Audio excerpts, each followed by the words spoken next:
You're listening to the Pace Radio Network here at paceradio.net. The views expressed by the individuals during this broadcast are their own opinions, and they may not be the same as those of their group or other organizations they may be involved with. Hey, welcome. Okay. How's everybody? I haven't even rolled a joint for this yet. It's terrible. I have been doing laundry all day, and studying, and then the other podcast, which was really awesome. If you missed it, you should go back and check out the replay. We had Dana Larson on the Mushy Moment earlier today, and we had a really wonderful, hey, JJ. We had a really wonderful conversation with him. We got to let him chat, and we got to listen to him. Hey, Judy. So it was really, really interesting. So if you want, you can go back and check out the replay of that on the page. It was a pretty awesome show. It was great to have Dana on. Other than that, I have either been sitting here studying or listening to lectures or doing laundry. Laundry is not a fun job, but it has to be done. So now I'm going to roll a joint. My desk over here is an absolute disaster area. It's like piled, literally, of things. We'll just turn you away from that. You don't need to see that. Yeah, quite a mess. But it's organized chaos. It really is. I pretty much know everything that's over here.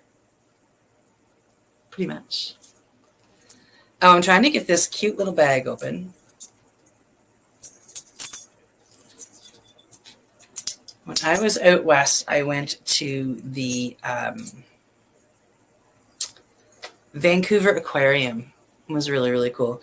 And my friend Amy bought me these cute little coins with one has a toad, or actually a leopard frog, as you can see. And then the other one, I'm not sure what kind of frog it is, but here's another one with another.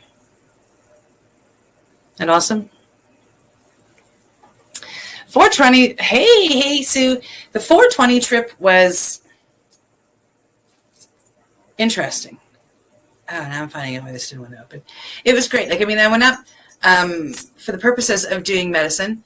So I went up and I took part in 1, 2, 3, 4, 5, 6, 7. I think there was 8 medicines that we did, 8 different modalities. One of them, of course, was being cannabis, as well as psilocybin and cacao and hapé, and combo, the pure 5-MeO molecule, as well as the bufo alvarius, so the secretion from the toad. Sanongo was there. So we did a lot of medicine. It was really, really awesome. And still doing the integration work from that now that I'm home. And then went to the countdown to cannabis, which was on the 19th. We counted down to midnight. I didn't stick around that long, but I did stick around long enough to go to the Kinky with Cannabis show. I think I was telling you guys last week. And that was insane. That was just, oh, hi, Corey. Hi, Lisa. The Kinky with Cannabis show was entertainment for sure. Absolutely crazy. I can't get over the show that this guy put on. So there was a bit of a strip tease and a bit of a sexy show type idea. But then he used his member and his balls to paint pictures, and he did 2, as well as some self-portraits, which he did 4 of. But it was good, and it was probably the best burlesque type strip type show I've ever been to. It was great entertainment, and he's actually talented. You could tell that he was painting Bob Marley. It was. He was really good. So kind of crazy. my first time being able to see him. He's been at a couple of other cannabis events that I wasn't able to make it to, so I was really excited to go see him. The legal competition that day, there was a lot of wonderful cannabis that was involved in that, and a few concentrates and a couple of edibles. So I mean, that was pretty good. And then the next day, the 420, the actual 420 event, I went, of course, to Victoria Hall, which was Asia May Moon's. Yeah, it was amazing, JJ. Like, I mean, it was entertaining for everybody. It was really cool. And everybody got into it. Men, women, of all sexual orientations. Like, it was just pure entertainment. It was really awesome. And then the 420 party at Victoria Hall the next day was pretty amazing. The cup was set up a bit different. There were some pretty awesome edibles, a few more concentrates, and not as many flowers in the Legacy cup. But it was pretty amazing nonetheless. So we did that, left there, went to the Amsterdam Cafe, which I visit at least once, more like 8 or 9 times every visit. Went down there with a couple of activists that came over from Victoria Island, or Vancouver Island, I guess is what it's called, over where Victoria is. And we sat down there for a couple of hours and just smoked some weed and drank some infused mochas, and that was pretty amazing. So wonderful places to visit when in Vancouver, and wonderful things to do. And then after 420, I took a day off. And then I went and did some touristing, one day with my friend Steve and the next day with my friend Amy. It was pretty awesome. And one of the places I went was to the aquarium with Amy. And that's where we got those really cool frog coins. It was really, really neat. So yeah. And then, I'm excited because I believe Asia is coming down to do the pot fights at some point in time. I believe in Hamilton. And I think I'm going to go up and be part of those. So yeah, it was a lot of fun, and all kinds of medicine. I mean, when I talk about your evening medicine break, I mean, yeah, we all do cannabis, but there are many other modalities out there. And when I was out in Vancouver, I get the chance to sit with a lot of them or learn about more of them. And it's really awesome. Yeah. Yeah. So, that was my excitement. Of course, then I came home and had emergency dental surgery. Yay! Which I am still recovering from. I still feel like I have a little bit of a bruise there. It was pretty bad, but it's healing up nicely. I can smile without a lot of pain. So that's glorious. Because then when I was at the height of it, it hurt to smile. I had to stick a lot of oil. I had a lot of RSO in there to get that smile out. Oh, the scenery was something else. One of the things that we did when I was out with Steve is we ended up in the rainforest. I told you the funny version of this trip last week. We didn't mean to go this far into the rainforest. I just didn't read the map properly, but we ended up deep in the rainforest. I mean, the mountain that we went up on, we went up to the top of the mountain, to the ski hill, to the Olympic ski hill. We started quite literally at the very bottom. When we went to Lynn Canyon, we mistakenly went down, and we were pretty much almost, with the exception of, I'd say, probably about 30 feet at the bottom of the canyon. There was still a gate, or like a fence there stopping us from going all the way. It was still quite a ways down to the water. Hello. Hi, Crystal. How are you? So it was really amazing to be in the middle of the rainforest. Steve got some wicked pictures. I still haven't downloaded them from his messages yet, of mushrooms that we saw throughout the whole thing. And it was really something else to be in the middle of this rainforest, and then stand on the suspension bridge. And then we worked our way up to the top of the mountain. And it was quite literally, that morning, we were feet in the sand, tank tops, on the beach, walking the dog. And when we got to the top of the mountain, I was wishing I had brought socks and another sweater because it was cold. There were people still skiing on the top of the mountain, like no public. I mean, it was employees, but there were people that were still skiing on the top of the mountain, employees out there, just checking out different things and checking out the mountain and making sure things are going well and melting properly. But they were in snowsuits and they had their skis and their ski boots, and they had just come down from skiing. It was crazy. So to go from feet in the sand and, sitting in the sun warmly first thing in the morning to middle of the afternoon with feet in the snow was pretty cool. No pun intended. So yeah, that was touristing in Vancouver, and it was really neat. It was really neat. Like, we were driving along, the windows were open, the air was coming through, and as we're going up the mountain, we have to roll up the windows because it was just getting freaking cold. My opening will hopefully be made for next Tuesday. If not, it should be done for the Tuesday after. I do have new music. It is original music by my co-host on the other podcast on Mushy Moment, Steve. I asked Steve if I could use one of his songs that he's got recorded, and he said yes. So I am like over the moon excited. We are working on a new logo for this particular show. And I'm really excited about that too. I'm not one of these tech savvy, make this shit type people. I am lucky enough to have people like that in my life. Thank you so much.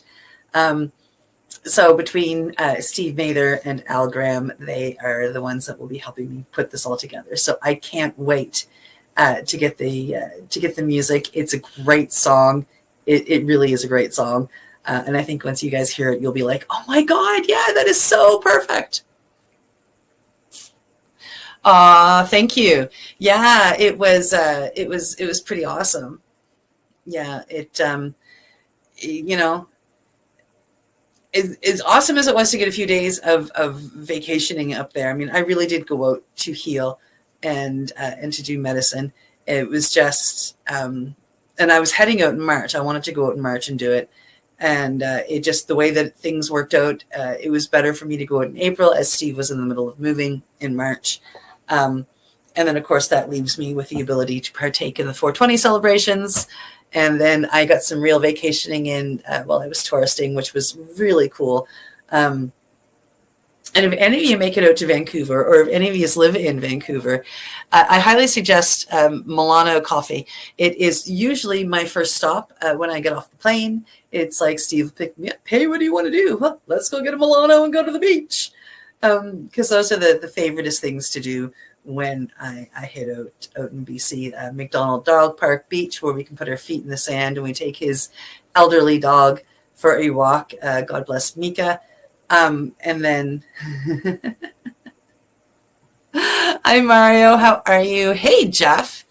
So I highly suggest Milano Coffee or Turk's Coffee. There's a Turk's Coffee as well, owned by the same guy, same coffee. Amazing coffee, really, really great. If you go down to Milano Roasters, which is the main one, they're phenomenal in there. Like their customer service is, tops, and the coffee is tops.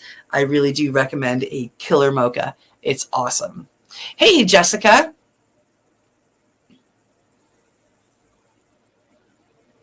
Yeah, their coffee is really, really good. They have other beverages as well. But Brian Turco, who owns it, he's a coffee creator extraordinaire. He travels the world. He picks beans. He brings them home. He roasts them. He mixes them together. He does all of the putting together and the recipes. And the man has won umpteen awards, gold medal awards worldwide for his ability to create coffee. I think if I remember correctly, he has 15 gold medals for various espressos and coffees from around the world. Most of them are espresso. I think there's 2 medium roast drip coffees that he has won gold medals for. Absolutely phenomenal coffee. So if you ever get the chance, and you can order it online and have the coffee beans delivered, anywhere. So I should almost find that website and share that. He is definitely worthwhile. It's gold medal coffee, and there is a reason. I don't drink coffee myself, but on a regular. But when I hit BC, I go for that coffee every time. I'll even drink the espresso, and that's the coffee that I don't drink. So, unpacking sucks. Yeah, I hope it goes smoothly, sweetheart. Hi, Georgina. Yeah. So yeah, it's you can order, like I said, you can order the coffee online, but if you're in Vancouver, you should go get a killer mocha. It's something I highly recommend. Hey, Sean, how are you?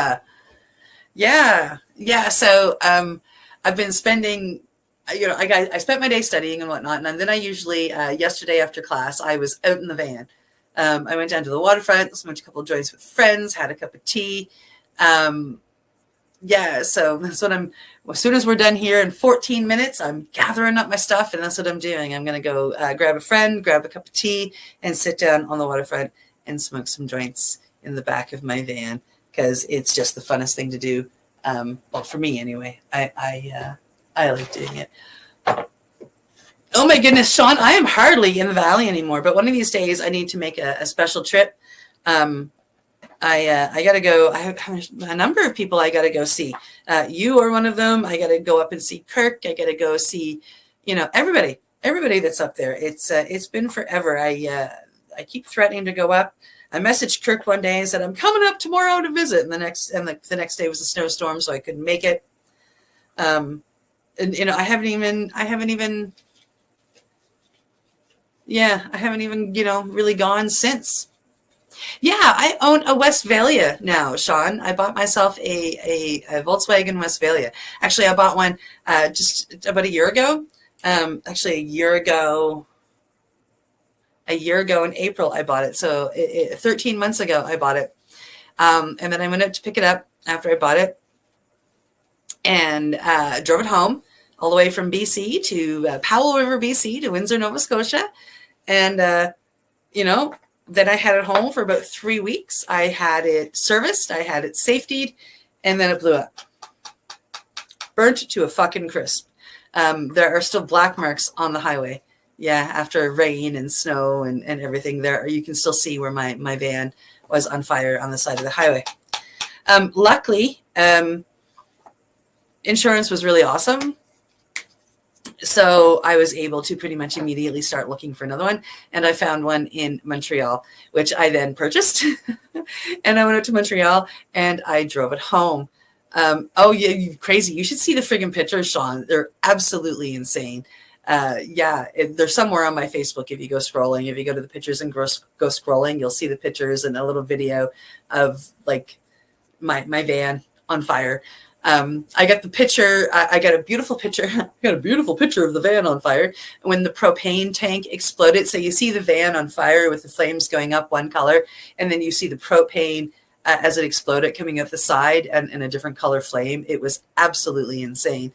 But the insurance company was really awesome. So I was able to go get another van, and I got that home at the end of the summer last summer.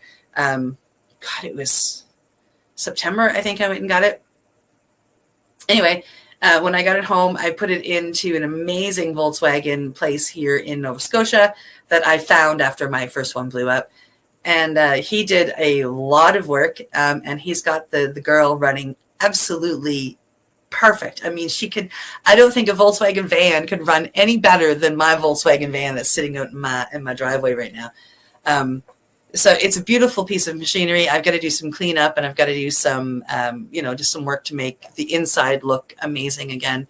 And I've got some parts that I just came in so I can fix up my curtains and stuff like that and clean it up. And yeah, so I have a second Volkswagen Westphalia, that Vagagon it is called. It's a 1991. So I am, once I've got it cleaned up and I know how to use the fridge and I know how to use the stove in there, I will be off heading to New Brunswick, probably first Ontario, hopefully in July. And then if I'm really, really lucky, I will hit Newfoundland in August or September, and it'll be awesome. Yeah. And then next summer, June 24th, 2025, I am leaving Windsor, Nova Scotia, and I am starting my trip cross country and back. And I will be inviting people to come along for the drive. If you want to come for a week and then fly home, or if you want to fly to me and then drive home, I mean, like, I'm going to have some openings there. I've already got a few people that are interested in hopping on for a part of the trip. I will also be carrying my medicine with me and conducting cacao and hapé ceremonies across Canada. And so I really hope people will come out and join me. It'll be friggin' amazing. Thank you, Sean. Oh, New Brunswick is amazing. Where are you moving from, Georgina?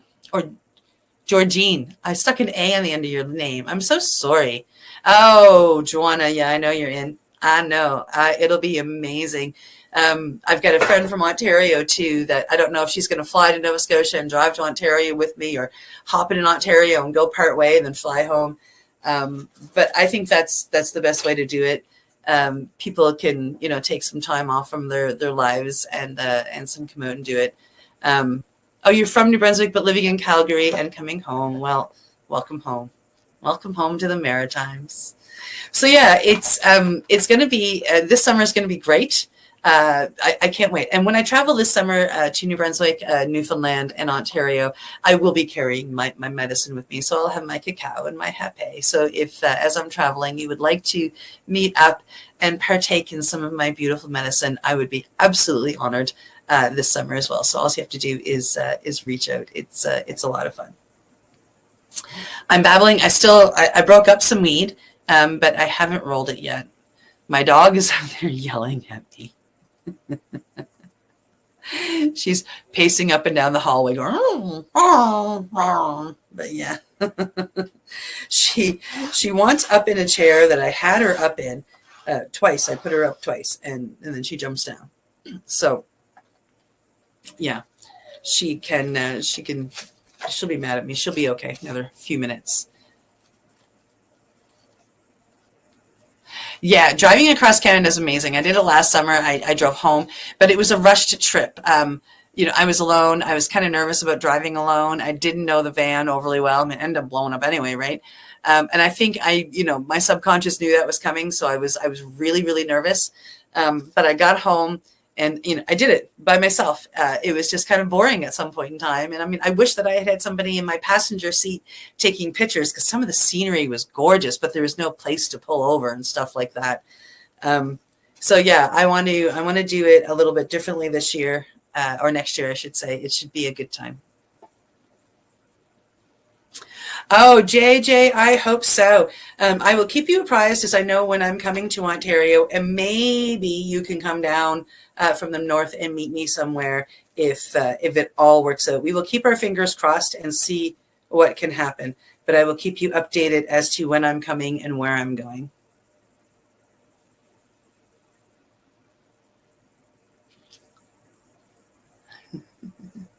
Oh, you've got puppies. No, I don't need any more puppies. I'm trying to help a friend find a temporary, I love you too, Sean, a temporary home for a puppy that she has. It's going to be an awesome trip. Yeah, I'm really, really excited. I hope to be able to drive with some friends, like I said, and meet people through the medicine. I work with a number of modalities, different natural medicines. And, it is my dream to share them.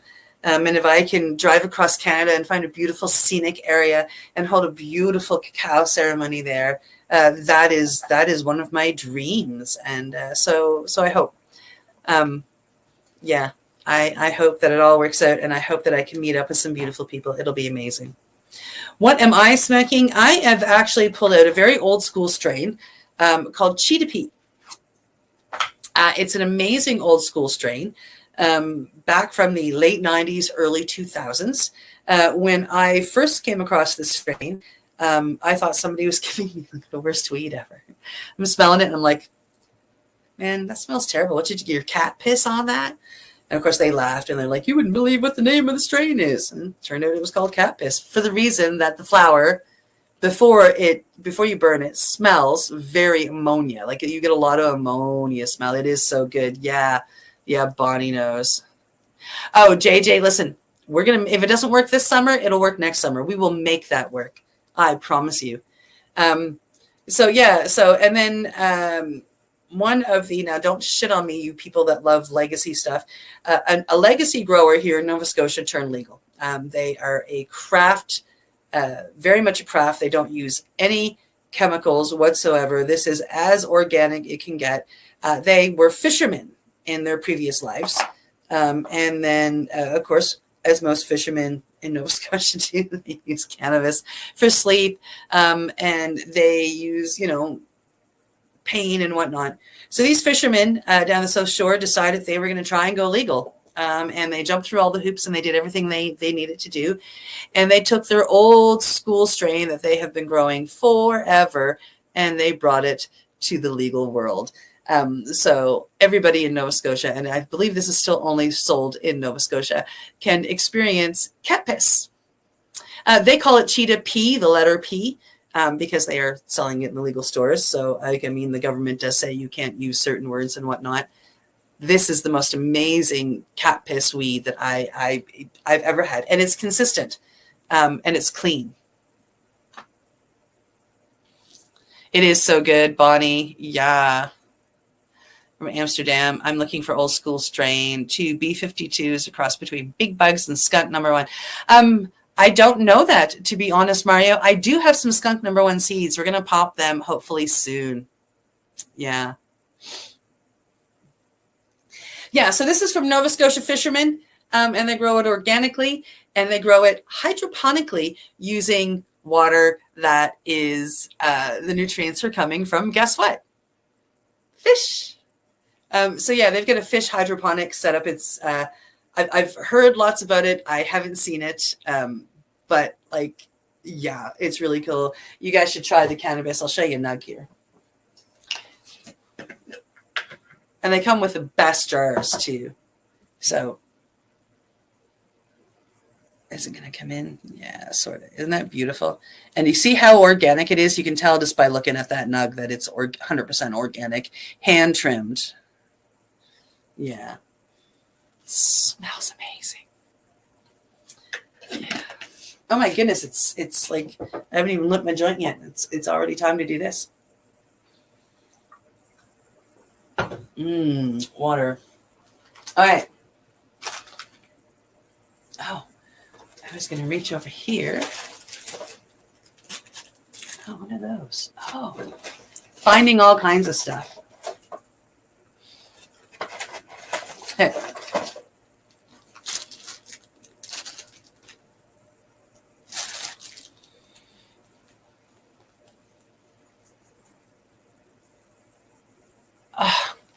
Skunk number 1 is like my favorite strain if it's done properly, if the seeds have come from the right mom.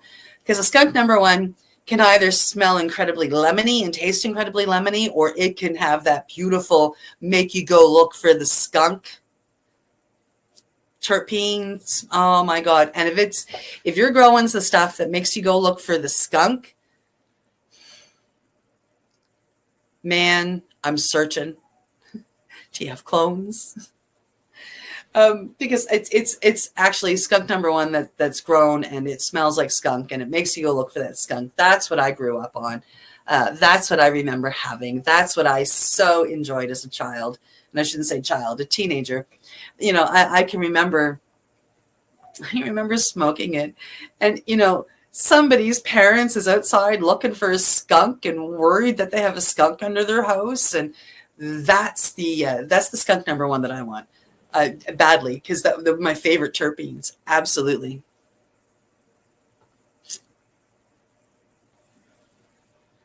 Yeah, no, same Frost. I do not like, I'm not into the citrus terpenes. I know a lot of people that are, but I'm not. So when it comes to that skunk number 1, I like those skunky terpenes. Yeah. Oh, I hope that you smell skunks galore. Oh, I hope that you do. Absolutely. Okay, so giveaway. The Dabber. It's the last red and white one I have.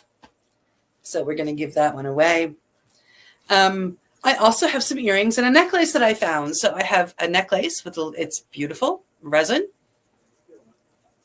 with a little weed leaf in there.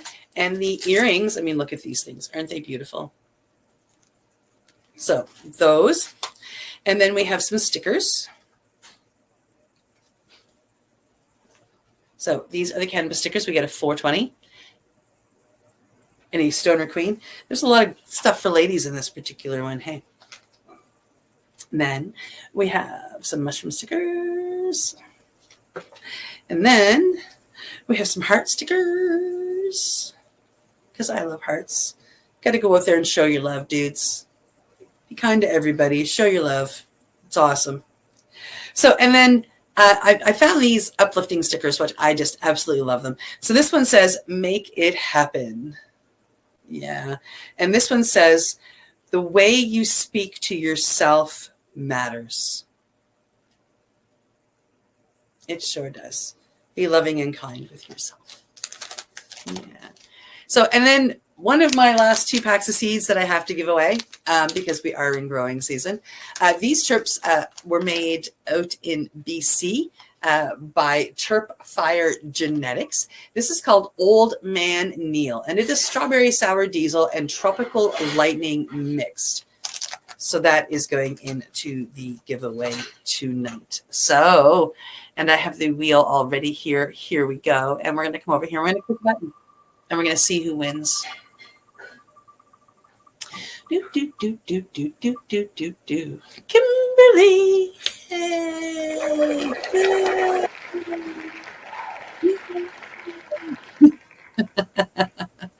I'm so excited. There you go, Kimberly. I'm very excited for you. Congratulations. And that's really the end of the show. I am going to go over here. I'm going to say thank you, everybody, so much for joining me. I really appreciate all of you coming by. Hopefully next week we will have the opening done up. If not, it should be the week after. Lots of fun putting that together. So I will see you next Tuesday with another half-hour medicine break. Evening medicine break and another little giveaway and a whole bunch of chit-chatting. Okay. I love you, folks. Have a great night. You're listening to the Pace Radio Network here at paceradio.net.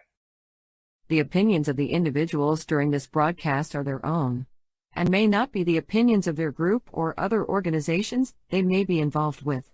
All medical advice during our broadcast is not a medical opinion and should be checked with your medical physician. When you have a pain that's reached its peak, Legacy for 20 is so unique. If organic cannabis is what you seek, here's your trusted partner 7 days a week. Suppository salves, vapes and drops, topicals, edibles, infused pop. Just when life seems like it ain't easy, at Legacy 420 enjoy a pop freezy. Lab tested products make them the GOAT. Legacy 420 out on your road. Legacy 420 in Tyendinaga Mohawk territory. Indigenous organic cannabis at its finest. Enjoy the buzz of legalization with Campbellford Lifestyle Shop. From lights to plant nutrients, books, consumption accessories, and more. We've got all your basics to grow or consume cannabis. Visit our info center or take a look at our piercing services and body jewelry, now available in-store through Campbellford Lifestyle Shop. 17 Bridge Street West, Campbellford. Limestone City Hydroponics is Kingston, Ontario's hydroponics shop. Take your growing to the next level and create the optimal environment with a tent kit or maximize your yield with an ebb and flow flood table kit. Either way, Limestone City Hydroponics has more sizes and options to fit your needs. Are you looking for the power of the sun that adapts to your budget? Then look no further, as they have professional grow lighting. They have indoor grow systems that are easy and cost effective with many options to fit your living space and lifestyle. Cultivate your growing potential. We have everything you need to succeed. And if you can't make it to the store, they offer local delivery to the greater Kingston area.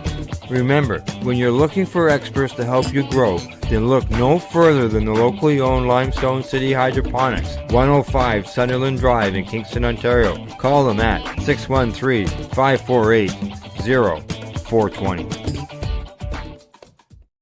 We are people advocating cannabis education here at paceradio.net.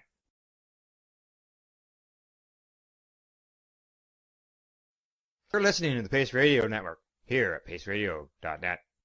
The views expressed by the individuals during this broadcast are their own opinions, and they may not be the same as those of their group or other organizations they may be involved with.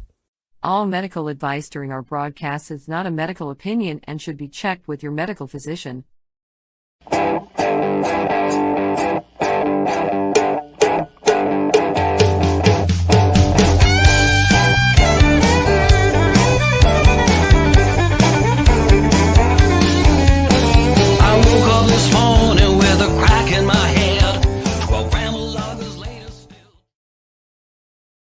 Good evening, everyone, and welcome to the Pace Radio Show. We are live here at paceradio.net. I wasn't intentional.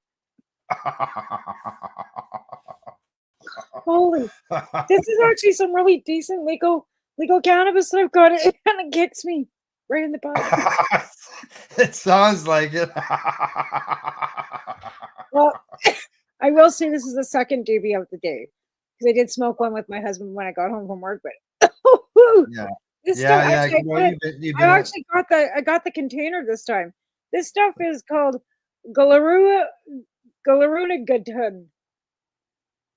orangutan, something like that. Glue orangutan? Yeah, maybe that's it. Oh, I can't read it. Yeah, it's a tripod, but it's a cross between OG Kush and GG4 and Afghani. Oh, well, it's got some good lineage there. Yeah. Yeah. Well, it looks like it was doing its job for you. Oh no, it's nice. Like I said, I was just like didn't plan on starting the show without but I guess kind of how appropriate. Well, yeah. Well, usually you've got you're rolling a joint or whatever when we get started, and but it looks like you just got it lit. It wasn't a chokeable. I wasn't planning on Yeah. choking myself like that, but yeah. Woo. Right. So what's new and exciting? You got an interesting guest tonight. Been around for a long time. Yeah. Actually, I posted that I met her 13 years ago. 13 years ago. Wow. Ottawa. Yeah, it was 13 years ago that we were in Ottawa. Wow, it has been a long, it's been a while, eh? Right. Geez, I guess we're just getting older, eh? That's the worst thing I about keep it. thinking it's longer than that though too, but I think it was longer than 13 years ago. It was 13 years ago that it was in my memories, but it was 2012, so that's more like That's 12 years ago. 2012. Yeah. Yeah. But Taven was a baby, and he's 14. So yeah, it was 13 years ago. Well, he'd still be a baby. Well, he wasn't a baby. He's toddler, I guess, at 2, right? Yeah. But yeah. Yeah, by then he's telling you what to do. By then he was pointing fingers. But yeah, I actually posted a picture of us we were in the green room on Parliament Hill, and we had done a press conference, and Allison was one of the speakers, along with Russell Barth and Adam Greenblatt and Christine Lowe, and we were all there. And all there, eh? Also there too, So there was a bunch of us that all rolled in there. Debbie Stoltz Giffen. I can't even name everybody because Caleb was there. Caleb Hubble, like Pipes, Gary Pallister, which just has been his birthday the other day, and he's no longer with us. So there's so many people, right? And usually before we get started with our guests, we talk about some of the stuff that we've done over the last week, and I'm not going to discuss what I did over the weekend because I'm going to do it with our guest. Because you guys were together. We were together. That's right. I brought that on my show. I did. I mentioned that on Monday, and I actually brought the pictures up on my page, shared the screens, and showed some pictures. You weren't there. You weren't in the pictures because you were must be taking pictures. I was taking pictures, but I am in some pictures. I'm in a picture. I used one of a picture of me that was compliments of Gary Lynch. He took a picture of me out there with Allison. Excellent. So instead of just talking about let's just bring her in, right? So let's introduce our guest. I said Allison. She's been in the cannabis community for decades. She was there when the medical cannabis program in Canada first got started. Now she's fighting for access to magic mushrooms or psilocybin, however you want to say it. And been going to the Global Marijuana March since the beginning, 25 years ago. Welcome, Allison Murden, to the Pace Radio Show. How you doing? Hi, everybody. Hi, Al. Hi, Tamara. I'm having a bit of a silly day, but hey, I'm happy that I'm here. Good. How are you guys? Not doing too bad. It's we're patient. So we have our ups and downs, and we have our good days, and we have our bad days. Hey, 100%, honey, 100%. It's good to Yeah. see you guys. You both look great. Oh, thank you. Well, it's good to see, as I mentioned, that we got to see each other over the weekend down there Yes. in the big smoke downtown doing the Global Marijuana March. It was good to see you down there. You know what? I still can't believe it was 25 years ago that Yeah. 5 of us started that. Stephen Bacon, Neve Tapiero, Dom Kramer, myself, and Gary Lynch walked the streets of Toronto, and I had a big sign 25 years ago saying legalize cannabis globally. And we screamed, and I'll tell you, the following year they said there were over, I've heard 20,000, but I've also heard 50,000 people who joined us. So all I know is that people want change all around the world, my friends. Oh yes, yes, and today I went through because we broadcasted the march, and during the actual march, I went up to people, and I asked the question why they were marching. I asked Tamara that during one of the broadcasts that we did, and then I took that little clip and used that as a promotional thing. So I've gone through it and took out those little parts and created a video, and I'm hoping to be able to post it tomorrow. I was trying to get it done today, but unfortunately it didn't get finished. So I'm going to get it done tomorrow, hopefully, and get it posted. And a lot of the people that I talked to, I'm going to say at least probably 90% of them, one of the first things they say that come out of the mouth is the fact that it's got to be legal globally. As we've been saying, I did my first interview, one of my first interviews with Matt Myrna on View Magazine over 25 years ago, talking about exactly that. We need to get out there. We need to have a voice. And as a clump, we're heard. Yeah. These rallies and protests, they're all part of getting the cannabis legalization. There's the medical end of things that been fighting towards the government. I sort of look at it as an octopus, different coming at it from different ways with all different arms in order to be able to end prohibition.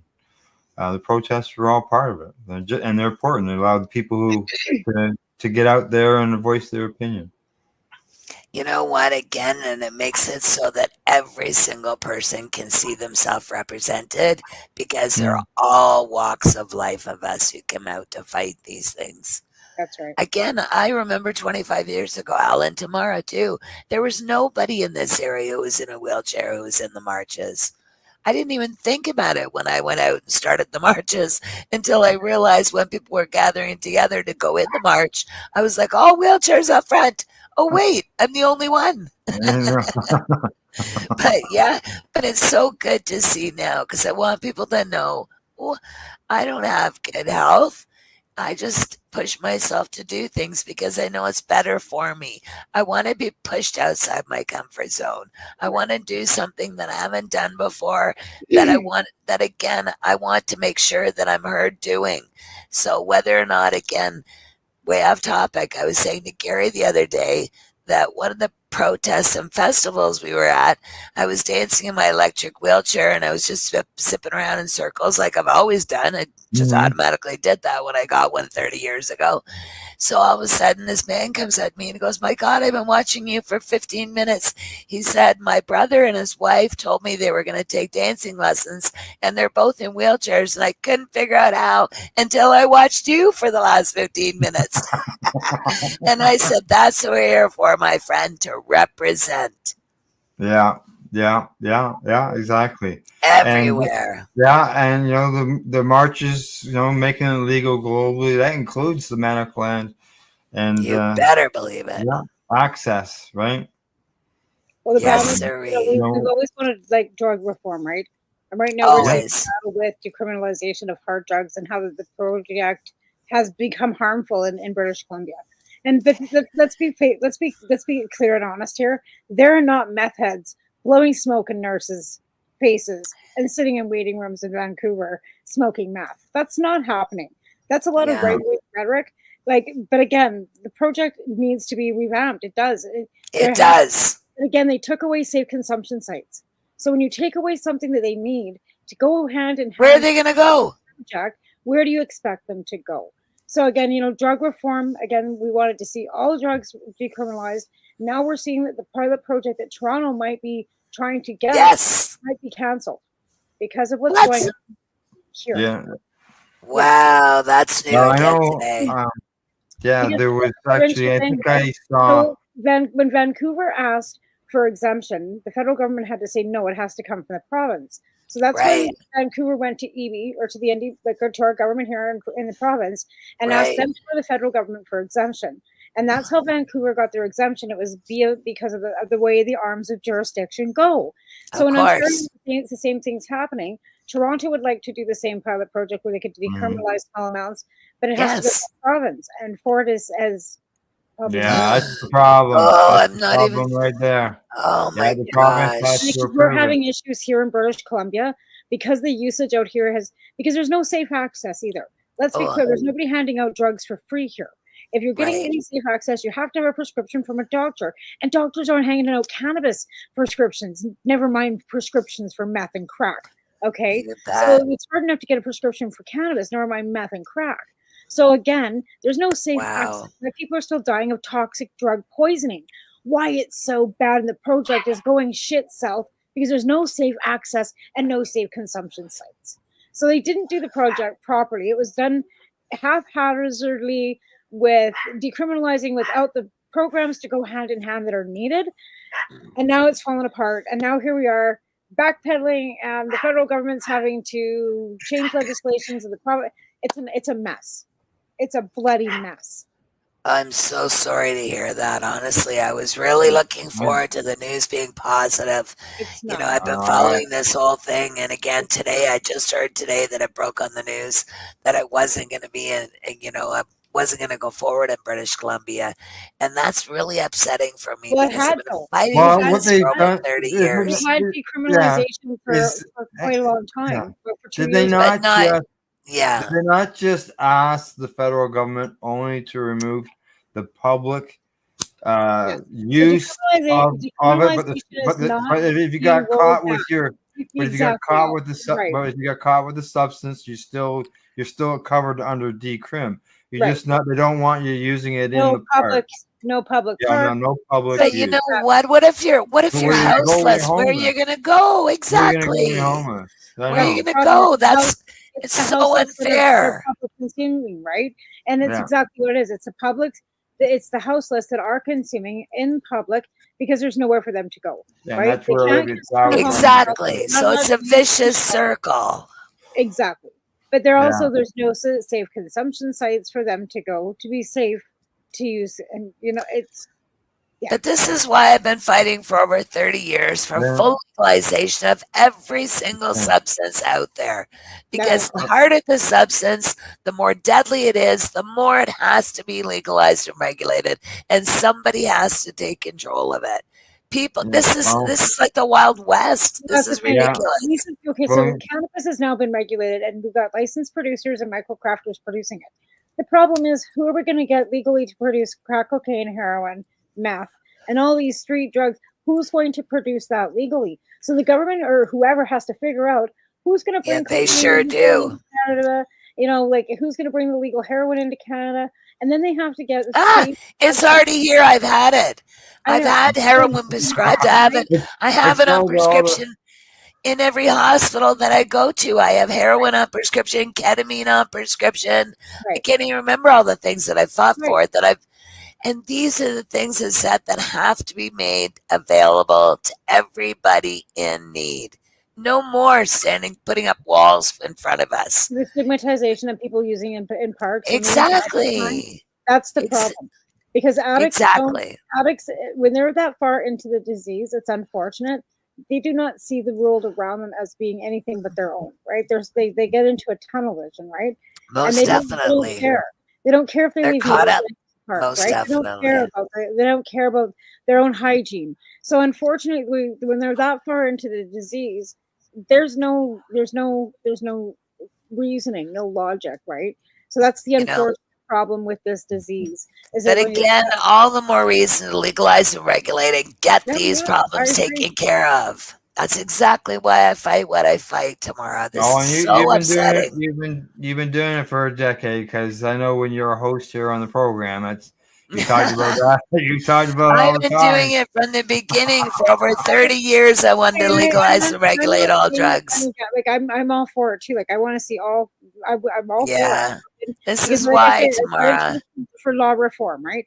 I wanted to see the laws changed. I wanted to see addiction become a medical issue rather than Exactly. right? Exactly. Where we're at. Same with cannabis. Cannabis is a medical issue, not a justice issue. People shouldn't have been Exactly. right? It's not a criminal justice issue. It does not belong in a court of law at all. And people with addiction disease do not belong in jails. No. That's absolutely not a place for them.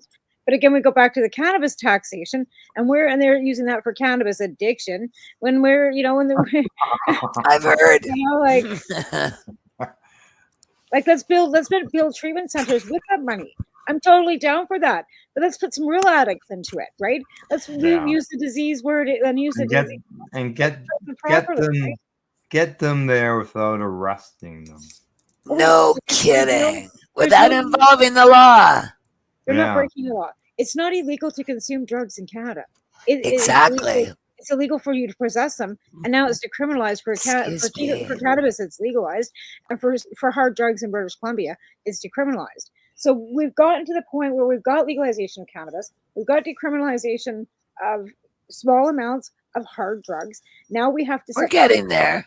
To go hand in hand to get that disease under control, so we can have functioning addicts like they do, lawyers and doctors and people that use, and they can still be productive, citizens, right? Like that. It happens. Can I just change the subject for 1 second? Yeah, I because know. We also, well, it's okay. That was very cool, Tamara. I really appreciated that.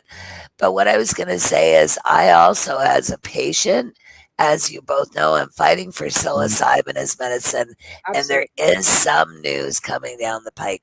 So as far as things go, we're not sort of as desperate maybe as we were a year ago. So I can, because I do the news twice a week, I see what's going on. With Theracell. I can't pronounce the Theracell. Yeah, Theracell. And their court challenges and stuff I'm like with that. Theracell. Oh yeah, I'm with Theracell. And I'm really glad to see, because it's a big fight, and you've got a company that's doing all this research and stuff that's going to court, backing using this challenge. Whereas back with Terry Parker, what company was standing beside Terry Parker? Yes. But plus two, I want you to know that I have a separate lawsuit going through a human rights lawyer named Nicholas Pope. And Nicholas took me on last year.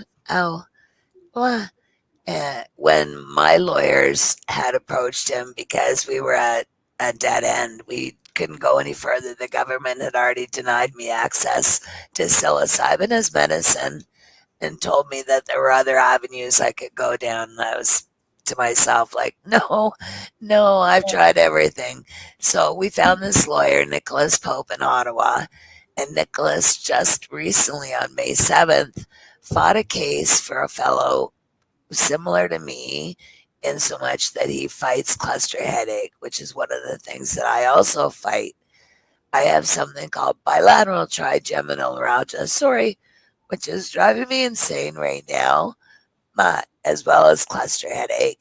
But cluster headache and both trigeminal neuralgia and cluster headache are the worst worst pains known to medicine. And in your face and head, but also there's no cure for either one of them. So what I did over 30 years ago was I branched out on my own because doctors weren't listening to me then. And I found psilocybin 30 years ago gave me relief. What I didn't know was up until 2017 when I increased my dosage to 5 grams at one time, which I'm told by a lot of media that I did interviews with then is the hero's dose, which I didn't even know. Anyway, I Yeah. now take 10 times the hero's dose throughout the Wow. day in a 24-hour period to alleviate this absolutely silly pain I have in my face and head all the time. But that's what my lawsuit's about. And because I am such a large amount, Al and Mhm. Tamara, that's why the government is denying me access. They do not want psilocybin legalized at all for any reason, although they've done it for a number of people in Canada. But those people have been really, really small amounts. And now that I'm coming out with this huge amount, the government again is going to fight me every step of the way. So I just want you to be aware that after May 7th, we'll be able to get into the details of my case a little more, and I'll be able to talk a little more. Well, as soon as a ruling comes out, because again, Yeah. my lawyer was in court with another client on May 7th. So as soon as that Yeah, ruling that comes was out, we'll move yesterday. ahead with mine. Yep. Yeah, yesterday. So, Yeah. Now, I know. Just a quick comment. The legal route that you talk about and applying and all that is the SAP, the Special Access Program. I Yes, think it it's is. probably worded right, SAP, because Yes. it's so slow. It's just drip, drip, and no. Although I must say that once your application for SAP is accepted, Yeah. you are supposed to have an answer within 24 hours. Oh, Oh, then why are So some people waiting? Like the one fellow, he waited over 500 days, and he was that's actually like already in the me. program. Yeah, But you that's did. like me. Again, it's because they take that long to wait and tell us, and then they deny us. And then, but until you're accepted, that's the thing. It depends on the issue at hand and the person involved and the circumstances. So that's why Theracell is fighting for those of us who are taking longer to get answers. Yeah. That's Now not fair. your grammage that you're asking for, as you mentioned, 50 Yes. grams. Yes. I'm sure. I think probably in an earlier discussion we might have had. You probably learned something from the Terry Parker case, being that they legalized him to be able to access it, but there was no source. You're right. You're right. Darn right. So what I'm doing actually involves getting a source from the government, and I Mhm. can't really say a lot about it right now, but I will soon. Again, because it's illegal. It's the only legal supplier right now for the government of Canada, a company called Filament, who Okay. Yeah. actually is Yeah. now doing maxi or macro doses, pardon me, of cannabis in a pill. Yeah. I think So they've in pill reported form. they've been doing Or some export. cannabis, I'm sorry, psilocybin. Yeah. Psilocybin in pill. So that would be better than me swallowing 5 grams of mushrooms every few hours, which I don't really mind because it does work, but it sort Yeah. of fills me up. I don't have much room for anything else to eat. Yeah, it was, some people can get frustrated with, just taking a pill version of things, but sometimes there is, This is measures. natural, though. This is 100% natural because I fought Great. again in my lawsuit. I do not want anything more Yeah, synthetic in yeah, my yeah. life. And you're like, it's just like cannabis can be Nope. swallowed in a Yep. pill as well, right? Yep, Being but only natural. natural. The only pill I swallow with cannabis is cannabis oil in a capsule. There you So go. that's what I'm doing. Hopefully with psilocybin is that I'm going to swallow whole psilocybin in a Yeah, capsule as well. So yeah, yeah, again, it's natural. That's what I'm fighting yeah, for. yeah, So exactly. if it works, right? If it works, it's you fine. better believe it. Yep. And I found actually cluster headache again is so bless you, sweetheart, is so excruciatingly painful that people like me who have a 24 hours a day get a little fed up at times, right? So Yeah, again, that's why I went down the road of trying pretty much everything. I have been through raw opium, heroin, cocaine, all through my doctors, those 3. all Okay. doctor prescribed or doctor authorized. And then Mm-hmm. I went the route of cannabis and psilocybin as far as natural things go. But again, before that, many of you know I had 32 pills at 2,000 milligrams of morphine every day of my life, plus heroin and cocaine for years through doctors. So I don't want Yes. any of that anymore. I want to have No. natural things. And I'm on now, I think it's 6 different pills. Yay! Rather than 32. So I'm getting Yes. younger. I'm getting younger and reducing my pills as I go. Right. There you go. That's Exactly. that's And the the thing best is like, way to think about it, right? Right. whatever you're doing is working. 30, all these years dealing with this condition. Like basically, watching you, especially, during this interview, and you doing that, and you're squinting of your eyes and your face. That's Right. that's like to us like a light going off, indicating to us that Uh, you're dealing with pain. what? Right? Darn. I was hoping you Yeah. guys couldn't pick up on it.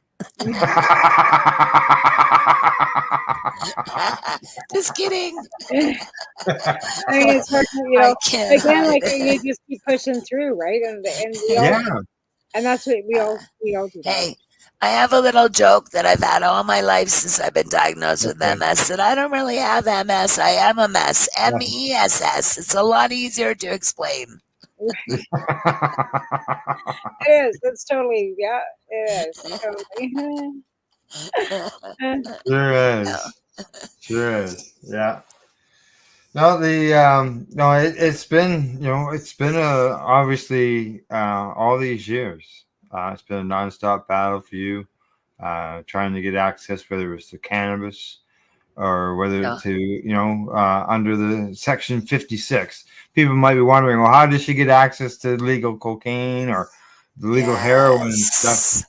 Yes. And that's the Section 56. And I think there was just an Was announcement. decades ago. What I'm was that? sorry, Al. I said it was decades ago. I'm not sure now it's the same. Yeah, there was it was in the news lately. There's been some change to the Section 56. Big change. It's Yeah. no longer as accessible to patients like myself as it was decades ago because I think I've probably done a little too much trouble, caused a little too much trouble over the years. Oh, Oh, Well, not just you, but I mean, there's been, like several other people that we just cited, like, like we all go, well, there's a Section 56 under, on the charter, and people pick up on that information when you start spreading education. It just you kind of bet. yeah. Again, Alvin and Tamara, the Special Access Program or the SAP program is still pretty good for people who want access to these different substances. It used to be that, again, people like me went through the Section 56 of the Controlled Drugs and Substances Act to make sure that we not only had possession being allowed, but consumption and a source, like Al said. So we had all these things that we were dealing with back then with cannabis. Well, now we're doing the same with all these other substances. And again, that's been my fight for over 30 years as a retired law enforcement officer. So again, medically, I would like for it to continue as we are and get it done. Yeah, I agree. Needs to be done. Something needs to be done. It would be a big change to those who are on the street that are addicted, where they could get safe access without the stigma and all that other stuff Respect. around. Yeah, yeah, exactly. With respect to them, Well, dignity. There's dignity. Like there's stuff. yeah, Again, with a disease, it's a substance abuse disease. Yeah. It's a disease. It's not like people don't understand that. It's a health issue. It's not a justice issue, and we need to treat it as such.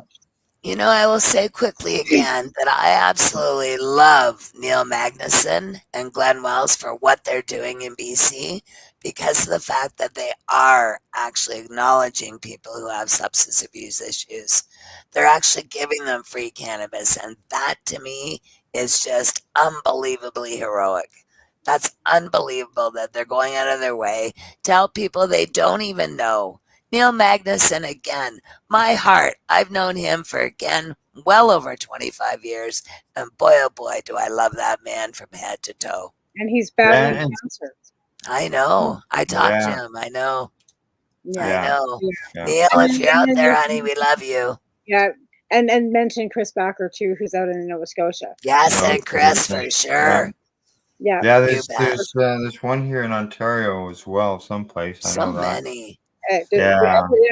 There's a couple more in Vancouver in this area. I love it. I love it. And I think that's a base program that should be, it's keeping up with the donations. I think it's really hard for people to It's helping. access Yeah. the donations too, right? Because to You give it bet. away, unless you know somebody who's growing that has extra that can, donate, right? That's You been a bet. barrier for a lot of people too, right? Yeah. You bet. All righty. Time for us to take a break. When we get back, we'll continue our talk with our guest, Allison Merlin. This is the Pace Radio Show. We're live here at paceradio.net and on our YouTube channel as well. See you in about 3 minutes.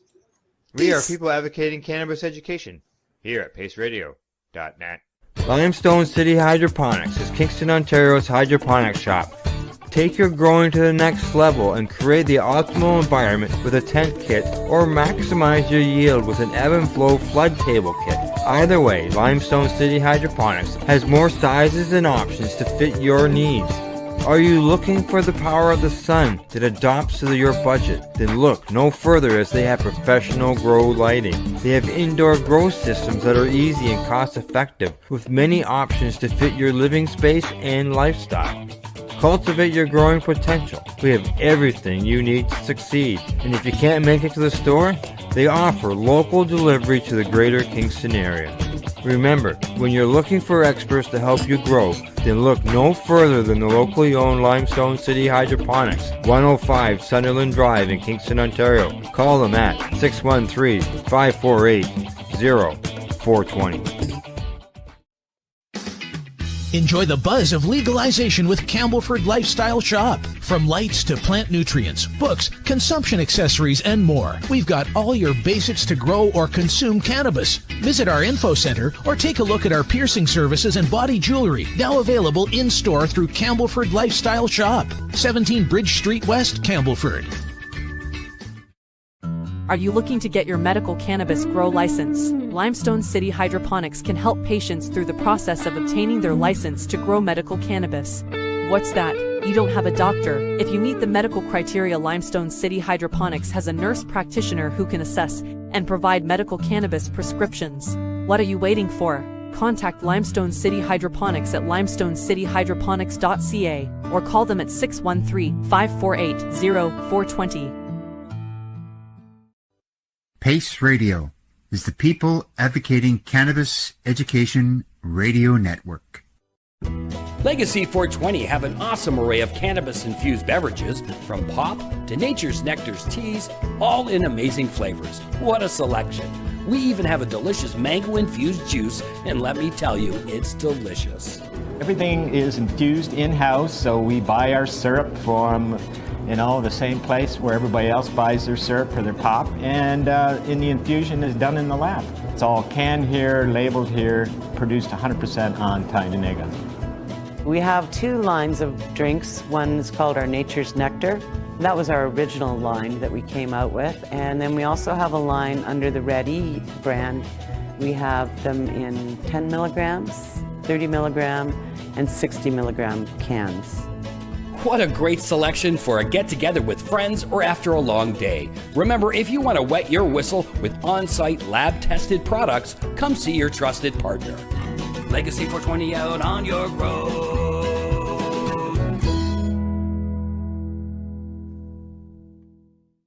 You're listening to the Pace Radio Network here at paceradio.net. Hey, welcome back. You're watching the Pace Radio Show, and we are live with our guest, Allison Merlin. Well, ladies, before the break, we're talking about access to, basically all drugs and decriminalization in general. So when it comes to decriminalization, one of the things usually with them is the fact that with cannabis, with decriminalization, there would be no source. There would be no law or reduced laws against it. How would they deal with that in this end of things with the psilocybin and the other drugs? Would they rely on a pharmaceutical source, or would companies, start producing? What do you think? From what I understand, I know as a medical patient, Filament is the go-to company for medicine for people with licenses or special access program licenses through Health Canada. Okay. So they're actually the link through Health Canada.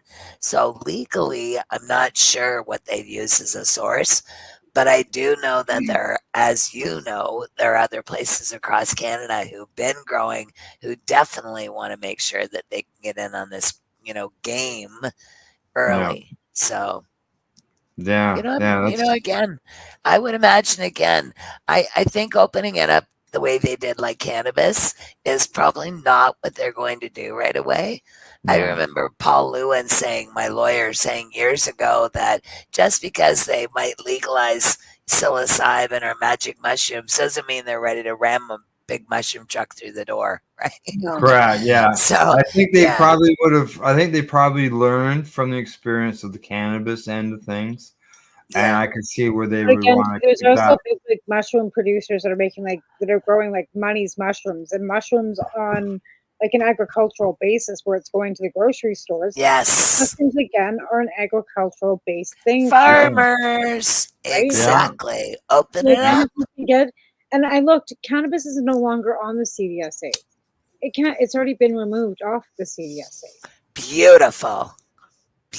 Oh, okay, good. Yeah. I was not aware.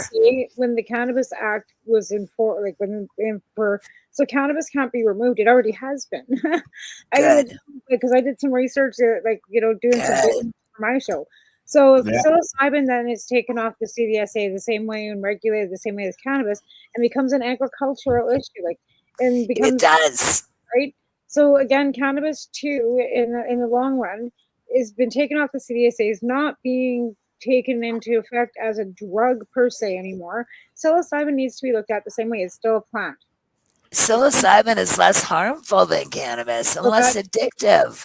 So people have to do their homework. Again, the producers already in the agriculture business. Why couldn't they just put a row of magic mushrooms in with the Money's mushrooms? The big thing about cannabis is the smoking. The smoking. Yes. You're not smoking. Can I just say quickly that a lot of people, Al, think that my throat is from smoking cannabis? It's so not. I had emergency throat surgery a couple of years ago, and I couldn't talk at all after that. So now it's just coming back. So I'm excited that my voice sounds like this. Anyway, but smoking, you bet. Smoking is not at all a good probably thing to do, but smoking is the fastest route of administration when you consume cannabis. Yeah, and you just don't smoke cigarettes and cannabis for 35 years, and I don't know.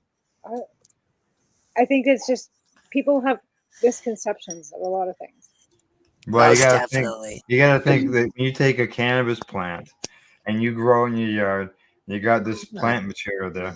You take a cigarette and you empty out that cigarette and you look at it on the table and you know that thing has been through process. It's got other different. Correct. It's got all kinds of things added to it. Tobacco in a natural form is still just a plant. Right. You know what? I used to smoke tobacco decades ago. I quit in 1999 because I was smoking so much cannabis that I didn't want to. Well, actually, I couldn't smoke both because I was smoking so much cannabis. So I ended up quitting smoking tobacco. But I probably won't say much about it other than that because I am a former smoker, tobacco smoker. But I do know that for me, it was probably one of the better things that I did. I think what I was mentioning today too, that a lot of people said they quit smoking back in like the 60s and the 70s cold turkey.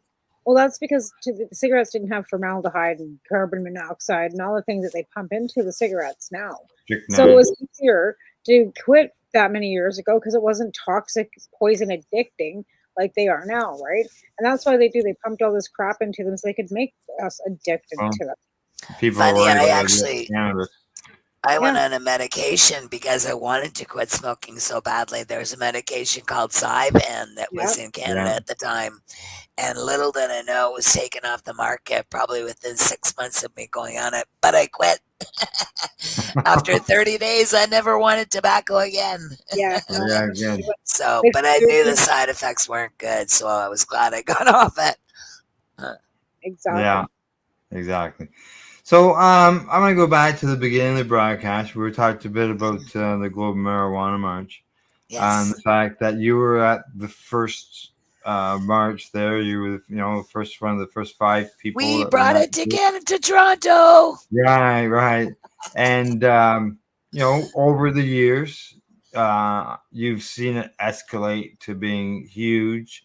Remember the days of the stages and this bands and the vendors. There's still vendors, but they're coming back fast. There are a few sprouting up now, but boy, there were more this year than there were last year. Yo, yeah, I said the same thing. I yeah, said very exactly the cool. same thing. We all agreed. We're back. Yeah, we had a meeting afterwards, and we all agreed that, there was more vendors this year. You bet. Yeah, and I don't know if you noticed. I don't know whether you talked to the people from Pad H. Were there Parents Against Driving High? They were. Oh. Yeah. No. Yeah. They were there. Talking about what they do, the education that they offer, and Good. one of the things that they do with, they raise money and stuff, and they push responsible use of cannabis. Okay, they're not against cannabis use. They push responsible use of it. Of course, they advocate for people not to drive high, which is that's what their thing is. As far as what they're doing. And but what they also do is they go to events such as the Global Marijuana March, or they went to shows in Toronto. They've gone to events in Toronto, and they offer free rides home for people who feel that they're too high. Terrific. And they'll give them a ride home. Yeah. Wow. Right on. Yeah. Right So, on. Yeah. I've talked to them a few times, and Aren't people incredible? yeah. They're not out. The thing is that some people might look at them as being a group that, I use this as an example. In Quebec, when legalized cannabis came in, they used promotional stuff, and it said cannabis won't do this, and what they did is they had everybody with stretched necks. Oh. Yeah, and they had somebody with ears, like horse ears or donkey ears on it. It was ridiculous, right? They don't use anything like that. Right? Yeah, and that's the thing. Like, there are so many, like, even some of the commercials they got on TV, from Mothers Against Drunk Driving. Don't drink and be high, and they got this joint bouncing around and with a beer can, and it's kind of like, don't treat people like they're children. Yeah. Treat people with respect. Yeah. And actually, if you tell us the truth, it's amazing how far that'll go. Right? Like, what's wrong with just saying, hey, like, we know the repercussions of drinking and under the influence, right? Yep. Yeah. Like, what do we have to add the doobie to it? Yep. Exactly. I on the way home from the march on Saturday, there was all request Saturday night on our local radio station. Right. So the somebody had called in and they had talked about being stoned, and they were all type speaking, right? And so I called in, and obviously like, these little segments when people call in, they're recorded, and then they play them when they get to them. And so I called in and I said, "Hey, I'm just coming home from the Global Marijuana March." And I thought he might ask me, well, why would you be marching for legalizing cannabis when cannabis is legal in Canada? But he didn't ask me that. He asked me, Where did I stop for my munchies on the way home? That's because nobody's informed. They just don't have the brain power to actually Or ask maybe them. they do know. Maybe they just didn't need an answer. Well, it sounds like the guy was like totally ill-informed. No, Because I did yeah. the first global marijuana march ever in Lethbridge, Alberta, too, in 2008.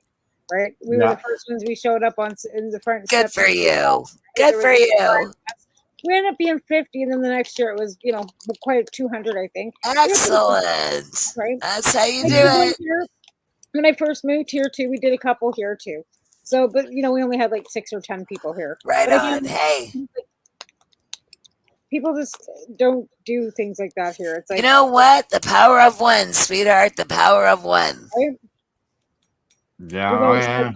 One person with a sign in the middle of the road Yeah. can make a I've difference. done it. I've Yeah. done Well, it, you know, yeah, many times.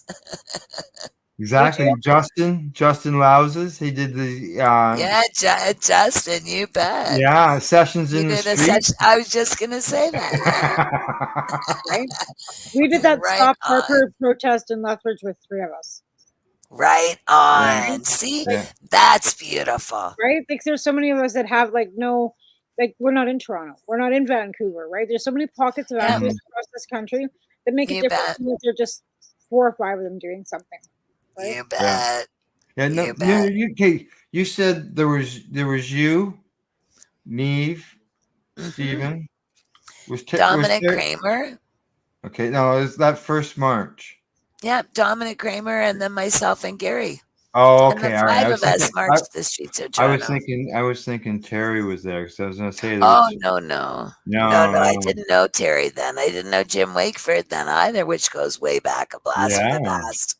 yeah, So I actually Terry and I were talking. This is a little kind of off topic in one respect, but a cute story for you guys. Terry and I were talking at the march on Saturday, and we were talking about way back when, 100 years ago, when all these people, specifically that big march, when all the people came, and we yeah, were all sitting around the base of the statue in the middle of Queen's Park. And Jim Wakeford, before there was a statue there, it was just a big hill that went up, just like a big triangle almost, or upside down triangle. Anyway, and then, or a triangle, I should say. It ended up built, Jim was sitting at the top of this hill, and I have no idea how I got the energy, but I marched up that hill. I have no idea to this day how. And I said to Jim, "Hi, Jim Wakeford." Jim had been in the paper. He was an AIDS patient who was fighting the cannabis laws, but he got caught. So he was now under arrest for growing cannabis. And so Jim was out again at the march to show people that he wasn't going to give up.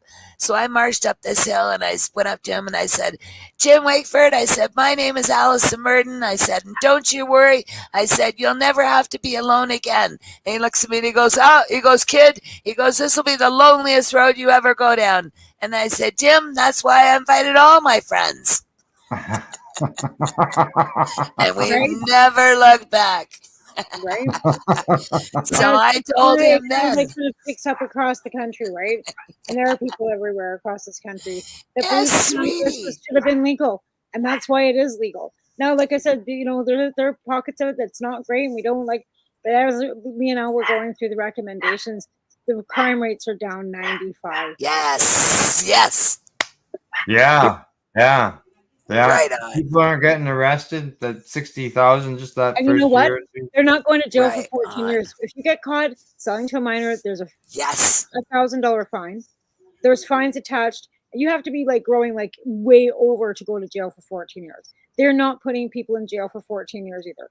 There are fines attached. If kids are caught, minors are caught too, it's a fine. It's not like we Something that they hold as a threat that over there's no everybody's like, head. and I got all of this off the Can you Canadian believe this, Al? Justice page. This all came off the government of Canada's justice page.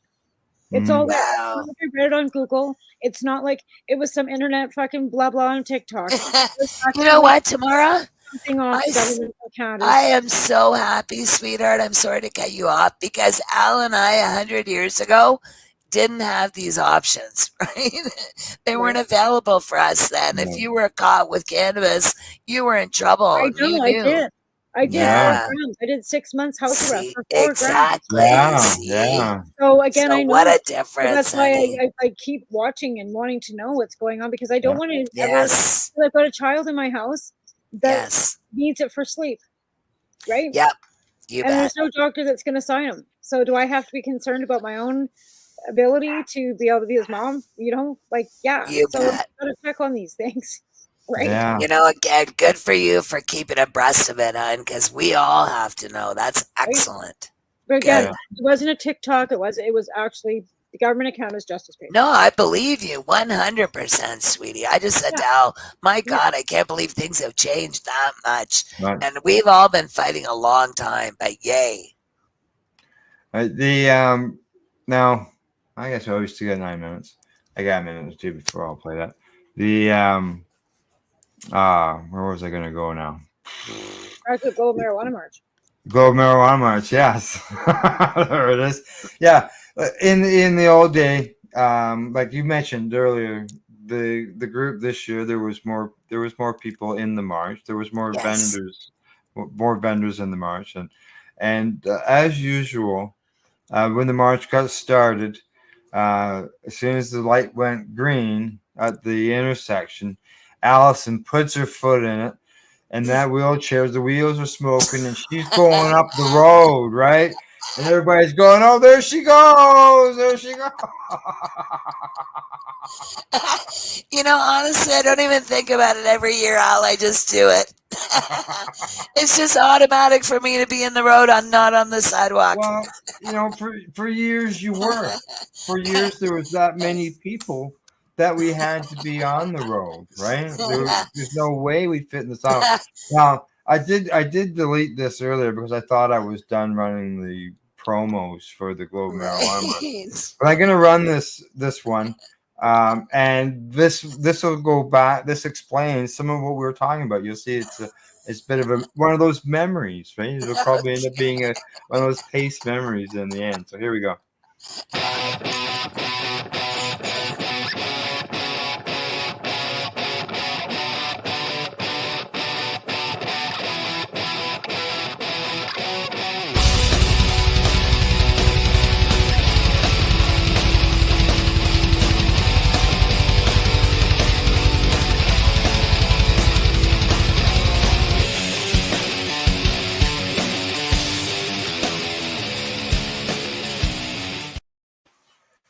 But there you go. You can see in the pictures how full the street was with the amount of people that were attending the march. Right? There were a lot of us. A lot of us. Honey, we can do it again, too. Yes, I agree.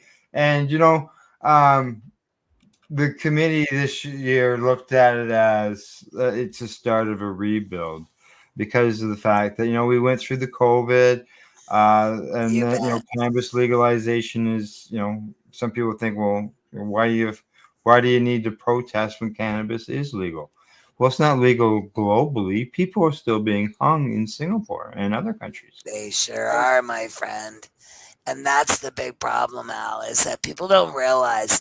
I remember last year we were marching for the Global Marijuana March, and that's exactly what people were saying to us. Why are you marching? It's legal in Canada.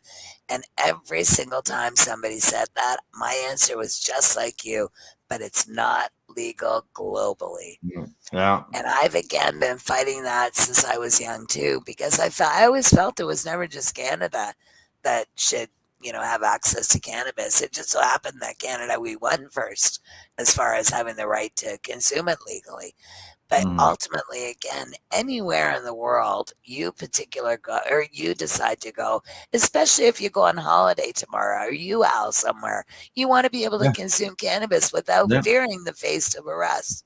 And that's exactly what one of the persons who I interviewed said, that they want to be able to go to other countries to be able to use cannabis if they traveled there. I haven't got a clue who she was. Right? I never asked her name. Funny, yeah. Problem. Like we have to worry about even like domestically. If we didn't have a license, you were called cannabis. Betcha.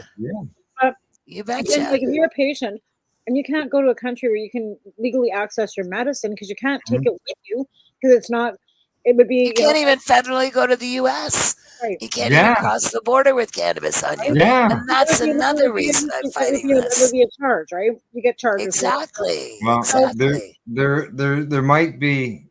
Well, as you know, they're rescheduling. I'm sure you're aware. They're looking at rescheduling in the U.S., which doesn't Haven't yet, legalize though. it.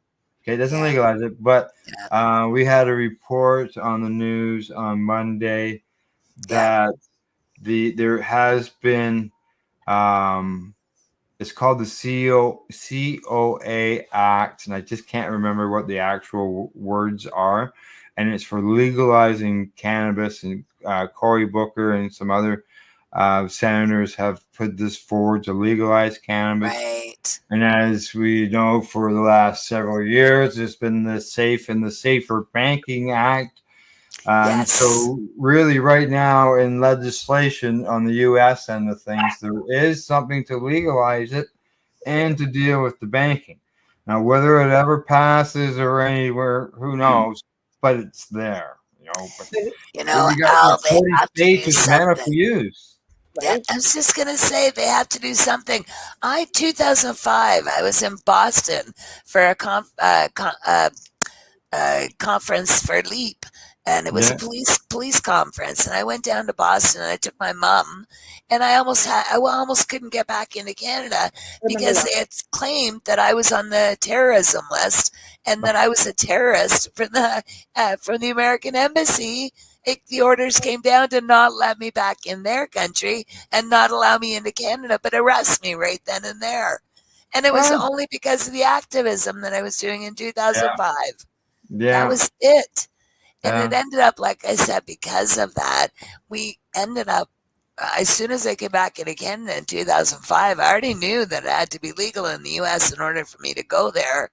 But now I knew then, they told me never to come back, and I wasn't going to attempt it. But also, again, I knew that even more so that cannabis had to be legalized federally so that people would not, like me, run into these problems. Yeah. I would never even attempt to go across the line because of my charges. I wouldn't even attempt. Well, just exactly. People have been turned away at the border. That's so sad. Not because they use cannabis or been charged in the past, but because they wrote articles about cannabis. It's like me with my activism, though. I didn't do anything. I was never, I'm a corrections officer. I didn't do anything to break the law, except, again, activism. Yeah, exactly. And that's enough for them to deny somebody entry. Now, being denied entry. Apparently so. Yeah. It's are you really a threat? Am I, because somebody's had a record? I know a person with got arrested with three joints. Friggin', well, I'm gonna say almost 40 years ago, and they still have problems going across the border. Shocking, literally. But you know what? That's again why we fight, though, Al, all of us, because this is not acceptable. They can export cannabis from our big producers to Germany, to Israel, to Australia. $250 million worth, I think. Oh, I know. I've seen. Because the big producers do not want to pay Canada's excise taxes. No. So they're sending it elsewhere. Yeah, and the other elsewhere is buying it, right? Yep. Edibles are all coming out of Cranbrook, BC from Dykar. It's all hitting the German market. Wow. And the Israeli market. And I heard that right from the guy that owns it. Wow. Now are they restrict? I'm assuming if they're being produced here, are they still limited to 10 milligrams? Or can they make the higher milligrams? That's our fight, though, Al. But in Germany's medical cannabis industry, is it restricted to only like 2%? Maybe it's only 0.3% THC content. I have no idea. Yeah, I don't know either. Yeah, I'm not how sure the what European market is. I would have no idea. That would be all into the European market. Yeah. If there was more than 10 milligrams they were allowed, then they'd be producing more than that. We could be able to produce it. Our laws wouldn't prevent them from producing it because they're not selling it in our market. Right. Right. Yeah. Yeah. There goes my puppy. All right. Top of the hour. You hold that thought. I will. Okay. All righty. Off we go.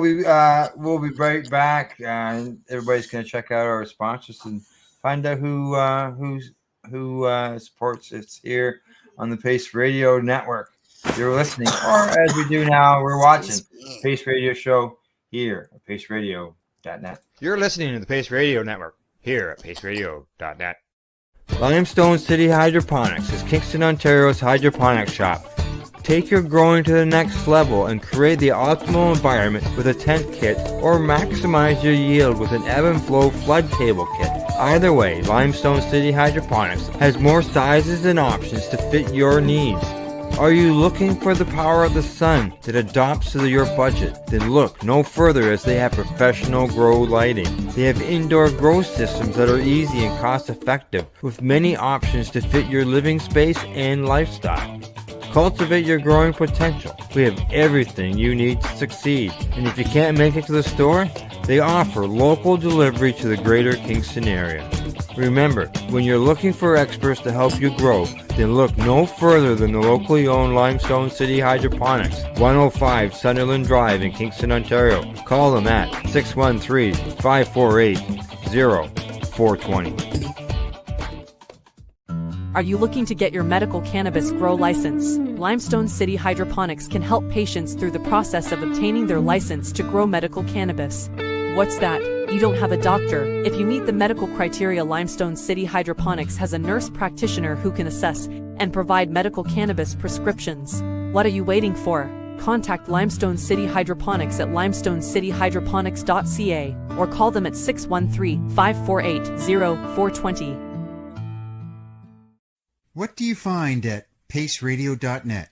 People advocating cannabis education. Enjoy the buzz of legalization with Campbellford Lifestyle Shop. From lights to plant nutrients, books, consumption accessories, and more, we've got all your basics to grow or consume cannabis. Visit our info center or take a look at our piercing services and body jewelry, now available in-store through Campbellford Lifestyle Shop, 17 Bridge Street West, Campbellford. Cannabis edibles are an effective way to manage pain and other ailments, especially when you deal with your trusted partner, Legacy 420, in Tyendinaga Mohawk territory. You see, we lab test every product on site to ensure proper dosage every time, which is critical when consuming cannabis edibles. All Legacy 420 edibles are made by our classically trained baker and chocolatier, and we also have super tasty vegan options. Our baker has been in the industry for 25 years. She's also a chocolatier. Everything from savory to sweet, your chocolate bars, brownies, butter tarts, you name it, we make it. Talk to our knowledgeable Cannatex about our incredible variety available. Give your trusted partners a call. Legacy 420 out on your road.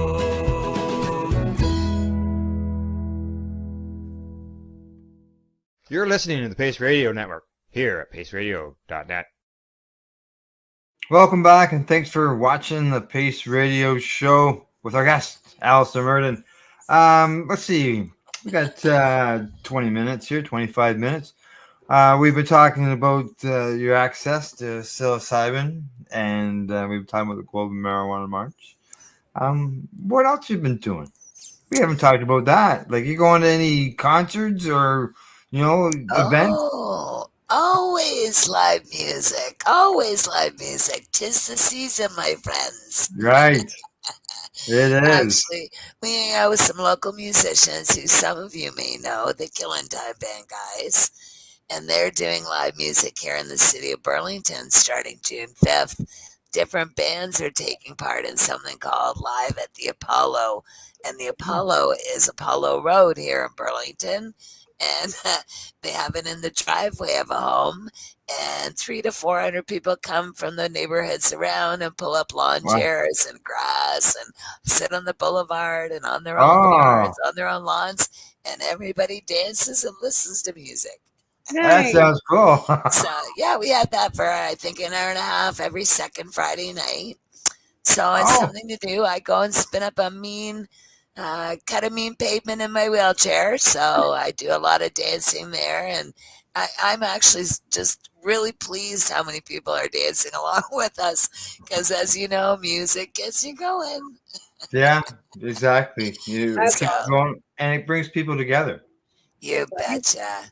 You Yeah. betcha. And that's, again, other than marches and protests, we don't have that much planned for this year as far as protesting and marches because, Mm. again, I'm waiting for hopefully something to happen with my lawsuit and then we can plan a protest. My And lawyers celebrate. always told me I Right. couldn't help anybody unless I was legal first. And I never thought about that years ago. Yeah, I So, know. Yeah, That yeah. was the best advice Michelle Rainey ever gave me. Was oh, she stop told you legal, that? because if you are legal, you can be louder. That was the Yeah. best advice she ever gave me. Most definitely. Yeah, in that respect. Yes, most definitely. Oh, I yeah, find yeah. with me it's more that I need to be legal for psilocybin in order to be heard more. Because Yeah. Right? that gets global attention It because does. everybody right now is following us to find out what's happening with this issue. Right? So, and Right. again, I'm pretty loud all around the world. So I'm not afraid to tell everybody whether or not I'm having a good or bad day and exactly why. So Right. again, Well, they need to see the reality of the difference, what yeah. what pain is and when it's not. Right?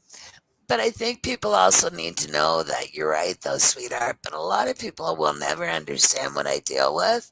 And that's okay because we all have our crosses to bear, whether they be mental, physical, or emotional. We're all carrying something and we all need medicine of some sort. So, Yeah. again, Like, you you know, what know, I'm trying to do is just teach the world that all of these substances can be used as good medicine. Again, because I've had things like heroin and cocaine given to me medically by doctors when I was young, I know exactly what those substances are like. And I don't necessarily want them for me, but I do know if other people choose them medically, why they are. So it yeah. makes a lot more sense to me. Again, I went We, back in school, sorry, Al, and yep. took a lot of these things in school just to make sure that I understood exactly why in college, when I was there, what was going on with me medically with all the pills and all these other substances. Sorry, Al, go ahead. Oh no, it's my fault. I'm like that. I just want to get it, get it. Some people can talk have a long answer, right? And then Right. by the time they get done the answer, you forget that you wanted to say something about something that's at the beginning, right? So true. I'm so sorry, darling. No problem. That's why I sometimes try to jump in there, because I understand. yeah, because now that's happened. These substances, though, honestly, again, I want people to know I know Pace Radio is about cannabis, and Yeah. cannabis, again, is really good medicine for Yeah, everybody. and So, we also have some shows that broadcast on the psychedelic end of things. yes, Right now our Sunday broadcast is taking a bit of a break. Ashley, our host, she's down in Humboldt County in California. oh, I'm sure right, everybody's heard of that place. And so she's down there right now, and not with very good internet. And she's working on that, and she'll be back. And then on Tuesday, we've got two broadcasts on the psychedelic end. And that's the Mushy Moments. And Cindy has renamed her broadcast, and she's added psychedelics to her show at 6 o'clock, and it's now called Your Evening Medicine Show. That's what it's called now. And she'll be talking. Yeah, so she'll be talking about psychedelics as well. I know during our news show, which is called the Psychedelics and Cannabis Educational News broadcast, LSD lately has, there's been studies coming out on it to help people with sleep and I believe pain as well.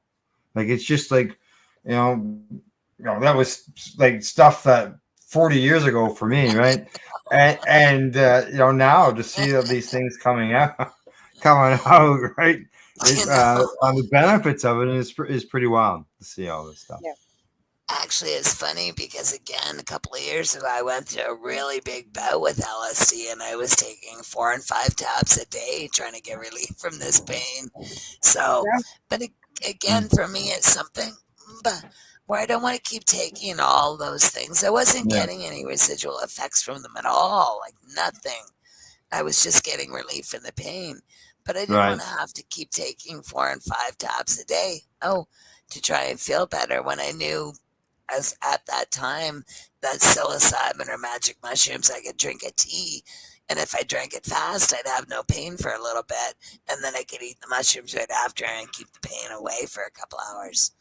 So that was the difference between LSD and psilocybin for me. Again, it's all about choice. Right? Yeah. We're not telling anybody to do anything. And it might work for you. It might not work for everybody the way it works for you either, because we're all individuals. Same with cannabis, right? Exactly. The way, we have to keep, recommending, but also telling you that don't be offended if it doesn't work for you, because it might. Right. Yeah. There are things I've talked to people who said cannabis didn't work for them. I've talked to people who said they've been allergic to it as well. Yeah. So I've had people like myself. I don't do well with psilocybin. It makes me sick. I don't react well to it. And I've tried microdosing. I've tried several different. It's just not for me. And I advocate for it though. Like I always mention you need help with getting access to it. I'm a full advocate for it. It just doesn't. It's the world's best antidepressant to begin with, people. See, I don't need antidepressants, right? Like I've never taken antidepressants, right? It is all over the news on the end of being antidepressant. But again, like I said, if you don't need antidepressants, like I don't need to take it. I don't. You're like me, right? I don't need. Yeah, you're like me. Yeah. Excellent. But you know what? For people who do, though, and even for people again like me who are in pain, it's hard to be in this much pain and not be depressed. They tell me. I remember when I was a teenager, doctors used to say, "Oh my gosh, let me give you something for depression. You must be so depressed." I was like, "No, I just would smoke and I'd be okay." Yeah, like I just smoke cannabis. Yeah, like alcohol is a depressant. Yes. And that's one of the worst things I'm sure that someone who's dealing with depression can do is to drink because of it being a depressant. You betcha. Yeah. Do you see who's over my shoulder? No, my darling. I only see a you would know her? Yes, I sure do. That beautiful soul, Michelle Rainey. She's on every broadcast with me. Wow. She sits there. I just thought, I also would know who she is. Can I tell you a little story? Sure. Michelle contacted me decades ago when she first came out in the cannabis movement, and she actually we connected, and she was such a sweetheart that soon after that I was going to a cannabis conference with Raphael Mechalom and Ethan Russo in Cornwall, Ontario. Was the first one in Canada in 1999. And I needed money to go, and I had written Mark Emery, and I had phoned, and I said, please, I need money to go. Somebody help me. So Michelle, next thing you know, there was an envelope in my door, coming through my door from, I guess, Mark Emery originally, but it was 10 $100 bills, and it had Michelle Rainey's red lipstick marks all over the envelope. No. And I wish I would have kept that envelope. I don't know what happened to it. But I just love Michelle. I think I still have her business card in my... She said she became an activist because of the work I was doing in Ontario. So God bless her soul. So, I know the first time I saw her speak, and that was at a cannabis awareness incredible. Put on by Treating Yourself magazine. And I saw her up there speaking about Crohn's disease. And I thought to myself, I can do that. Like, who would ever thought that people would sit around and listen to somebody having problems taking a crap? Like, really? Yes. You know, like. But we are interested in that's Yeah. a really cool other thing. people that have the same afflictions that we have. Those You those bet. matters. Like there's MS support groups and all kinds of You support bet. groups for people that, you know, if they want to gather with other people that have afflictions. We tried getting one together for, like, you know, we've got another girl here in town, she's got MS, like cannabis users, like support group for Yes. you. Nobody wanted to do that. We're like, maybe it was because during COVID and You stuff. know but what, though? I will tell you one thing about MS. When I was young and I got diagnosed with MS in my late 20s, the doctor said to me, do not ever go to an MS group or an MS meeting or whatever. And I was like, why not? And they said, because you're way too happy. Everybody there is really depressed. Yeah. And I was like, well, thanks for the heads up. I mean, But you get yeah. diagnosed, what are you supposed to do? You're supposed to- Exactly. like, Well, you're I not wasn't. living. But see, that's the thing, though. When I got diagnosed, I became proactive and I became an activist. So I don't know what everybody else does, but that's what I thought you were to do, right? I thought you were to get out there and fight. So Yeah. that's just what I knew. So Good I didn't setup. know to turtle and, you know, end up folding up. And, you know, I did like I didn't know any of that. So And you haven't stopped. no, I Yeah, haven't. You haven't stopped. No, No, exactly. I have No. purpose, my friends. I have purpose. Purposeless, I call it. Well, you know, when something works and works for you or You bet. helps you, You bet. and others are demonizing it, like people in authority positions. You bet. People tend to speak up, right? So That's why we do. You're so right, I think Al. it makes me sick when I hear the opposition party leader stand in, you know, parliament and, you know, make Pierre such Poilievre.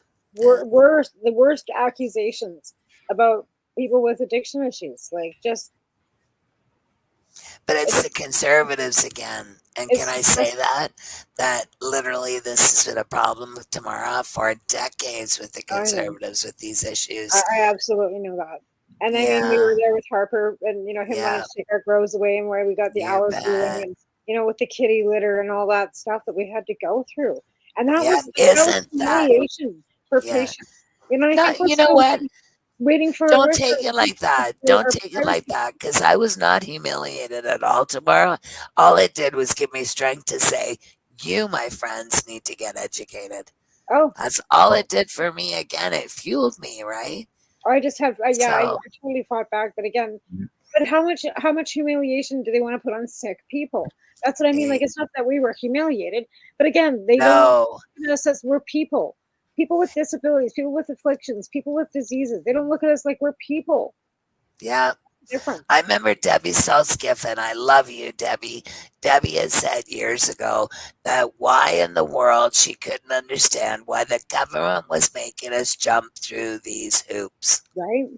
And I remember thinking when we were in Hitsig years ago together, the lawsuit, Alan Young approached me and I went out. I thought Alan wanted it to just be me and him in the lawsuit. And I was like, wait a second, this isn't about MS at all. It was about cannabis at the time. And they wanted one particular illness to fight in court. And I said, no, that's not right. So I brought in 8 people. I phoned Alan after I phoned and contacted all 8 people, including Debbie. And I said, hey, you guys, come in a lawsuit with me. And they said, does the lawyer know? And I said, not yet, but he will. So all of a sudden 8 of us go to court. I think it was 7 that I brought in, and then there was an 8th person who came in after. But bottom line, we ended up doing Hitsig et al., which was Hitsig, I guess, versus Canada now. And that, my friends, is still in Wikipedia because we made a big introduction then to the world to tell everybody that it was all different illnesses, like you, Tamara, and like you, Al, and like me. It wasn't just about one of us, right? Well, that's exactly what happened with the B1. Nobody didn't have cancer, MS, or some other form of severe arthritis, I think, could get even access to cannabis, right? And then, because of Michelle, I'm fighting for, the Crohn's disease affliction, which opened up the B2 section of the licensing application, which was 38 fucking pages, to be fair. I know. Right? 30. Now it's 11. So to be fair, the ACMPR is 11 pages, comparably to the MMAR. And I still can't get into the ACMPR and tomorrow. 38 of those pages were repetitively of your fucking address and phone number over and over. And over. Make sure you sign the bottom of every fucking page. Yeah. Like you know what? You can have your application sent back for. If you didn't sign your name to the bottom of every fucking 38 pages, they return it back and say it was incomplete. How many of these? You know, again, I can't even get into the regular program in Canada now for cannabis because my limits are too high. I don't want any pills. Well, I take pills, but I don't want as many pills as they want me to take. I would rather have cannabis, and they're saying, no, your limit is too high. You're not welcome They in took this mine program. back. They told me it was due to affordability. So when I went and got an MMAR, like or whatever, like through this Grow your own. Namaste dot whatever it was. Oh. They wouldn't give me a grow license, right? It was all through the LP. And they wouldn't give me my full licensing of 20 grams. They only give me 15 because how was I going to afford it? Wow. This was the registered nurses. Whose business is it of theirs? It was this cannabis 420, whatever. That you had to they knocked mine back to 15 because they told me that it was, affordability and they didn't want, Wow. Yeah. Not fair. I've had family and friends who've helped me all my life. That is not fair. Right? It's another business how I afford it. And then No, my it's family not. doctor then signed me here in Cranbrook, and then we went back for our renewals. They said, sorry, or she said, sorry, you can get 30 grams at the store every day. Why would I sign you up for any? What? Our GP wouldn't have licenses. Are you kidding me? No. You know, this is why we have to fight these things that are going on with this cannabis program in Canada, the Cannabis Act. None of this is acceptable for any patient. Well, it's not the Cannabis Act. It's the College of Physicians still, Allison. It's still the College. Oh, it is. Sorry, controlling this. You're right. I apologize. But it's really got nothing to do with the Cannabis Act. Cannabis Act that's true. Got nothing to do with it. My doctor just said, you can go into a store and pick up 30 grams. Why would I prescribe you 20? Yeah, no, Like, that's it true. doesn't I can make sense, see. right? It's the College of And that's why Physicians. there's no point in me renewing this for you. She didn't understand the whole That's growing thing. ridiculous. Right? You have to. If you can't, how are you going to be able to afford to grow? They ask the question, how can you afford to grow that much grammage? How can you afford to go to the store and buy it? Right? Exactly. You couldn't afford to cost grow you more. Like your Oh 4 my plants gosh. are not going to grow you 30 grams of cannabis a day. You can Not even access close. cannabis, 30 grams of cannabis a day at a store, but you're not allowed to grow enough plants to be able to supply yourself 30 grams of cannabis a day because there's no way 4 plants are going to ever do that. And that's why I'm saying. Like an ounce a day, you're going to need to grow 200 plants, if not. But you know what? As a patient, there's a different program tomorrow. Because you can get as many plants as your doctor says. You're not limited to 4. Oh, I know that if I had. Medical. So yeah, I don't want people I to got some doctor that's misunderstand. going to sign the paperwork that I got to send to Health Canada. Yeah. I had an MMAR. Got my Yeah, first with the MMAR. medical license is different. Right? Yeah. Yeah, well, I know I've had them, right? Yeah. I had a grow license for 20 grams a day, both me and Alvin both, right? That's what I thought you were talking about. Yeah, but well, you can't get them without paying for them, and you have to have a Yeah. doctor to sign them. Same shit. Wow. And the doctor You have won't to sign pay it your because doctor? Any of them. If you want a license, you pay them. Wow. Same as it always was, Allison. Wow. I have never paid my doctors, nor would I ever pay my doctors. This is a My medical family doctor, issue. no. My family doctor, when she signed us up when we moved to Cranbrook, no. But she wouldn't renew because of the legalization. But if I want to get a grow license through any of these other things, it's still going to cost me at Right. least $25 per gram. What? $25 a gram. Yeah. Wow, that is not right. That's just That's the way it not was right, before. Tamara. I paid Dr. Cameraman when I first got my first MMAR in 2012. Yeah, I've Told never you. paid any doctor ever. Yeah, I never would. It's illegal for them to charge us. They aren't supposed to be charging us. But if you want a grow license, all these online ones, they won't give you one because the Yeah, LPs I are knew taking that. right? I did The know LPs are that, taking back the- sweetheart, You don't have to pay them for your license. These whatever. That and is it's so easy for- unfair. As long as you're not getting a grow license, you want a grow license from them? They want $850. Yeah, that's just not right. Wow. Yeah, I'm not sure. We are one of our sponsors, Limestone City Hydroponics in Kingston. They have a medical signing clinic there. and I guarantee the doctors charge the you fee is the doctors have a fee because Yeah. if the doctor's not able Wow. to charge wherever, like I don't know where some doctors are located. For some So clinics you to do be out this west, and they 420, can't yeah. bill Wow. the Ontario end of things, so they have to charge a fee, right? Yep. Yeah, they can't charge MSP or whatever for it, so they charge you. And the thing of it is, like, Yeah. most of them aren't even doctors. Most of them are just nurse practitioners that are signing for you, and they're charging. Yep. And I believe Wow, I had no clue. so. If you want 20 grams, you're going to be paying $25 per gram. That's whatever, 500, $600, whatever Yeah, it is. but if people's family doctors would go Wow. ahead and sign them, and OHIP Yes. would pay them to do that, that would be a lot nicer, wouldn't it? Yes. I know that some things should go to the doctors. There's paperwork that the OHIP doesn't Yeah, that you cover. pay for. Yeah. Correct, Yeah, they pay sure. for it. Whatever. And It was $35 you know, for admin fee, I can whatever. understand where a doctor with the MMAR days charge somebody a few dollars to do their paperwork. Like my doctor charged me $50 that first year. Yeah, Right. yeah. And then he never charged me. He's never charged me since. So it's like I'm paying like $1 a year. Right. Yeah. Okay, right. That's You know? that's fair. That's fair. Yeah. Yeah, I was just thinking because I just a few months ago did my taxes and I applied for the medical disability again, the Yeah. disability tax in Canada. And I didn't realize I'd already had it for the 80s, which that's why I didn't realize I had it because it was so long ago. But anyway, when I applied for it, they said it was going to be $225. My doctor's office said to get the paperwork signed, and I was in tears. I couldn't believe that they would make somebody who's already marginally sort of in a different position than most others pay $225 to get a disability tax form filled out.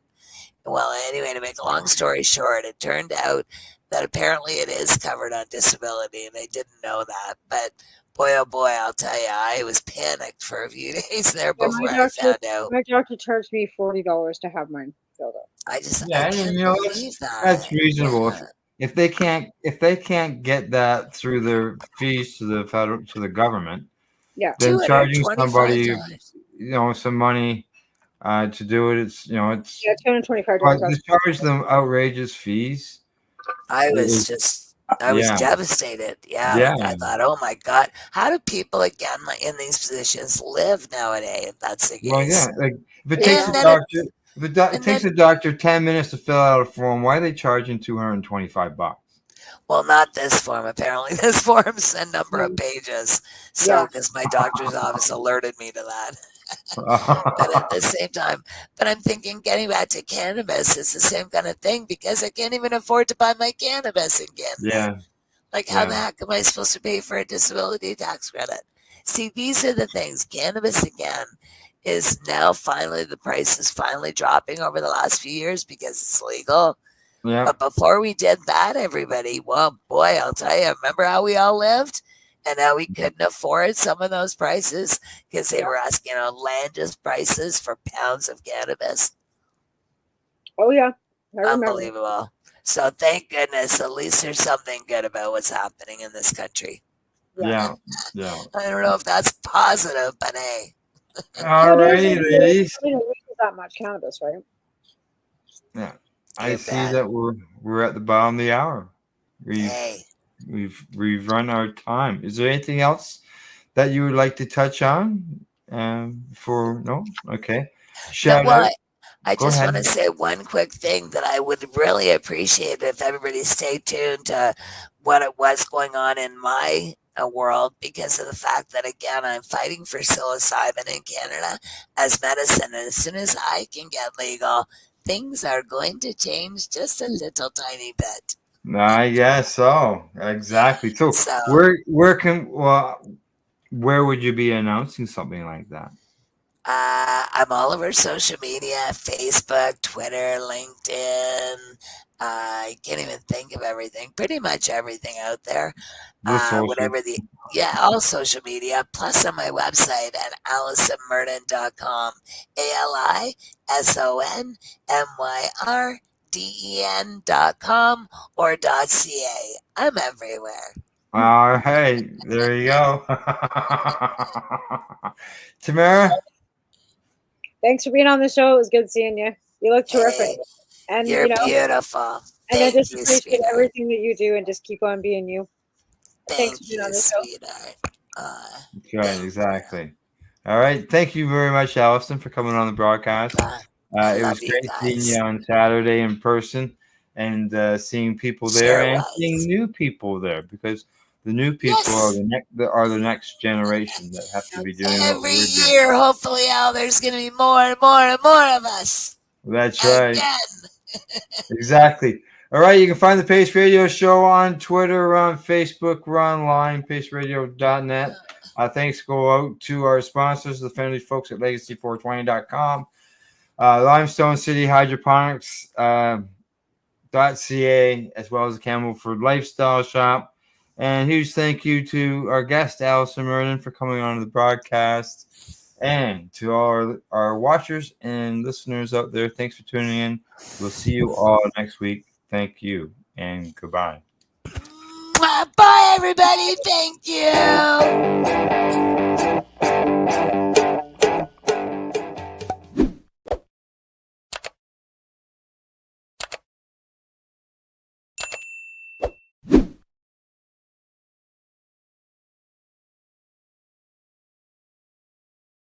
Let's share Pace everywhere. That way it can help create peace.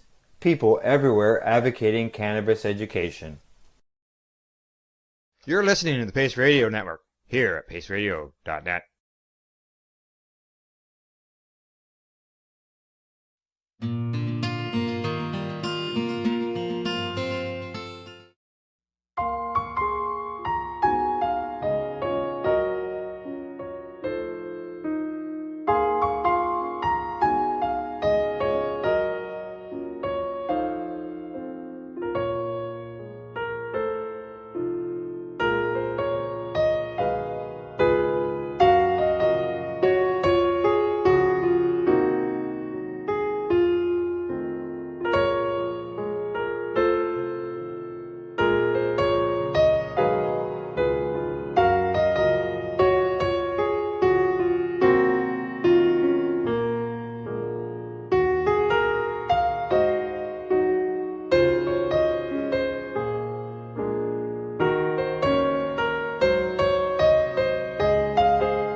Hi, I'm Timmy. And I'm Mary Jane. He's the newbie. She's the doobie, and this is the show where we tote cannabis. Talk. From both sides. Is that even possible?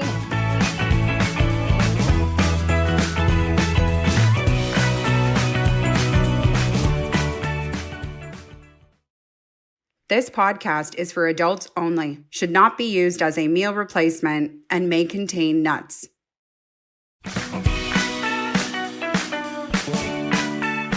Hey everybody, and welcome back to another episode of The Newbie and the Doobie. My name's Timmy, I am the newbie. Mary Jane, also known as the doobie.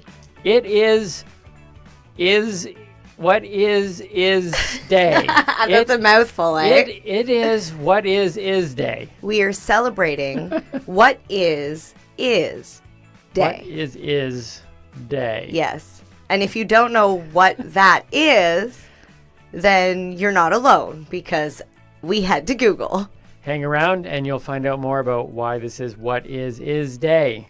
Yes. What else is coming up on the show today, Mary Jane? Well, we have our word of the week. As well, we have a high five list. We have, I forgot, we have Tim and Janice this week. Tim and Janice are here. Tim and Janice have been in one.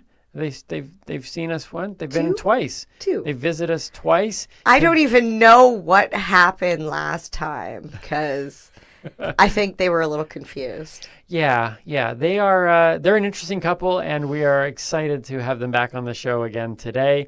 And as well, we have what is cannabis.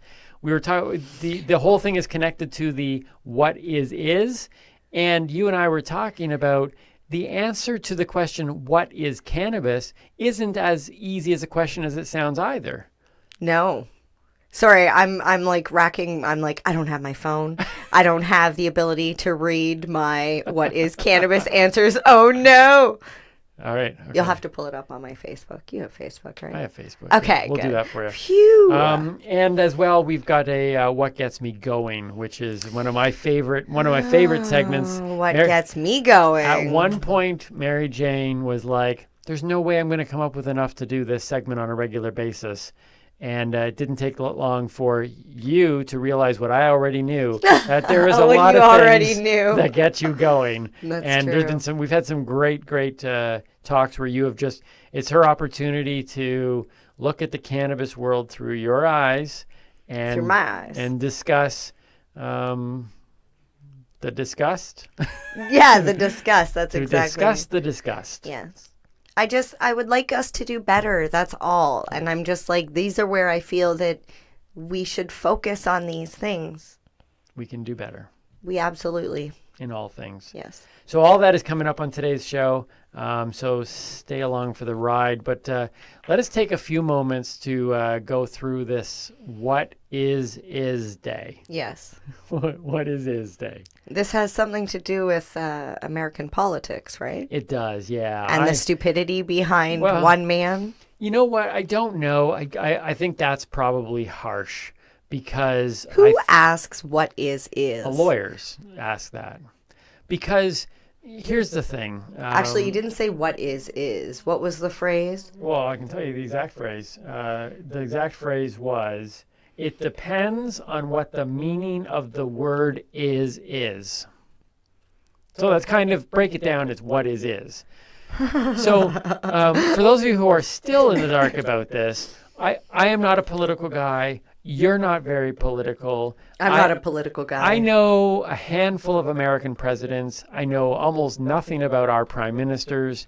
I know that the Bad Boys guy who owned the furniture shop was the mayor of Toronto. Mel Lastman. So I know that. But other than that, we don't talk about politics in general. No. But here is the thing that it just caught us off guard. The whole what is. And as much as it was funny to read and to recall back, and what basically happened, let's just set the table. Bill Clinton, one of the former presidents of the United States. Yeah. Maybe most of you would know him by his wife. He would be Mr. Hillary Clinton. That's so funny. He was the president, Yeah. but it's true. Most people would know him now as Mr. Hillary Clinton. He's the husband of Hillary, Yeah. right?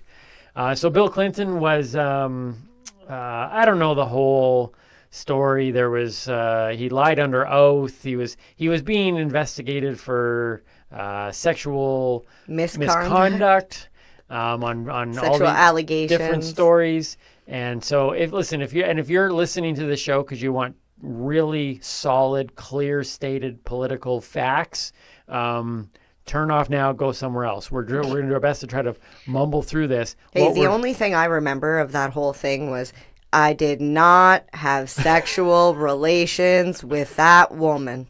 Oh, wait, hold on. Say that again. I have the exact quote. I did not have sexual relations with that woman. Monica Lewinsky. Oh, he actually said throws her with name. Monica Lewinsky? Yeah, he throws in Wow. her name.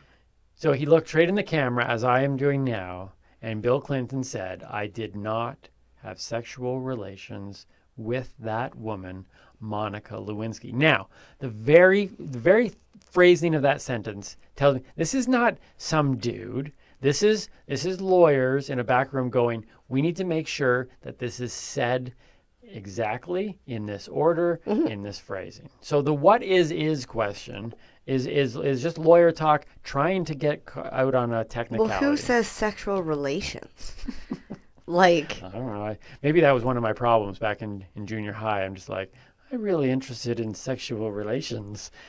And people are like, you're weird, kid. Yeah. Yeah, that would be a little bit That would be strange for a 5-year-old. It's strange. So anyways, we don't want to get into the whole thing, but the fact is that the question was asked to him. This was on a grand jury for impeachment. And the question was asked. Yeah, what was the question? Okay, so, and by the way, the reason why it is today is because this is the anniversary of it. It happened, let's see, do the math, 1998, August 17th. So what is that, 23 years ago? Yeah, 23 years ago. So the question was whether or not Mr. Bennett knew of your relationship with Miss Lewinsky. The statement that there was no sex of any kind in any manner, shape, or form, more lawyer talk, with President Clinton was an utterly false statement. Is that correct? To which Clinton responded, oh my God, out of all of that, he asks about the word is? On what the meaning of the word is. Yeah, that sounds like a man just trying to find any. Like, I have so many more questions about all the rest of the question. Okay, but here's the thing. Not about the word is. Is it not an interesting question? Like, define is. It's the letter I and the letter S Right? beside each other. Okay, I didn't know how to define is. There's an actual definition for it. Okay, I'm assuming there would be. The definition of the word is, according to Webster's dictionary, so it's not the Oxford, okay, so we're talking Webster's. Okay. Present tense third person singular of be, obviously. Like that makes sense. Well, so singular of be? So it's is the plural of a? It's the present tense third person singular of the word be. That's what is. So you can see this makes perfect sense why you would go for something like this, because if you really break it down, everyone goes, that's a stupid question. But really, if you break it down, nobody knows the definition of is. It was a brilliant tactical move. It sounds dumb, but it was a very, very smart Whatever statement. happened, was he found guilty? Because, I mean, I don't know. He was reelected. Was he reelected, or was this the second time? Who knows? I don't follow politics. The only thing I know about politicians is our prime minister has an obsession with socks. So that gives you an idea of what my political knowledge is. And I know that Princess Kate runs our country. So, other than that, I thought that was Celine Dion. Celine Dion runs our country. Sure, why not? She's still singing. Yeah. Is anybody? Yeah, she's. Yeah, I just Googled her the other day. Really? She lost a lot of weight after her husband Dion. passed, but Celine she's Dion. still alive and kicking and helping charities and stuff. So what is? What is it? That's what started off this conversation today. So on this day, we're going to get into what is. We're going to talk about the what is cannabis, because that question made me think about that simple question, because we posted it online. We did. We posted what is cannabis. It's funny. You have a lot of comedians on your yes. We're going to go through some of these on your Facebook. But all the answers are so different. And my fear was we were going to ask what is cannabis, and then we were going to have to retell people and say, look, you can't just say weed or marijuana and you didn't have to. It shows you how many different ways people would define it with just a simple blanket question with no qualifiers. What is cannabis? And that's what is Day did for us. It kind of made us go into this thing of going, how would you define cannabis? And what we've discovered is that people define it very differently. And so we're going to look at that in a little bit. But before we do that, let us do the word of the week. Yeah, I'm excited. Where are we at now? We're building all the way up here. Yeah, we had resin last week. Do you remember? You spoke a little bit last week about this one. Oh, it was about, because we were talking about resin, and I thought it was, because we went to this place once where they had to... don't talk about how they do it. Oh, okay. All right. Do you remember the name of it? Rosin. Yes. Is that what not we're talking about rosin, but just rosin. Rosin. Not just rosin. Not just rosin, but rosin. No, not butt rosin. Nobody wants butt rosin. No. Nobody wants butt rosin. No butt rosin. All right, so rosin is the word for today? Yes. So we went from resin to rosin. All right, what do we got? Rosin is a concentrate, cannabis concentrate, that is made from taking cannabis flower or keef and trichomes. You're literally using all the words that you've been teaching over the last few weeks. Right. As if I had a plan. Months even. As if I had a plan. Oh, you do have a plan. So how it's made is using heat and pressure. Right. That was the press. And okay, so you take your cannabis flower and you place it into a squish bag. That's what they call it, a squish bag. Okay. It's basically like a mesh screen bag to protect the plant material from getting into the rosin. Is it what they put like cheese in? Like cheesecloth? Like a kind cheesecloth? of, not really. Okay. Yeah, it's a lot finer. So you take your cannabis, put it inside the squish bag, and then take some parchment paper and put it in between 2 plates and apply heat and pressure. Okay. Initially, we heard stories of girlfriends freaking out on their boyfriends because they were destroying their hair straighteners because guys were going to the kitchen and taking cannabis buds and sticking them in between parchment paper in the hair straighteners and just squishing it to get the rosin out of it. Well, like you've said before, cannabis people are, what was the word? Ingenious. Ingenious. Ingenious. Yes, they're ingenious. Ingenious. Always finding a way. Yes. So when you do that, like a lot of people now have they have garage presses or like what's that, like a vice grip or something, a hydraulic press. Okay. And basically a rosin press is that. It's a hydraulic press with heat plates. But obviously you can buy them with like digital, turn it up, turn it down. But I just want to say, whatever you do, please do not use wax paper.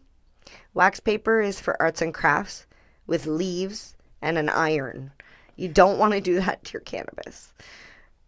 Parchment paper is what you want to use. Yeah, absolutely.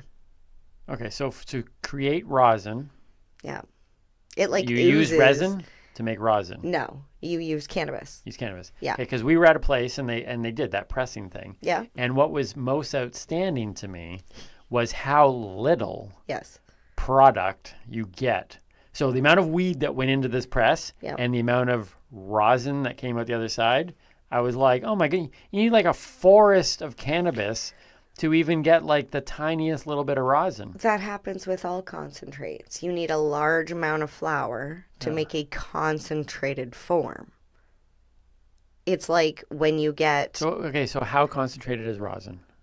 Break that down for me. So you could get rosin up to 70% THC, Wow. 80% THC. Because I've only heard, you usually talk about, when you talk about high THC stuff to me, you're talking like 20, 25%. That's flour. 70%, that would like floor me. That's why I like my Shatterizer, because I can take little hits. I don't have to take like a big bowl. Okay. Yeah. All right. Okay, so now, and let me just make sure I got this right. This is if you haven't been watching this show, you need to go back and watch this thing build. So, here's what I have learned. I believe that there are 5 types of cannabis or forms of cannabis. Yeah. There is flower, there is concentrate extract, there is topical, there is tincture, and there is edible. That's correct. I got all 5 today, folks. Yeah. What is? It doesn't connect, but anyways, it sounded important at the time. It did. All right, so there you go. That's the word of the week, rosin. Cool. All right. It's time for our high five list. High five. So I was thinking about the what is. Okay. And I thought I didn't know how to define is. The only reason I was able to say it earlier is because I'm reading it right off a computer screen here. And I'd have to still Google the present tense of the third person singular to figure out what that means. But I was thinking, what are my favorite 2-letter words? Because is a 2-letter word. You're welcome. I don't think no is on that list. More incredible. No, I don't like no. Okay, here we go. So Timmy's high five list. Okay. Seems very simple, but it's amazing the power in these words that I love. I love these words so much. Words of 2. They have to be 2 letters. Okay. Timmy's high five list today is my 5 favorite 2-letter words. Number 5, Oz.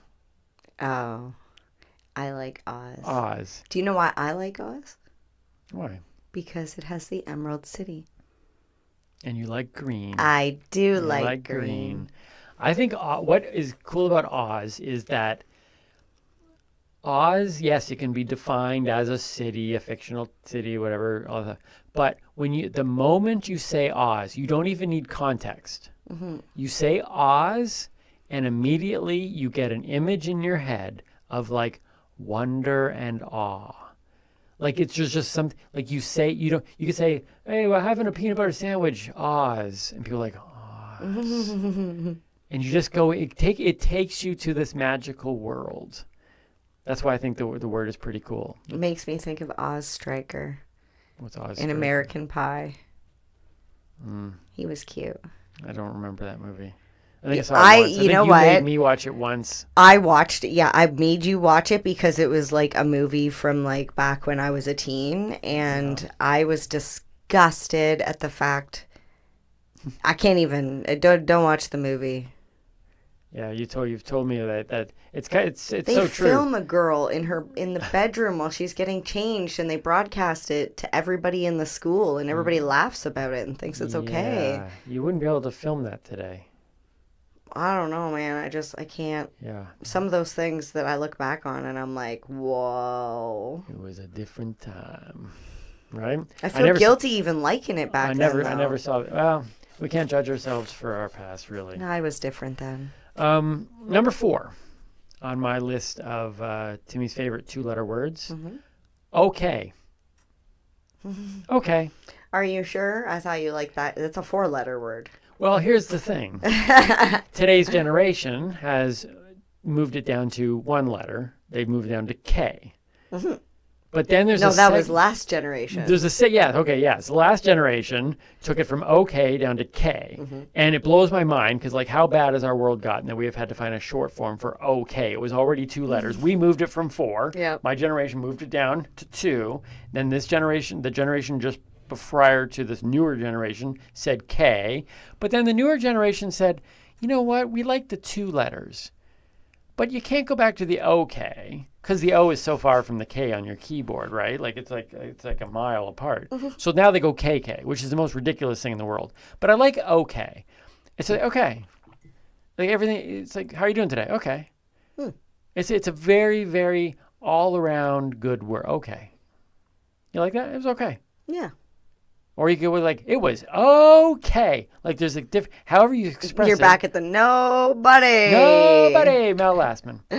My number 3 on my list of Timmy's favorite 2-letter words is ew. I think that's a 3-letter word. No. Well, if you drag it out, it could be 5 letters. The way I say it, it's ew. Yeah. So I just do ew. Oh. I actually don't say that. But when you hear somebody say ew. It's funny, I don't say ew either. Say yicky. Is there a better word? Well, I do like when you say yicky. Yicky. But is there a better word that really grasps that's disgusting? Wah. Wah? Wah. I don't know. I think ew. That's like I think that's the ultimate ew. Ew. Wah. That's ultimate disgust. Well, wah is 3 letters. It's WHA. So I want to even go smaller. Oh, fine. What if it's WA? Wah. Wah. Well, I suppose so. But I like ew. Ew, 1 word. You don't have to say anything else. Just like Oz creates a picture of wonder, ew creates a picture of disgust. That's true. Number 2 on my list of Timmy's favorite 2-letter words, O. Now, I know that sounds like 1 letter, but it's actually 2. It's an O and an H. And I love using it in this way. I love it because it's so versatile. You can go, oh, or you can go, oh. Or my favorite, oh. That's your favorite? My favorite is, oh. That might be you my set favorite me too. up for that. Yeah. But you see how you just change it? It's so many different things. Oh. I don't care. Oh. But you can also go, oh. That means you do care. The same word can mean I don't care and I care. Unlike ew, which is just flat out ew. Yeah, like ew. You can't say ew in it's a not good versatile. thing. Ew. Oh, maybe you can't. Ew. No, you see, right? You can't do it with you. I can. I just seen something really cool. Ew. Ew. No, it doesn't work. I completely disagree with it. Fine, I'm stretching. But O is versatile. Okay. Oh. Okay. See, I'm using your other word. Oh. Okay, enough. Okay. Oh, okay. See how quickly I used your other comes one. in? Okay. I use okay. A Okay. lot. My number one on Timmy's high five list. Number one favorite 2-letter word. So. I think so is so funny. I use it all the time. I always have to remind myself to not use it. But when I'm writing, I'm always like, so. It's kind of like after everything that I've said, which most of it is untrue, I go, so. And then I put something else together. But what I love, can I tell this story? Can I tell this story? I don't know. What is the story? So I know somebody, I'm just going to tell you like this. I know somebody whose opening line to me when they come into a room is always, so. I'm pretty sure we already said this because you said you were a ghost. Did we? Yeah. Oh, we might have mentioned it on a previous episode. Yeah. Fine, it's my son. He always says, so. And it's always like setting up the big request or It could be what's going it's on. not a big request. Sometimes it's when's dinner. Yeah. Could be. It's just like it's his way of like coming in the room is like. It's a great entrance Yeah. though. So. Yeah. And it's just no matter what I'm doing. It's scary because you didn't know he was there though. Oh yeah, usually he pops out of nowhere. But it's that phrase opens up this sense of no matter what I'm doing, he has my attention. Mm-hmm. So that just does it, right? And it captures your. Anyways, that's why I think. So that's Which could also be a 3-letter word. It could be a 10-letter word. So. No, if we were like sewing something. Oh yes, that's true too. Yeah, that's why it's important to write it down. Dang English. So Oz, okay, you, O, and so. My top 5 2-letter words. Nice. Not a bad list for just 2 letters. No, not at all. Well, there's 10 letters there. There is. We have asked our friends Tim and Janice to comment on what is. Yeah. We actually gave them the theme, and we said, we're talking about what is, and we wanted to have their opinion and their response to what is. So, ladies and gentlemen, please welcome back Tim and Janice. Hi, I'm Tim. And I'm Janice. Today, we're going to be talking about is. So without further ado, take it away, Tim. Janice? Yes, Tim. What is the topic? Not what, is. It is the topic? Yes. Is it the topic? Not it, is. What is it? No. What is? What is? Exactly.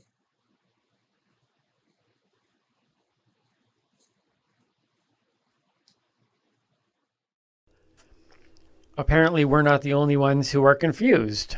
Well, it sounded like Janice knew what was going on, but I think she knew the topic. Yeah, she was definitely relying on Tim. Yeah. But yeah. that's usual. That's usual. Take it away, Tim. Tim and Janice, you need to connect with them on TikTok. I think they're going to be other places as well, but currently they're on TikTok. Their information will be below in the description boxes, but it's just Google Tim and Janice, hashtag Team Blue and Yellow. Look for the blue and yellow hearts. You'll find them. But they are how did you describe them? They're the couple that you hate to love. The couple that you hate to love. Tim and Janice, everybody. We'll have them back on the show at another point. We do thank them for coming on and trying to weigh in on some of our topics. Yes, funny for sure, either way. Absolutely. Okay, so let's get into this one. I think is interesting for as much as we try to make this show interesting and educational and fun for consumers and non-consumers. I think this segment in particular really is for both because by the looks of it on my phone here, so we both posted on our social medias what is cannabis with no qualifiers, no nothing. My followers, I have a lot of comedians who follow me, and I have a lot of wannabe comedians. And I have a lot of non-consumers that follow me. Yep. you obviously have a lot of consumers. Mhm. You probably have a lot of wannabe comedians as well. Maybe, yeah. And you have some comedians. Some actual comedians. But before we came in to start recording, Mhm. we did notice there was a very different tone in your answers and the answers I was getting. I just want to say thank you to everybody who responded on Facebook or Instagram and had no idea why I was asking, because Timmy said he was doing research for a podcast. I legitimately just wrote, "What is cannabis?" at like 11 o'clock at night last night. Yeah. And I've got like 30 comments on here. So thank you. Yeah, no, thank you for everybody who responded on mine as well. Some great answers. I felt the need to put a little bit of note on top of mine because it would be... Because you have a lot of non-consumers. Some people might and, think like, I was hacked if I just said, what is cannabis? That's true. But then again, my social media account is, I take it down some weird trap rabbit holes. Nobody probably would have even blinked. They're just like, what is Timmy doing now? I don't know what you were doing before I met you, but since I've met you, yeah, you've done some risque stuff, and Oh, I have. Yeah, I got you in trouble. I got in you trouble didn't years publish ago. that what's his name with the bubbles? Oh yes. That was a hot photo. It is. Okay. Yeah. I won't talk about it right now. But What's yeah. his name? It was Wayne Gretzky. Oh yes. Okay. Anyways, yes. Yeah. Anyways, but yeah, I think if people who follow me in general, whether you like my humor or not, It's expect the unexpected. You are Big Brother. What did one person say? One of my greatest compliments was It's so funny. I got to say this because Okay. when I would do your tour with you, Yeah. I would be the one at the door, and sometimes people would come up to me, and it's funny because there was never anybody in the audience that ever said this. It was one of the helpers that came to me and said, "Hey, people are complaining. Timmy's doing the same material, and it's the same jokes every time." And what's so funny is at the exact same venue, at the exact same evening, I had a different couple come up to me, like people from the audience, and they said they thoroughly enjoyed the evening and that they love coming to your shows for the reason that they never know what to expect, that they never know what Timmy's going to do on stage. It's true. So whether he tells the same jokes, I guarantee you it's a different show. I know because I followed him around night after night. Yeah, I don't think the same jokes are as frequent as some people think. It's not. Maybe I think people watch your videos a lot and maybe read your stuff a lot. And we so- tour. We have regulars who come to shows five times a year. Yeah. Into the exact same location. So chances are, if I got a really good joke, it's going to pop up naturally. That gorilla joke. The gorilla joke I thought that was a great moment. But So did I. yeah, I've done interpretive dance. I've been on roller skates with short shorts. Well, see, you do crowd work. Like you do other like the stand up part too, but like you're an amazing crowd worker. Well, thank you. So, like I'll be like close to Jimmy Brogan. That's pretty maybe good. Jimmy's awesome. I'm We just met- saying. we met Jimmy down in Yeah, LA. did he not have a license plate that said no act? Maybe Because he legitimately had no act. He's that good at crowd work that he can just get up on stage and kill a room. Yeah, I'm not going to say it here. I'm not going to say what he told me, but it was one of the greatest compliments I'd ever received from somebody. Oh, that's But sweet. I'm not going to share that here. Anyways, the point of all this is that our audiences, what this showed was that our audiences are very different. Oh, yeah, for sure. But within those audience differences, people had different views of cannabis even within those audiences. So your cannabis consumers, a lot of them, they had very different answers, as did mine. And so we just want to walk through a few of these. And again, thank you for everybody who contributed. So for the question of what is cannabis, here's your opportunity to hear that, just like I've told you before, weed no longer equals weed in my mind. You've opened up to with all. It of all the, still smells like weed. It all still smells like weed, but you've opened it up to this whole thing of all the different strains and all. Like weed does not just equal weed. There's so many variations, and what we're finding here is that the definition of cannabis changes dramatically too, based on who got the question. Oh, absolutely. So let's go through this. Let's see what some of our people said when we asked, what is cannabis? Okay. You want to start? Yeah. So Nikki said life. Oh, that's deep. Right? Right? Which I've often said cannabis is life as well, because without cannabis, I feel like my life is not the same. I don't live it the same. You know that. Mm-hmm. So my first one on here is it's a plant. It's a fact. Which it's is true. a fact. But notice right there in the first two things, those are very, very dramatic different answers. Mm-hmm. One is, well, it's a plant. And the other one is life. Mm-hmm. So right away, what is cannabis? It's amazing how people see it. What else you got? Danny says meds, so medication. Okay, medication. Paula says an essential nutrient. Okay. What is cannabis? An essential nutrient. Right? What do you got? I've got two people who went down the same comedic route. Nabis that doesn't come in a bag. I guess it's because it comes in a can. It's cannabis. Okay. And then there's nabis with a positive can-do attitude. So it's a cannabis as opposed to a can't-abis. Okay. So, all right, I see where they're going with those, but what else you got? I also have a jokester on mine. Okay. Lonnie says, it's a can that's also abyss. Fair enough. I like this one. What is cannabis? He is a rapper that tried to start a feud with LL Cool J in the 90s. That's from my good friend Leland Clausen. I think is he talking about Ludacris? No. Oh my God. Ladies love Cool James. It's the rapper. No, with the rapper that Cool tried to J. start the feud. I'm trying to think where the cannabis. Is he trying to run it with Ludacris? I don't know. Ludacris doesn't go back that far. I don't know. Leland, got to explain it, but I That do. shows how out of the game I like where Leland you're. is. I like where you're going with that one, Leland. I like where you're going with that one. He got 3 likes though. His thing on here is the only one that has. It's because he's Leland. Come on. Okay, fair Who enough. liked it? I don't know. Can I? All even check Leland's that? friends. Click on the thumb. The sum up. Let's see who liked Leland's statement. Leland's wife. Mike Hickman. Leland's agent. Deanna O'Hara, I think she's a comedian as well, and Reg Lister, who is a fan of Leland and myself. So, okay. Right. But Leland is currently winning with likes. Oh, see, and I didn't even look at that. That's interesting. So even though we don't know who that rapper is, we're going to give credit to Leland here. I'm just razzing Leland. I hope you know I'm just kidding.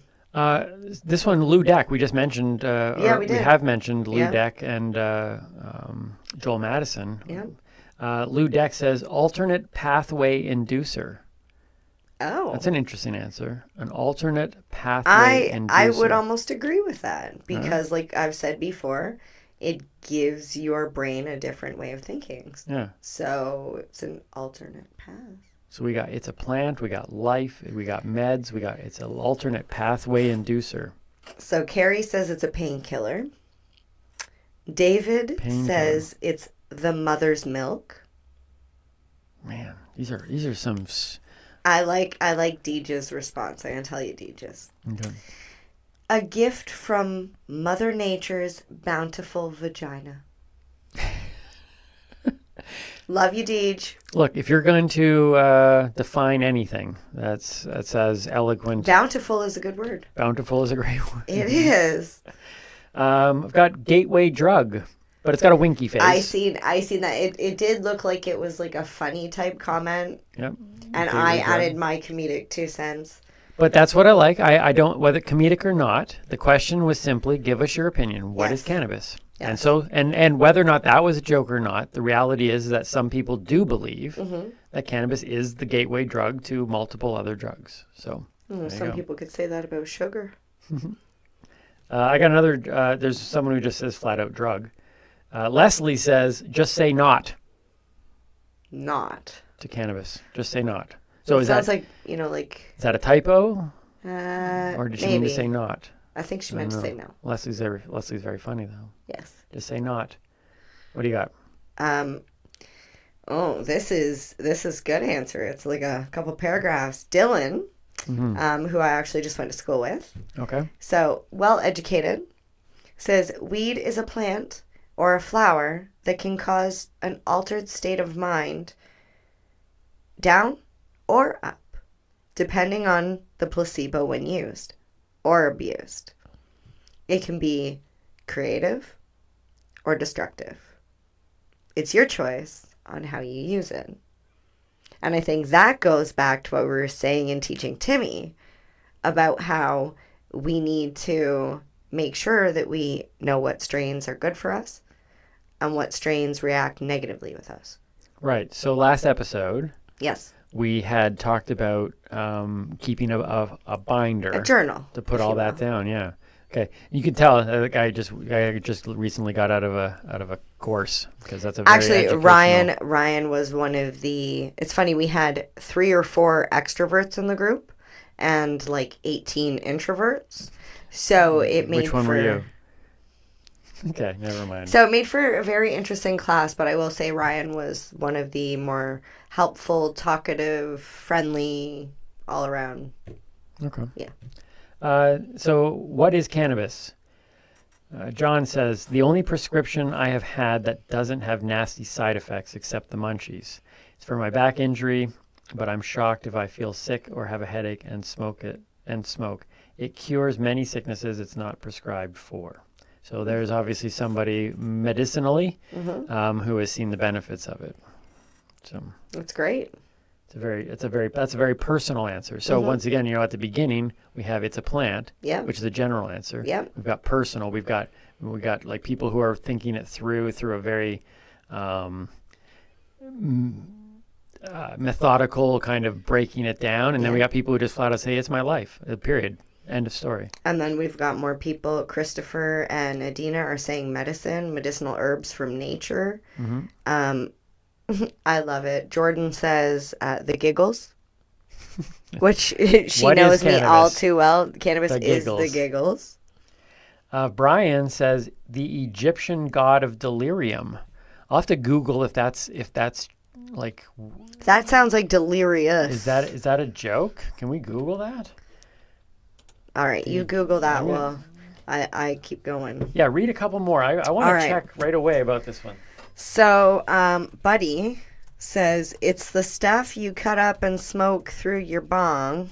And then, of course, he felt the need to comment, I know you've smoked it before. He knows because he's Buddy.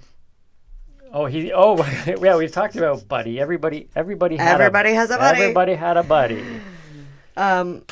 Yeah, so Karina says the good Lord made cannabis a weed. So that way there would always be enough for everyone. Okay. All right. And that touches a little bit on, like, is cannabis in the Bible? Because there is the discussion on whether or not cannabis was put here by God. So I don't know. I couldn't find, at least in this quick kind of search, I couldn't find anything that really connected the two. But it does. It has a lot on here about cannabis being used to treat. Here comes up glaucoma and eye sores back in ancient Egypt. So they were definitely using it. But I'm fascinated by the Egyptian god delirium. Now I don't even know. I don't know if I'm being trolled with that. So we'll have to look that up after. That one. Yeah. I have another comedian. Okay. The opposite of cannabis. Nice. That's the can-do attitude. Yeah, I can do that one. A can of food in Whoville. Cannabis. It's a can of food in Whoville. I know where Whoville is. I know. Okay, how about this one? Joyce says it's a plant that has so much healing potential, pain relief, relaxation. However, in the hands of those who just want a high, it will demotivate and harm. So use wisely.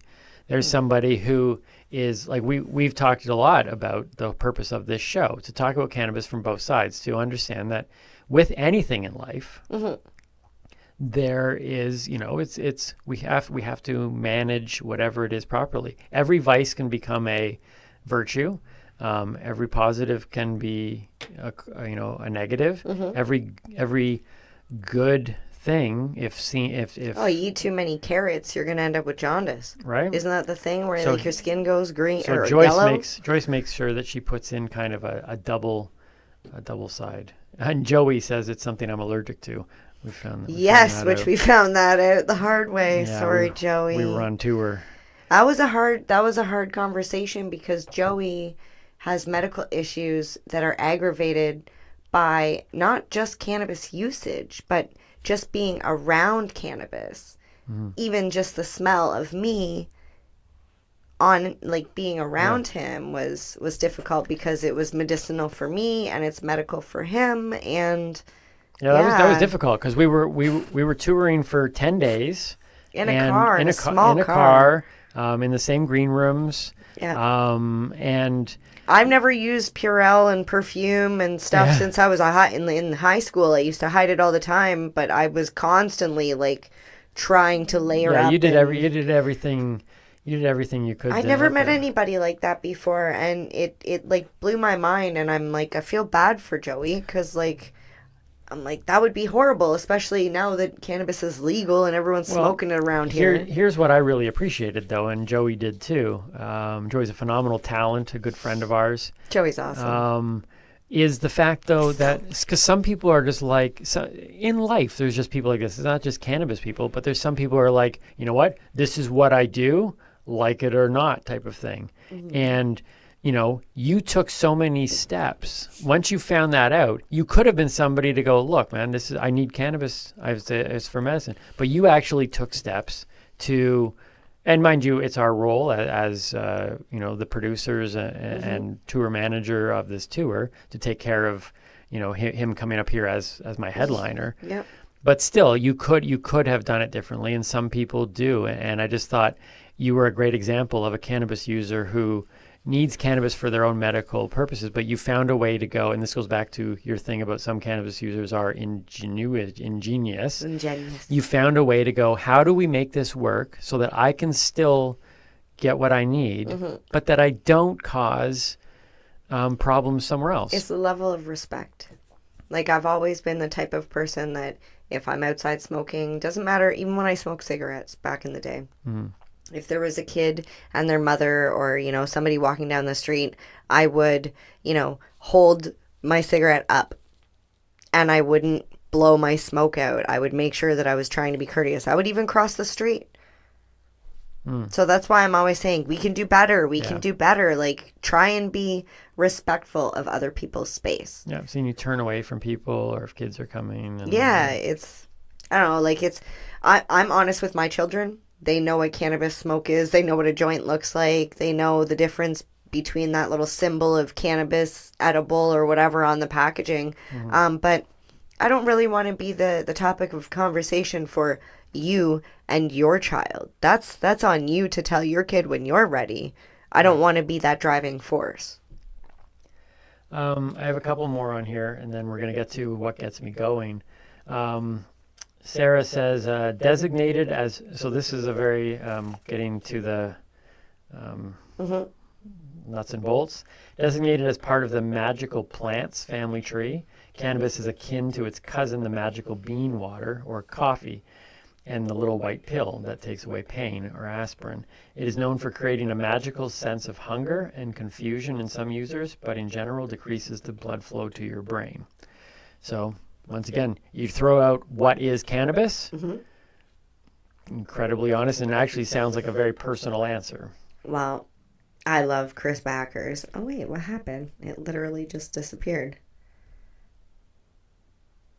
You lose yours? No, what happened? Okay, I'll go into another one here. Robert Beckham. I'm going to say his whole name. It's right here on Facebook, so all these people have done it publicly anyways. Hippie Hay. I think that's a good one. Hippie Hay. I am a hippie, so. Hippie Hay. All right, so I got to back up here. So Chris says, cannabis is the answer to the question you didn't know you should ask. Right. Now, if that's not deep. Yep. I'm like, I literally, like, my mind when I read that was like, yes. Well, how many times have I talked to you or to guests that have been on the show? And it brought up the question of going, at what point did you realize that your recreational use was actually medicinal, right? That's the point of a question like that. Chris says a final Jeopardy answer. What is cannabis? Funny. Nice, Chris. Chris used to come on my show regularly. Chris Rossetti used to come on Oh, Chris. our Instagram show. Yes, CJ. And then there's this really interesting conversation, this little back and forth here. It's a drug being touted as a cure for several ailments. However, curing something means eradicating it completely, not just covering it up while the drug is active in your system. Marijuana cured my anxiety. Okay, stop smoking for a week. Did your anxiety return? It's a drug like any other drug, possibly with fewer negative side effects. John jumps in. As a medical marijuana user, I agree with this 100%, but you could also say the same about coffee, which I would agree to too. You know, people sit there and say, well, coffee, I need coffee in the morning. And it's like, well, you know, it maintains you, it gets you over that hump, but it doesn't really, there's deeper issues. Yeah, but you don't have, okay, so if there was an ingredient in coffee that our body had receptors for, yep. if we actually had the ability to absorb that nutrient, then I would say, yeah, coffee is like that. But I agree when they said that it's a nutrient. Yeah. It's a plant. Yes, I want to go one step further and say it's an herb. It's a vegetable. Like, we should be eating this stuff, like lettuce. I know you've talked about putting it on your bagel. I before. do. I like it, except for the way the top of the family feels. It's like a cat's tongue. It gets stuck in the back of your throat. I'm so for like 3 hours. Well, we're going to use that for a sound clip. All right, we have a few minutes left before we close off this show. All right. So I want to get into what gets me going. Let's find out what gets you riled up. But thank you again for everybody who threw in an answer. And it goes to show you that what is cannabis is not a straightforward question. No, it's definitely not. It would be a good Jeopardy answer, though. It would be. It would What be. gets you going, MJ? Okay, so today I would like to talk about giveaways. Everybody loves a giveaway, right? Yes. Yes. Yes, everyone loves giveaways. But there is a problem when it comes to giving away anything to do with cannabis. Obvious reasons. It should be not available for children. Mm-hmm. And too many times I'm seeing people leave bags of edibles, bags of flour, like tools, stuff like this, just out on the street. Like, okay, a grinder, whatever. If somebody finds it and they don't know what to do with it, what harm is it? Mm-hmm. But if you're giving somebody, edibles, that they would actually have to go into a legal store and show, ID in order to purchase, and you just left that where a dog could eat it because you tossed it in a garden and took a photo on Instagram and posted it, and it was like, hey, come and get it and send me a video when you get it. And then some dog overdoses and ends up in the hospital, and now all of a sudden it's all over the news, and now we, cannabis consumers, look irresponsible. Right. Like, this is we can do better. So, a couple things. If you're going to do giveaways, please, if you're going to do it in person, this is the best way to do it because you can verify people's age. Mm-hmm. Try not to do it online because if you do that, you can't verify age. Things can get lost in the mail. Can be intercepted by somebody younger, somebody who's not supposed to have that, basically a minor. And absolutely, please stop dropping cannabis products. Stop. Just don't do it. Unless you're at a bar, fine. It's an adult place. You're at a house party, I don't know. I just feel like we should not be. Too many times I'm scrolling through my Instagram. And okay, so for example, somebody that I know just recently handed out plants, left, full plants. And like I said about the grinder, if you find one of those plants, if you don't know what it is, or even if you do know what it is, if you're a kid, chances are you're not going to be able to grow that thing to full harvest without getting caught by your parents, by your friends, or whatever. Right. So, I was like, it's a plant. They still have a long way to go before it even becomes something that causes them any harm. So, I'm just, if you have to do a drop, you want to do a drop a code. a business card with like a code on it that says, Right. contact me, you've won.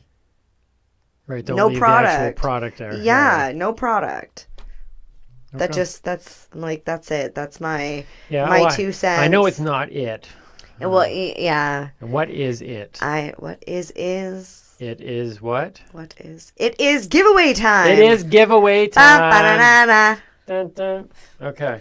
Giveaway time. So it really is. So in our Yes. final couple minutes here, we are giving away something for the We are. first time on this show. Well, we're not going to give it away now because nobody's here to give it to. But we Right. will do the post online, so you will get a chance at the giveaway. So it'll be on Instagram and Facebook. Yes. Instagram and Facebook at the Newbie and the Doobie. Yes, and we have a couple things that you can win. We have a camo designed Medtainer, which I think I discussed on the rolling of the joints teaching Timmy. Mhm. It is an airtight, waterproof, so if you take it fishing and it falls off the boat because, whatever reason, hopefully the boat doesn't tip over, you'll still be able to get your container. It also has a grinder in the bottom, and I'm going to throw in a little humidity pack MedX brand humidity pack in there as well. And we also have a cannabis themed earring set and matching roach clip. Roach clip. Nice. So, yeah. And just to state, you must be of legal consumption age in your province in order to participate in our giveaway. And- even though it's no cannabis item, like no product. Right. Well, I will throw in this as well. For those of you who do not know, yay. I have written a book, Inside Timmy's Mind, about 36 short stories of all different styles. Me taking my kids to Great Wolf Lodge and talking to the color purple, and my I love your lawnmower Midnight story. Thrill, my lawnmower stories in here. So this will be given away as well. So what you need to do is go on to our Instagram and our Facebook at the Real Tim, or not at the Real Timmy Boyle, that's mine, at the Newbie and the Doobie, and there will be a post Yes. where you can contribute in however way MJ is going to set it all up to win something here. So my book, the jewelry and the roach clip, and the Medtainer is going to Yes. be available. So we're going to give stuff away. Yes, But and give this it away is our responsibly. first giveaway, and these actually will be mailed out with tracking. I'm not going to do signature required because it is not an actual cannabis product. But moving forward, most of our giveaways will be done in person at events that we go to and such. So Right. Timmy's like, wait, what? What? First time I'm hearing about this. I'm a giver. If anybody knows me, they know that giving is my love language. I think it's my only love language. I don't think I have more No, than that's not one. true. You're kind. So we're gonna be doing it in person. So you're gonna have to find us out and about. And hopefully we'll be out and about quite a lot with things starting to open up. Yay! Oh. Oh. All right. Hey, I think you got something on your dress. Sticky. Well, Mary Jane. Timmy. I'm Timmy Boyle. I'm Mary Jane Baker. Stay lifted. And keep on laughing. Cheers.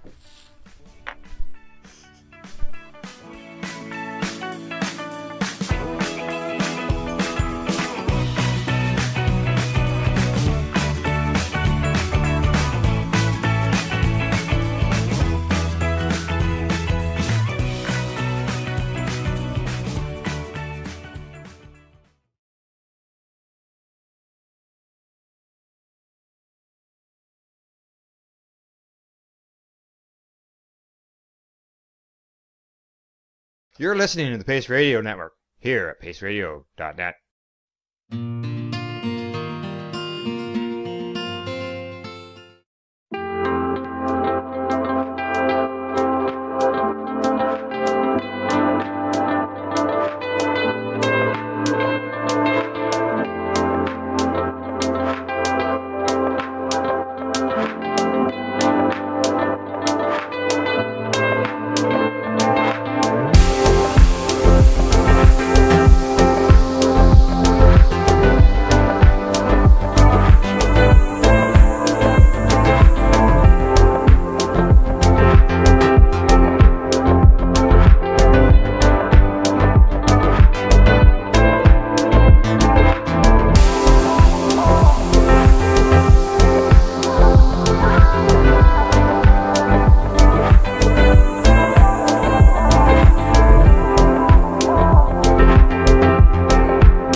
Let's share PACE everywhere. That way it can help create peace. People everywhere advocating cannabis education.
PACE Radio is the People Advocating Cannabis Education Radio Network. You're listening to the PACE Radio Network here at paceradio.net. You're listening to the PACE Radio Network here at paceradio.net. The views expressed by the individuals during this broadcast are their own opinions, and they may not be the same as those of their group or other organizations they may be involved with. All medical advice during our broadcast is not a medical opinion and should be checked with your medical physician. Oh yeah, baby, that's lovely.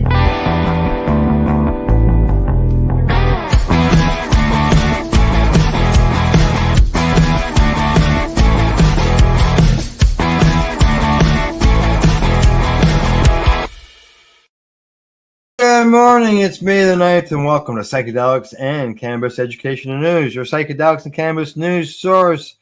We are live at the Legacy420.com news desk. Good morning, Glenn. How you doing today? I'm doing great, Al. How are you?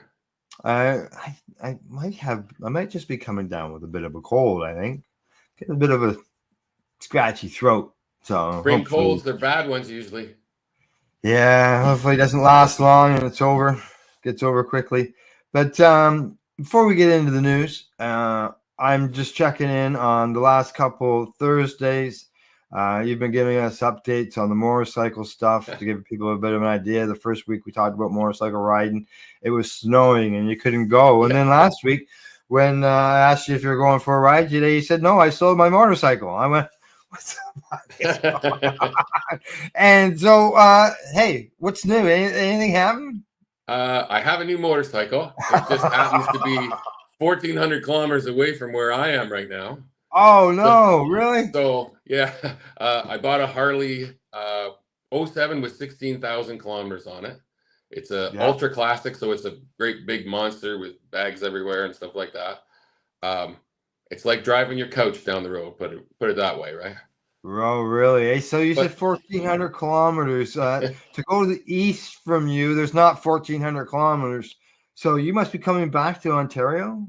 I am coming to. I have a small trailer, like a 5x10 trailer. Mm-hmm. I put all the stuff in to carry the bike in it now.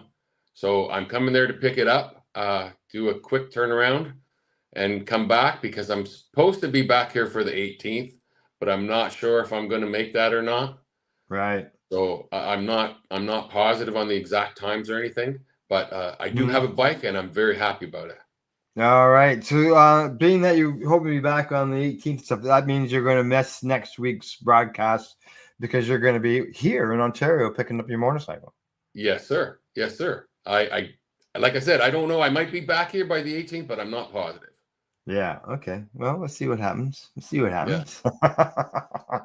All righty. Well, why don't we get into the news now that we're up to date on what's going on with the motorcycle? And our first story of the day: federal cannabis legalization bill filed by the Senate Democrats, and that comes to us from Entrepreneur. It's hard to see where this one starts here. Let's see. Below the picture.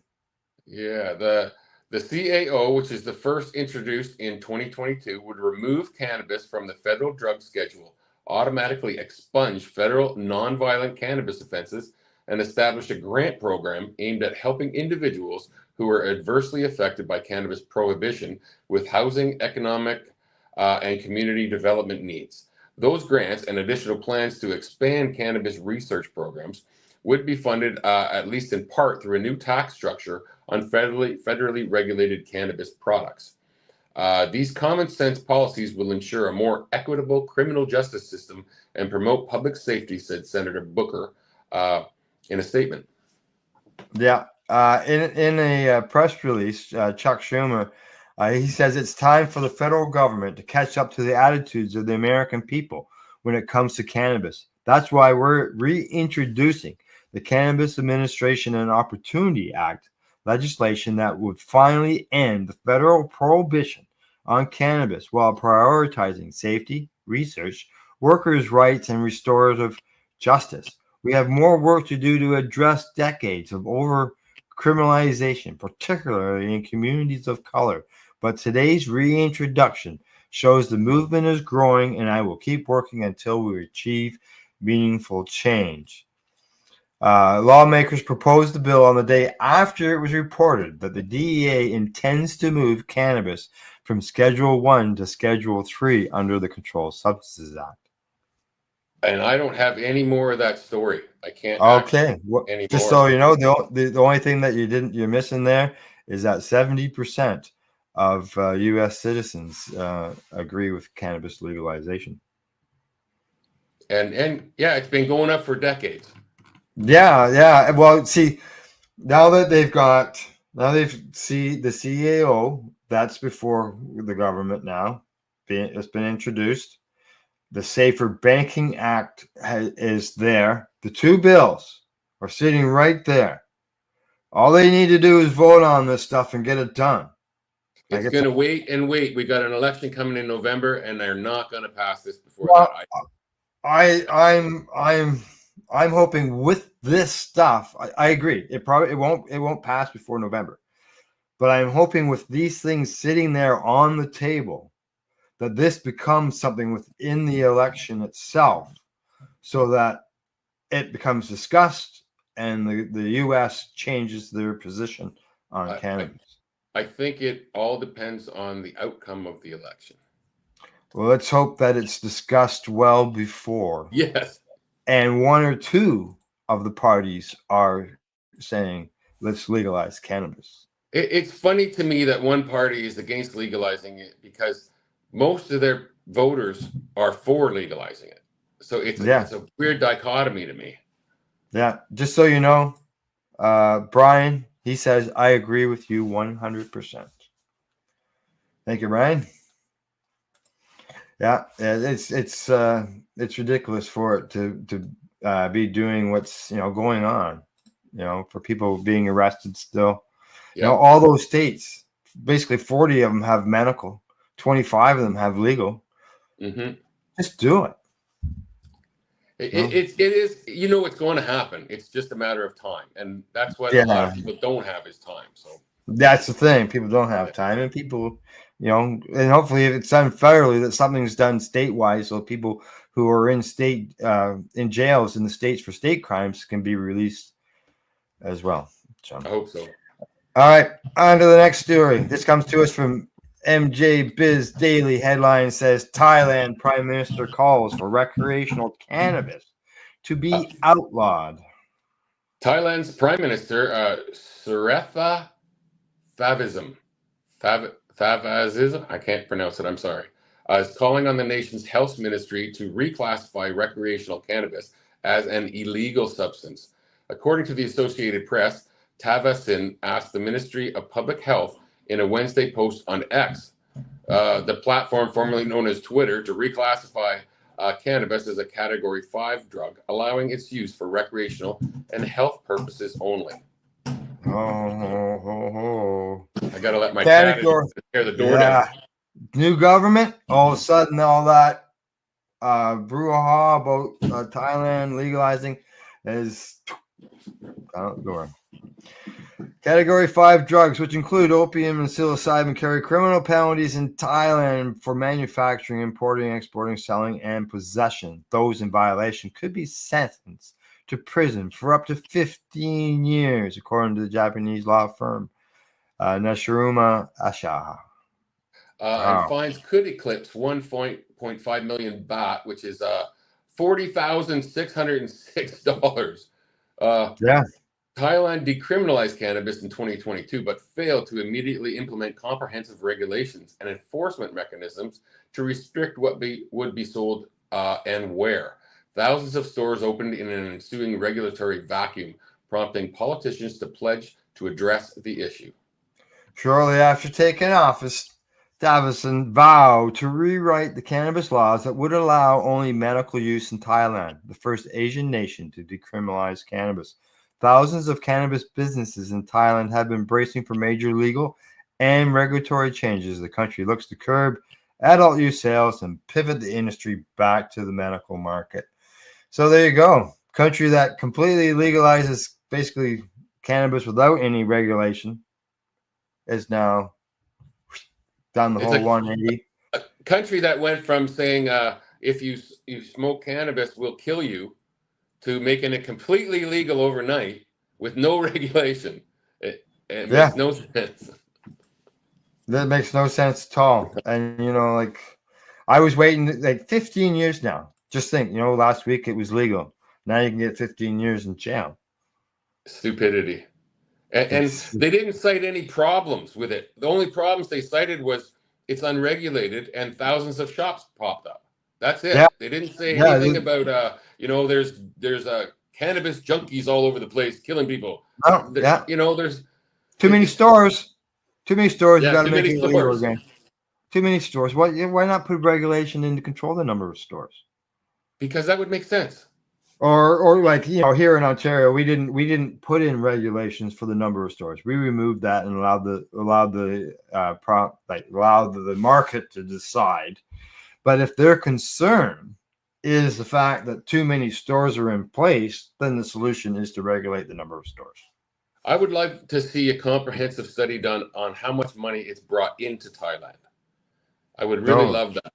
Well, I know a lot of people were pushing, go to Thailand, and I was telling people, no, it's going to go back to medical, and people saying, no, it's not.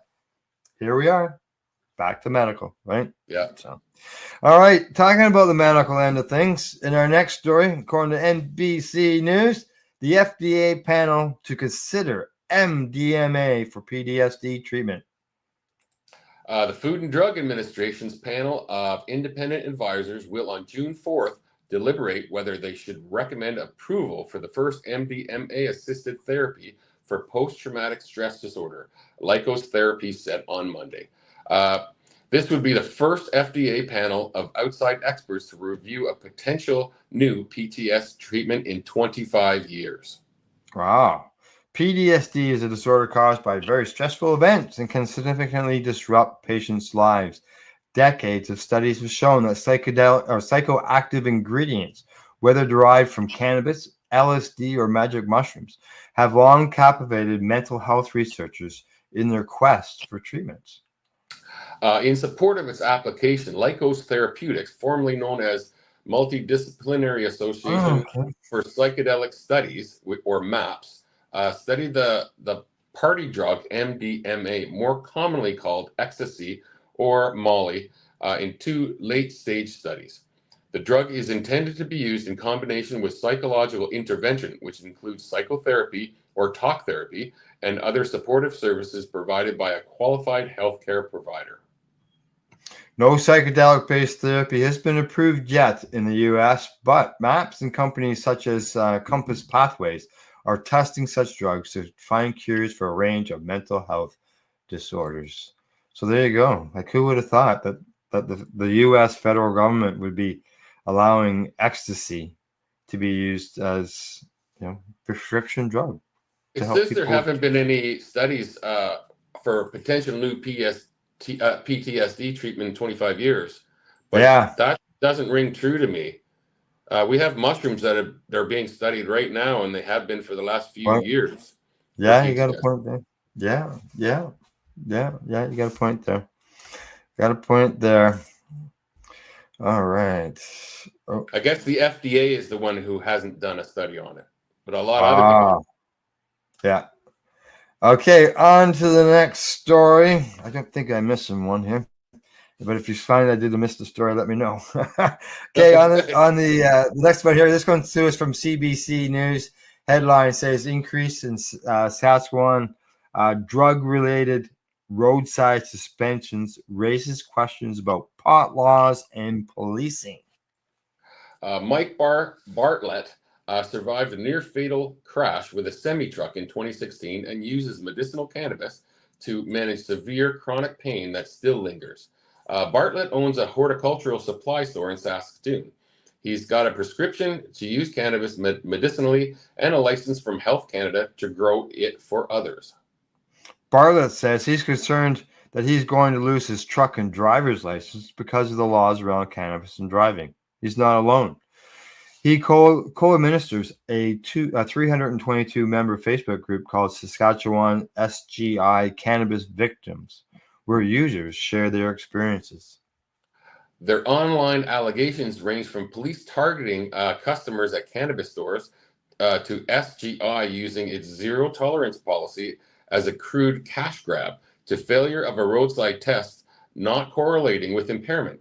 Police say, and we've been saying that for years, these tests are not anything to do with impairment. Police say that roadside tests are designed to detect recent cannabis use, but scientific studies have given reason to question their effectiveness and found that THC could be detected in saliva for up to 8 days after it was taken, which is another bullshit claim. I have absolute personal experience. 32 days after stopping using any cannabis product at all, I still tested positive. 32 days. 32 days later. And how can they say that you are impaired? Yeah, wow. And they would, I guarantee you, up until that exact date, I'd be impaired no matter what was in my system. Yeah. A veteran Saskatoon criminal defense lawyer says frequent cannabis users are correct to be concerned. Mark Brayford says he knows many cannabis users see the driving laws and applications as unfair. He says in an interview, if you're smoking pot 4 times a week, you're going to have to resign yourself that you can't legally drive a car. It's that simple. Yep. There isn't a period of time that you can drive, that you can safely wait if you're going to be a frequent user. And he's completely right. Yep. Technically, we cannot legally drive. At the same time, Brayford said frequent cannabis users who test positive on a roadside swab and only have their license and vehicle taken away for 3 days should consider themselves lucky to be not facing criminal charges. That's maddening. A number of Saskatchewan drivers caught behind the wheel with THC, the active ingredient in cannabis, in their system was 20 times higher last year than in 2019, according to Saskatchewan government insurance. Parliament legalized the possession of cannabis in 2018. Okay, in 2019, the first full year of legalization and the new driving laws, 76 drivers in Saskatchewan had their vehicles impounded and licenses suspended for 3 days for having THC in the system. In 2023, that number, 1,594. I think that's because they're actually giving more roadside tests. Yeah. And that's the reason for it. And are they stopping people? See, because the laws had changed, and I'm sure we'll probably get into this somewhere through this. But the laws were changed, whereas before they had to have a reason. Whereas now, they can just go ahead and do it. Like if you get pulled over in a ride program, even though you say you haven't been drinking, and they don't smell anything, they can still ask for a sobriety test. Yes. For you to breathe. Do a breath test. This is a different thing altogether because Yeah, but those cannabis blood do the tests have same been- thing. They can do it with cannabis as well. No, I'm just talking about the way the tests work. Oh, yeah, the saliva test and all that. Correct. The drunk driving test has been proven that it's fairly accurate within like a 12-hour period. Mhm. But the cannabis test is not accurate at all. Oh, for it's anything. not. I know it that. does Yeah. nothing. It doesn't prove anybody's impaired. No. It does nothing. Correct. Yeah. And Completely that's agree. the concern I have with it, right? Yeah. I completely agree. The cannabis users' concerns turn on how drivers are tested for THC and what it means to fail a roadside test. Critics say that THC being detectable in a person's system does not necessarily mean they are impaired. Exactly. If they are truly impaired, they say, there would have been more than 11 impairment charges last year. 11 charges, but they're taking people's cars and impounding them. It's Right. insanity. The danger here, Brayford says, is that the critics may be confusing what is happening on a roadside screening test, an oral swab test, with a blood test, which reveals residue THC levels in a person's body. This confusion can have catastrophic criminal consequences. For no reason at all. Yeah. Ottawa set a threshold for criminal consequences at 2 to 5 nanograms per millimeter of THC in a person's blood, but roadside swab tests in saliva, not blood. It's up to the provinces and territories to decide how to enforce THC-related driving laws in Saskatchewan. SGI adopted a zero-tolerance policy. Drivers who test positive for THC on a roadside test face an immediate suspension. SGI spokesperson Tyler McMurtry said the goal is simple. The roadside screening devices used by law enforcement are calibrated to detect recent use. Not. That's a complete lie. Oh, I'm sorry. I didn't mean to laugh in the middle of the story, but wow. For the approved drug screening equipment to register a positive for THC, the driver will be level 25 milligrams or nanograms per millimeter in oral fluid or above, which is notably higher than the amount set out in federal legislation for criminal code charges. Since legalization, it has become clear that it's hard to assess what it means to be impaired by cannabis. Yeah. Can someone be over the mathematical legal limit, and still be in condition to drive safely? The answer can depend on the driver's personal circumstances. Brayford has decades of experience with alcohol impairment cases. There is a body of science around the relationship between how much alcohol is in a drink. Rye, whiskey, for example, is 40% alcohol by volume, and it affects on the drivers based on their weight, the amount consumed, and the time period. These aren't hard and fast rules, but they're very predictable, he said. And not so much with cannabis. Taking a joint of cannabis, how much THC is going to deliver in your bloodstream is extremely unpredictable, he said. And how long it will take to be eliminated and what dosage you got out of that joint, these are things that are extremely unpredictable. So what are the differences between roadside screening tests and blood tests for THC? Timing and consequence. Corporal Brian Ferguson is the provincial training coordinator of the RCMP's Traffic Service Division. The screening devices police use are calibrated to test positive when they detect above 25 nanograms of THC in the saliva. And I can't go into the specifics of why they picked that specific number, Ferguson said in an interview. What I've been told from the training is that 25 nanograms is the threshold to quantify recent consumption. That's what I was told. Yeah. SGI zero tolerance laws are crystal clear. An officer has no discretion. A positive test means the driver loses their license in the vehicle for 3 days. Where an officer's discretion comes into play is whether the matter ends there. Ferguson said the screening device does not measure impairment. Okay, so if it doesn't measure impairment, then you are seizing people's cars illegally. Yeah.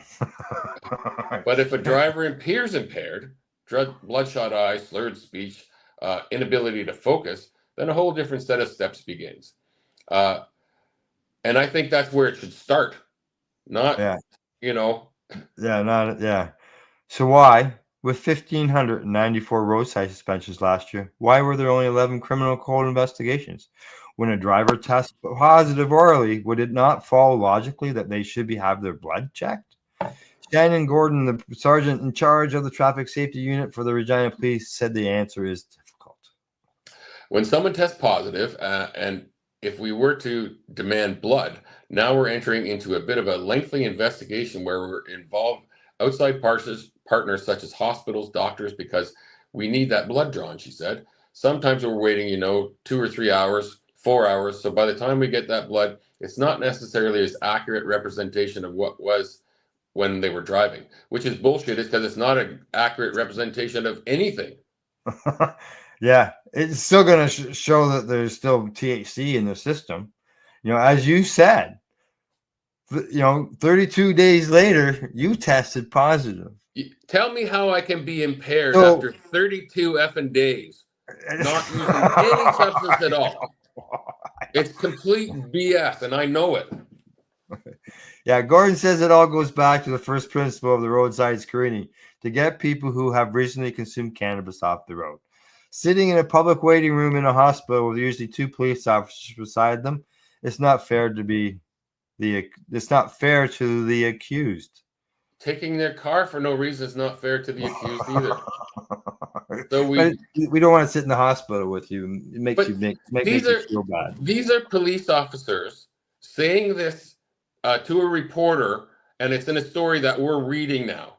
These people have power over us, and we're questioning it. Clear what they're talking about, and we're questioning it as it was. Yeah.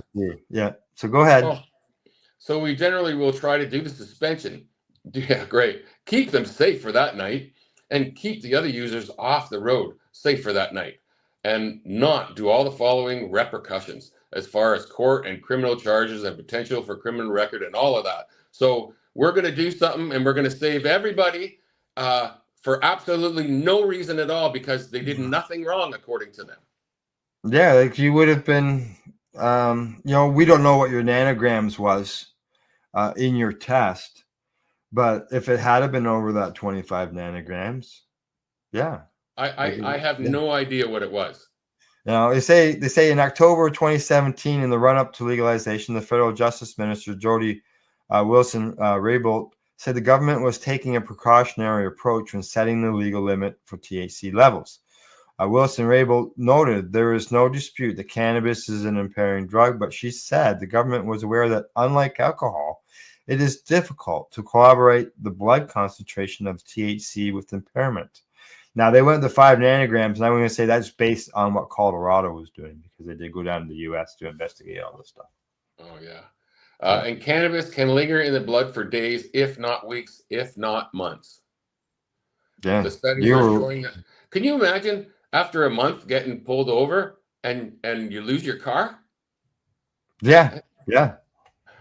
How would you feel towards the government? And you hadn't consumed it all this time. Yeah. The studies are showing that you could still be failing the 2 nanograms and 5 nanogram levels if they blood test you, 6-7 days after you stop smoking, Brayford said, or 32.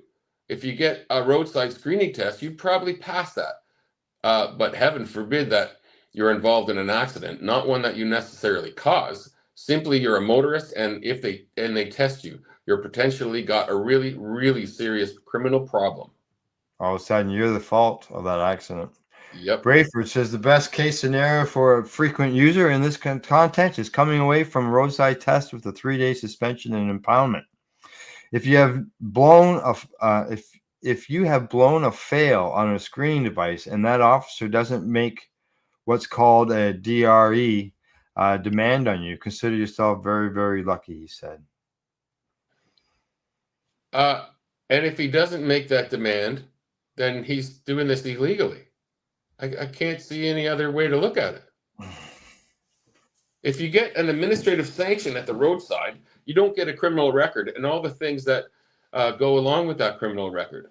The Facebook page, co-moderated by Mike Bartlett, reflects the confusion and concern over cannabis laws and driving.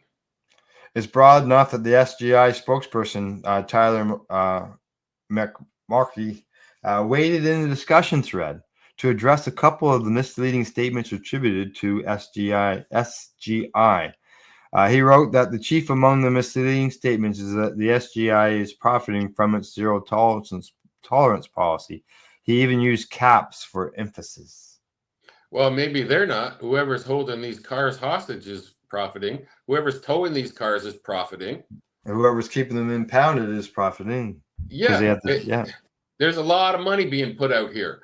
Maybe it's not directly to the police, but it's to other people. The SGI's priority is safety, and there are no profits for SGI when it comes to people getting suspended or charged criminally for driving after using cannabis. He acknowledged that the driver faces costs associated with things like vehicle impoundment and demerits on their license, which could mean a loss of safe driving discounts, and said these don't generate profit for SGI. Okay, so now they're screwing people's insurance. They're putting demerits on their license, and they're costing them hundreds of dollars. I'm assuming to get their vehicle towed and out of the impound, all for doing nothing wrong. Yeah. Some people will be, for sure. There's no doubt about that. The SGI pays out much more in insurance discounts to safe drivers than it collects under the program, according to what that fellow said. Bartlett said that talking to customers at his store and through the Facebook page, a different picture of what's actually happening at the roadside is emerging. So far, there have been almost a dozen people I've spoken to personally that have been affected due to the detected presence of THC in a roadside mouth swab, he said. None of these people had consumed cannabis within several hours to over 24 hours. The Saskatoon Police Service declined interview requests to discuss the issue of roadside screening tests and allegations that it's targeting customers at cannabis stores. Yeah, the police say that they're not targeting people. Their spokesperson says that our strategy does not include parking outside of cannabis retailers. Recent purchase of cannabis from a retailer would not warrant an officer demanding a test sample. Brayford said that he was a longtime advocate for changing the criminal penalties for cannabis possession, but takes a dim view of cannabis and driving. I don't encourage people to smoke cannabis and drive cars. It doesn't work, he said. The harm of the criminal sanctions for just possession caused way more harm than cannabis itself. So that law was inappropriate, or was appropriately changed. I think society has appropriately recognized, however, that it didn't get changed so that you can drive and smoke. Nobody ever said that. No. We just want fairness. That's all we want. Yeah. This is not fair, not right. Oh well, that's the problem. Is, as I mentioned there, there's, as far as the science behind things, there's no way to show impairment. So they have those arbitrary numbers there. That one hits really close home to me because I got suspended from my job. I didn't go back for, I think it was like 6 days, but I'm not positive. It's so long ago. For no reason, for nothing. For nothing. You know? It made lost 6 days pay. And were you able to retain your job? Yeah, my boss was very he was a smoker himself. So he understood what was going on, and I told him, and I saw him every day. He knew if I was stoned or not. I drove a truck. I never ever once smoked and drove my truck ever. You know, but I smoked the night before and drove in the morning. I never had a problem. I was never impaired. I barely drink. So, I mean, there was no reason for me to get this sanction. Sad. Yeah. All righty. It's about on the hour. Time for us to take a break. And we'll be back after our break, our medical session, as I like to call it. You're watching Psychedelics and Cannabis Educational News here at PaceRadio.net. You're listening to the Pace Radio Network here at PaceRadio.net. Limestone City Hydroponics is Kingston, Ontario's hydroponics shop.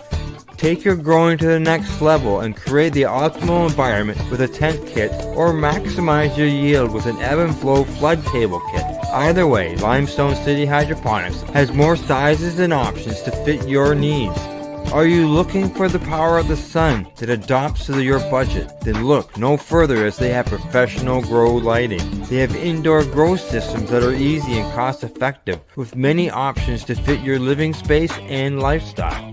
Cultivate your growing potential. We have everything you need to succeed. And if you can't make it to the store, they offer local delivery to the greater Kingston area. Remember, when you're looking for experts to help you grow, then look no further than the locally owned Limestone City Hydroponics, 105 Sunderland Drive in Kingston, Ontario. Call them at 613-548-0420. Are you looking to get your medical cannabis grow license? Limestone City Hydroponics can help patients through the process of obtaining their license to grow medical cannabis. What's that? You don't have a doctor. If you meet the medical criteria, Limestone City Hydroponics has a nurse practitioner who can assess and provide medical cannabis prescriptions. What are you waiting for? Contact Limestone City Hydroponics at limestonecityhydroponics.ca or call them at 613-548-0420. What do you find at paceradio.net? People advocating cannabis education. Enjoy the buzz of legalization with Campbellford Lifestyle Shop. From lights to plant nutrients, books, consumption accessories, and more. We've got all your basics to grow or consume cannabis. Visit our info center or take a look at our piercing services and body jewelry, now available in-store through Campbellford Lifestyle Shop, 17 Bridge Street West, Campbellford. Cannabis edibles are an effective way to manage pain and other ailments, especially when you deal with your trusted partner, Legacy 420, in Tyendinaga Mohawk territory. You see, we lab test every product on site to ensure proper dosage every time, which is critical when consuming cannabis edibles. All Legacy 420 edibles are made by our classically trained baker and chocolatier, and we also have super tasty vegan options.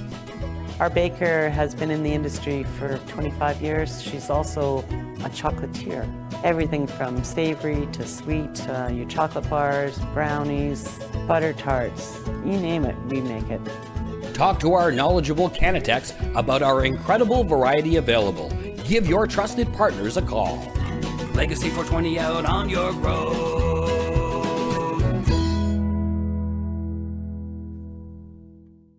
You're listening to the Pace Radio Network here at paceradio.net. We're back from a medication break, and you're live with psychedelics and cannabis educational news. And we've got 5 stories to go here. And Glenn, before we went to the break, we were discussing, the impaired driving end of things, the cannabis being in our system. Yeah. Our next story isn't the same line, but it does talk about cannabis in our systems. And that headline says study finds THC lingers in breast milk with no clear peak period. And that comes to us from Medical Express. When breastfeeding mothers in a recent study used cannabis, its psychoactive component THC showed up in the milk they produced. The Washington State University-led research also found that, unlike alcohol, when THC was detected in milk, there was no consistent time when its concentration peaked and started to decline. Did you hear that? No consistent time. And the police are telling us, oh yeah, there is. Or the government is, I'm sorry. It might not, the police don't make the laws. Importantly, the researchers discovered that the amount of THC they detected in milk was low. They estimated the infants received an average of 0.07 milligrams of THC per day. For comparison, a common low-dose edible contains 2 milligrams of THC. The research team stressed that it is unknown whether this amount has any impact on the infant. Breastfeeding parents need to be aware that if they use cannabis, their infants are likely consuming cannabinoids via the milk they produce, and we do not know whether this has any effect on the developing infant, according to Courtney Meehan, who is a WSU biological anthropologist who led the project. Since other research has shown that the cannabis is one of the most widely used drugs during breastfeeding, the researchers aimed to uncover how long cannabinoids like THC persisted in breast milk. For this study, published in the journal Breastfeeding Medicine, the researchers analyzed milk donated by 20 breastfeeding mothers who used cannabis. Their participants, who all had infants younger than 6 months, provided detailed reports on their cannabis use. They collected milk after abstaining from using cannabis for at least 12 hours and then at regular intervals after use. All of this was done in their own home at a time of their choosing and with cannabis they purchased themselves. The researchers then analyzed the milk for cannabinoids. They found that the milk produced by these women always had detectable amounts of THC, even though the mothers had abstained for 12 hours. Human milk has compounds called lipoids, and cannabinoids are lymphonic, meaning they dissolve in those lipids. This may mean that cannabinoids like THC tend to accumulate in milk and potentially in infants who drink it. The research also revealed that people had different peak THC concentrations in their milk.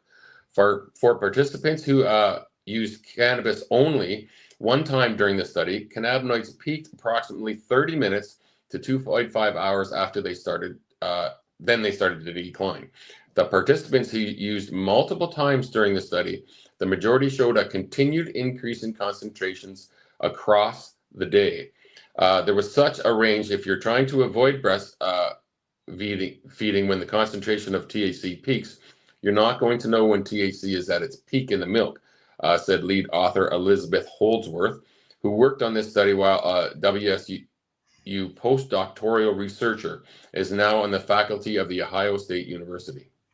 A related quantitative study published in the Journal of Cannabis Research for the research team revealed that many breastfeeding moms are using cannabis for therapeutic purposes, to manage anxiety, other mental health issues, or chronic pain. The mothers often choose cannabis over using other medications because they felt it was safer. Our results suggest that mothers who use cannabis are being thoughtful in the decisions. Co-author Shelley McGuire, University of Idaho professor, she says that these women were mindful about their choices. This is far from a randomly lifestyle choice. Yeah, they're choosing to use natural cannabis instead of medications. And would that medication end up in that mother's milk? Most likely. While in most cases, the women were using cannabis as alternative treatment for a variety of conditions, McGuire pointed out that there is no evidence yet whether it is safer or more harmful. In fact, scientists know almost nothing about how many commonly used drugs may impact breastfeeding babies, partly because women, especially those who are breastfeeding, have historically been left out of clinical trials on medicines. There you go. Yeah. This is an area that needs substantial, rigorous research for moms to know what's best. Some researchers have done regarding alcohol with guidelines for new mothers to wait at least 2 hours after consuming alcohol before breastfeeding. Nothing similar has been developed for cannabis, which has been growing in popularity. The collaborative research team is currently working to address some of that knowledge gap with further research on cannabis use in breastfeeding moms, holistic composition of the milk they produce, and its effect on infant development. There you go. Now, Dr. Robert Melamine, I know he spoke about THC or cannabinoids being naturally in mother's milk. No, I'm not going to say THC, I should say cannabinoids. Yeah, cannabinoids, yeah. Yeah, being naturally in mother's milk. I'm sure anybody could just Google that on a YouTube video for Dr. Robert Melamine and breast milk, and I'm sure the video will come up. So, I wondered whether they would say anything in that story about what it's, whether there's any cannabinoids in the mother's milk naturally. But there was nothing in it. They're mostly concerned with THC by the look of it. I mean, that's what it seems. Yeah. All righty. On to our next story. CBC headline says, here's how this Ontario weed store handles its own cannabis recycling return program. All right. Tom Huhong holds up cannabis tubes that once contained one joint each. Then he points to a canister that held 14 pre-rolls, a container that looks like something used for a type of face cleansing product, and even some tins that house cannabis-infused drinks and dried cannabis. Aside from containing cannabis products, they all have another thing in common: plastic packaging waste. And oftentimes they don't make it into a blue recycling box, instead ending up on the road or sidewalk or eventually into a landfill. And Kwong is the manager and part owner of Green Light District in Windsor, Ontario, a cannabis store located in Tecumseh Road near Quillette Avenue. For roughly the past 2 years, the location has run its own recycling program where customers can bring back containers and receive a discount of 5 cents off their next purchase. It's a rarity among stores within the southwestern Ontario border city. Since we opened, we've been seeing a lot of garbage, so we want to change that, he said. We want to help the environment, and there's so much waste of plastic that we just want to recycle it because we want to reuse it. Kwong says since they've implemented the recycling program, the response has been excellent. A lot of customers, they have been collecting it now. The grocery store bags full of recycled products, and they bring it in, and then we count it out and give them a discount towards their next purchase. I think this is brilliant for business and the environment. Yeah. However, unlike the beer store, they don't pay you out money based on your returns. It's applied similar to store credit. Kwong calls the volume of cannabis packaging, even just for one joint, a big waste of time and a lot of waste. Yeah. Last month, 21-year-old Windsor cannabis shop employee drew attention to an online petition he started pushing Ontario to adopt a cannabis container deposit return program similar to the beer store. Shane Peters works at the Huron Club Road weed store in Windsor and wants the Ontario Cannabis Store and Alcohol and Gaming Commission of Ontario to bring in a sustainable packaging return plan. I used to walk to work, and it's a 30-minute walk. And along the whole walk, there's cannabis packages all over the place, all over the ground, just out in the grass. Currently, only some OCS cannabis packages can be recycled at the curb, and recycling programs vary between municipalities. The OCS does not control what package can or cannot be recycled. A study published in 2020 estimated as much as 6.4 million kilograms of plastic cannabis packages was ending up in landfills across Canada. As of last month, there were roughly 1,800 stores across Ontario, according to the AGCO. And the packaging guidelines for recreational cannabis producers are set by Health Canada, and licensed producers must adhere to them. Kwong says he isn't entirely sure why the industry and governments haven't come together for a uniform recycling container program, but it might have something to do with the renewness of it all in Canada. The industry is still new, and now we're really into it. So now we just want to get that support of the government and the legal producers to recycle and reuse. And how exactly does his location recycle what's given to them by customers? Kwong's answer is as straightforward as it gets. I go to the recycle bin and recycle it. There you go. That's hard. Yeah, the problem probably with that is when it gets to the recycling facility, that gets removed and thrown into the garbage because can't be recycled. You know, like, they don't allow recycling of black plastic. Okay, this particular thing is black plastic. As I was saying, it's glass. But what about white? Now, is it because of the type of plastic? I know that there's different numbers on things. I've seen many containers here at Cannabis New Brunswick. They're white containers with black lids. So if you put the lid back on, they probably throw the whole container out. Yeah, and it might not be the right kind of plastics because not all plastics are recyclable. Yeah. Either. So. But you can't have a plastic bag for your groceries, though. You know. No. But you can have a plastic container to hold your joints. Yeah, and I bought a half a loaf of garlic bread, like pre-made at the store yesterday, because I'm too lazy to make it. It was in a great big thick plastic container, and I didn't even realize it until I was opening it. Like, it was super thick, and I was thinking, what a waste. You know, have Yeah. a loaf of garlic bread in that bloody container. And it's single-use plastic. All righty, on to our next story.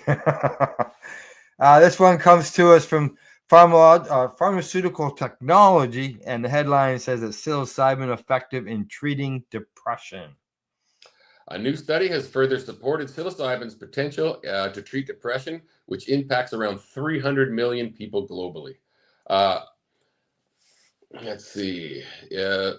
It's in the British Medical Journal and found potential in the use of psilocybin to treat depression, with the greatest improvements seen in older patients, those with secondary depression, and patients who had previously used psychedelics. Psilocybin is a naturally occurring psychedelic, which binds to serotonin receptors in the brain to change mood, cognition, and perception. It is the active ingredient in over 200 species of so-called magic mushrooms. Oh, I like that line. Greatest improvement seen in older patients.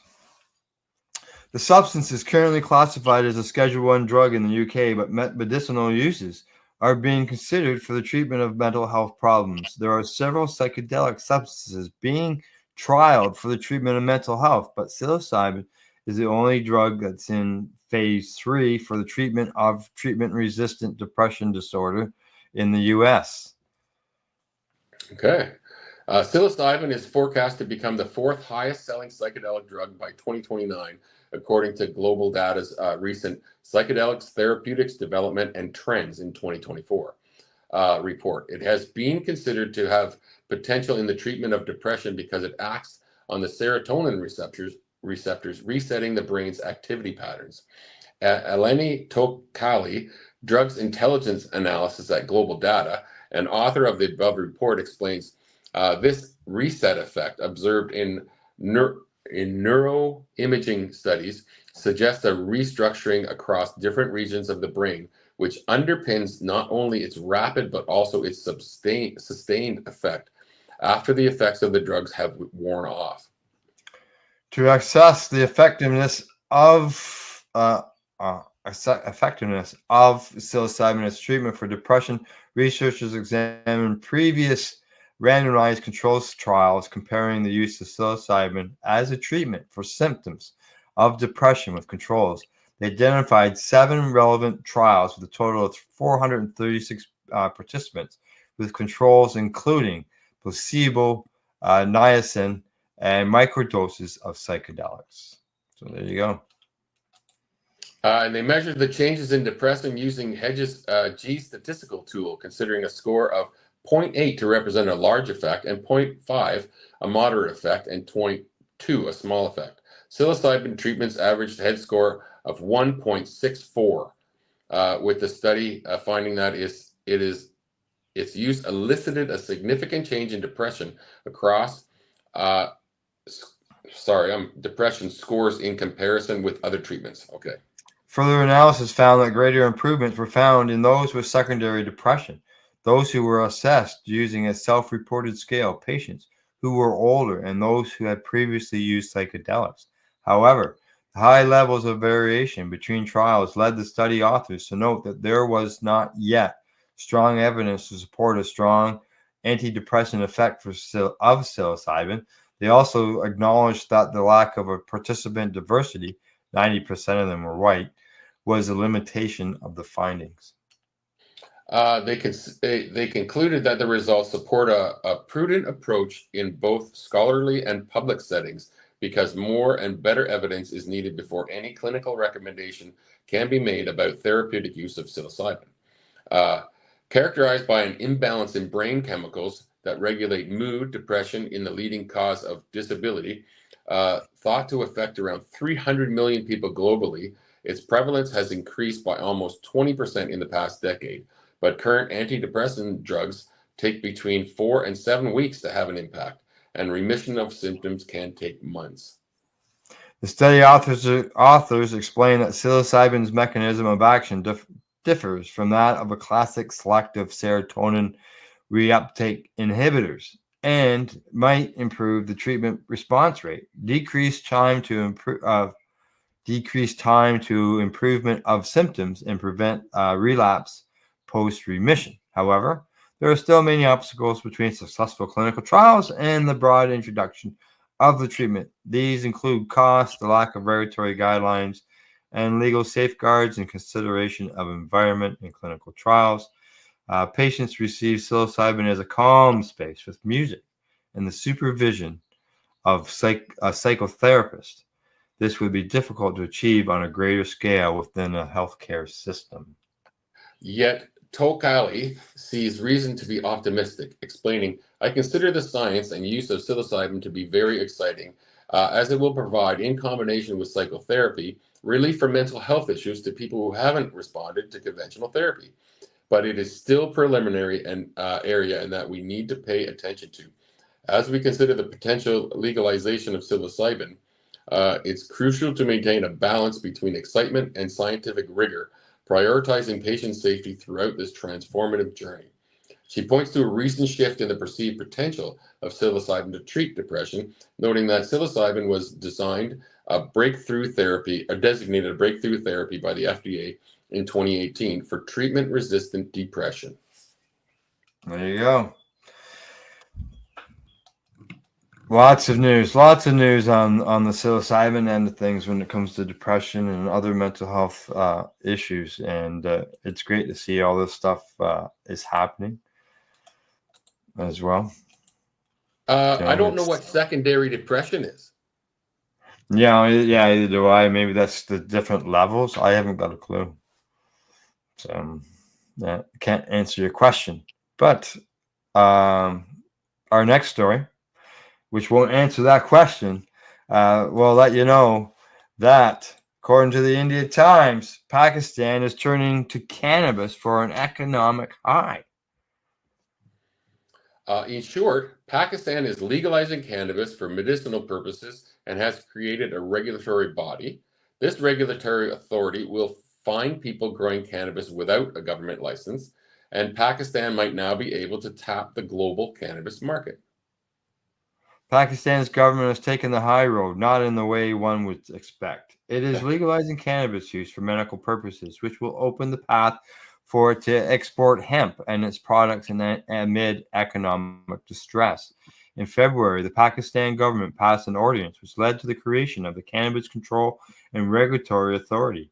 The CCRA is responsible for regulating the cultivation, extraction, refining, manufacturing, and sale of cannabis derivatives for medical and industrial purposes. Okay, is that all we have? No. Nikki Asia reports that Pakistan hopes to take advantage of its conducive growing conditions to enter the global cannabis market. The Islamic Republic could use cannabis to generate revenue through export, foreign investment, and domestic sales to shore up its foreign reserves. Saeed Hassan Midi, chairman of the Pakistan's Council of Council and Industrial Research, told us Al Jazeera. And the Pakistan economy might actually get a much needed high from cannabis. The inflation rate in Pakistan has gone up to 25%, and the economic growth is at the fourth lowest pace at 1.9, according to the Asian Development Bank. Wow, 25%. Yeah. Oh, the economic crisis since May of 2022 is Pakistan's worst since the formation of the country. The Cannabis Regulatory Authority will consist of 13 members, including people from several government departments, intelligence agencies, and the private sector. Forming such a body was first suggested in 2020 when Imran Khan was the prime minister.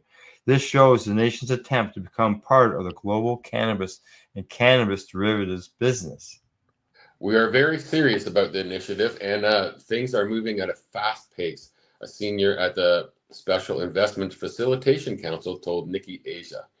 The global cannabis market will reach $64.73 billion this year, as for Statista. Cannabis or hemp is not just a psychoactive substance. It is used for medical purposes. Cannabis is also prescribed for anxiety, depression, and chronic pain. Misuse of cannabis is possible, but then ephedrine, used to treat low blood pressure, is a life-saving drug, and it's misused too, according to the Pakistani healthcare professional Adnan Amin. My daughter's seizures were reduced from 100 fits a day to some days going without fits with this THC oil, Ammon said. I was able to produce the prescribed rare drugs from the American hospitals due to stringent U.S. regulation. He was unable, sorry. Saeed Hussein Abidi of PCSIR discussed with Al Jazeera how a regulator has been deemed necessary by the UN laws. It also puts a limit on how much tetrahydro or THC can be used, which is 0.3%. The UN law says that if a country wants to produce, process, or conduct sales of cannabis-related products, it must have a federal entity that will deal with the supply chain and ensure international compliance. There you go. It's a long story, so we're not going to go cover the whole thing. So I'll just end it there. But it's good to see that Pakistan is bringing medical cannabis available, making it available for the patients in that country. It's a start. It's a start. I don't know what the rest of their cannabis laws are like, but it's good that patients' access is very important. We won't be reading the whole next story either, but we will bring it up and we will get started on it and go from there. And this one comes to us from the Marijuana Moment, and the headline on it says, "Cannabis can help treat female orgasmic disorder. Study finds as Ohio officials consider adding it as a qualifying condition." Wow. Ahead of a decision by Ohio officials on whether to add female orgasmic disorder as a qualifying condition for the state's medical cannabis program, a new study highlights the benefits that researchers say cannabis could offer people with the condition. I got to pop up here. Including increased orgasm ease and satisfaction. The 10-page study published in the journal Sexual Medicine draws on a 2022 survey of sexually active women who used cannabis. Among those who experienced challenges in achieving orgasm, more than 7 in 10 said cannabis use increased orgasm ease at 71% and frequency 72.9%, and 2/3, 67%, said it improved orgasm satisfaction. The results corroborate 50 years of anecdotal and learned speculation about cannabis helping women with FOD, the paper says. The research found that cannabis use increased orgasm frequency, eased orgasm difficulty, and improved orgasm satisfaction. At the same time, the results open new areas of discussion. For example, results of the survey found that women with one or more mental health diagnoses who used cannabis before partnered sex had a more positive orgasm response regardless whether they have FOD, which authors noted was consistent with research finding that women with FOD experience high rates of mental health diagnosis, prescription drugs use, or PTSD. Anxiety was one area of significant overlap with FOD. Women with anxiety disorders represent 44% of women in this study. The research found they were 3.5 times more likely to have FOD than non-anxious women. Another new finding was that using cannabis resulted in more orgasms for women who were survivors of sexual abuse. That's unusual. Yeah, sexual abuse survivors, number one sexual complaint is orgasm difficulty. Coupled with high rates of PTSD, this study revealed that 33% of more women with sexual abuse histories reported FOD than women without it. THC in cannabis could be helping in those situations through by reducing activity in the hippocampus and amygdala, the parts of the brain that store and react to traumatic memories. This activity may play a role in extinguishing traumatic memories and result in a more positive orgasm experience. A separate report from the same data set by the same authors, clinical sexologist Suzanne Mulvihill and Jordan Tischler, doctor in the Association of Cannabinoid Specialists and the company Inhale MD, was published in March by the Journal of Sexual Medicine in the shorter two-page form. The latest publication comes ahead of the broad meeting on Wednesday of Ohio State Medical Board, where medical cannabis community has been considering adding FOD as a qualifying condition for the state's medical cannabis program. Following a meeting of that committee, the full board may vote on the proposal, Mulvihill told Cannabis or Marijuana Moment in an email. Yeah.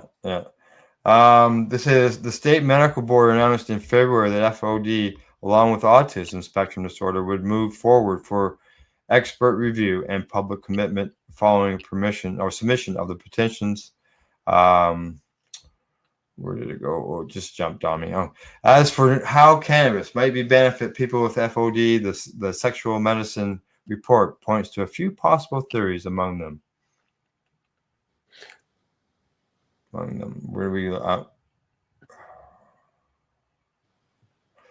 them is dishabilitation therapy, the idea that cannabis lessens the routine of habits such as cognitive distraction, a known FOD cause.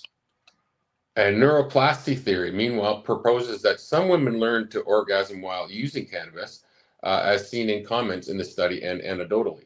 Cannabis and endocannabinoids, the cannabinoids created by the human body, are increasingly recognized for their roles in neural development processes, including brain cell growth and neuroplasticity, the study said. The research found that cannabis use did not help all women orgasm. Among survey respondents, it says 4% reported never having an orgasm, even though they used cannabis before partnered sex. Because of the survey methodology, the report says findings may not be generalized to women who rarely use or do not use cannabis before sex. Women have never had an orgasm, or women who do not have female genitalia. Further, the study did not the type or amount of did not mention. They must be missing a word or two in the type of cannabis used. Amid the growing evidence, Ohio is one of at least 4 states that have considered adding FOD as a qualifying condition this year, along with Illinois, New Mexico, and Connecticut. Illinois voted in favor of that. So the story keeps going. It's pretty long. As I mentioned, get to it all, but it shows there, just from what we did cover, that it can help the women in our world with their orgasms, especially those who have been, dealing with trauma.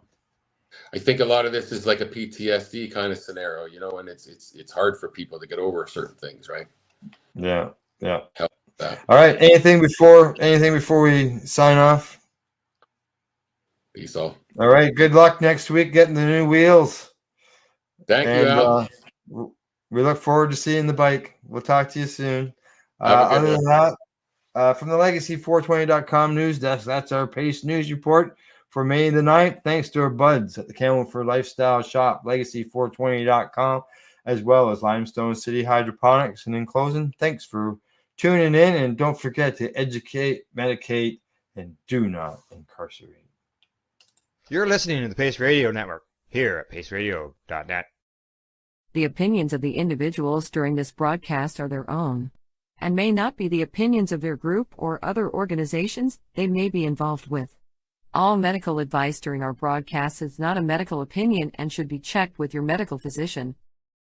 When you have a pain that's reached its peak, Legacy for 20, it's so unique. If organic cannabis is what you seek, here's your trusted partner 7 days a week. Suppository salves, vapes and drops, topicals, edibles, infused pop. Just when life seems like it ain't easy, at Legacy 420, enjoy a pop freezy. Lab tested products, make them the GOAT. Legacy 420 out on your road. Legacy 420 in Tyendinaga Mohawk territory. Indigenous organic cannabis at its finest.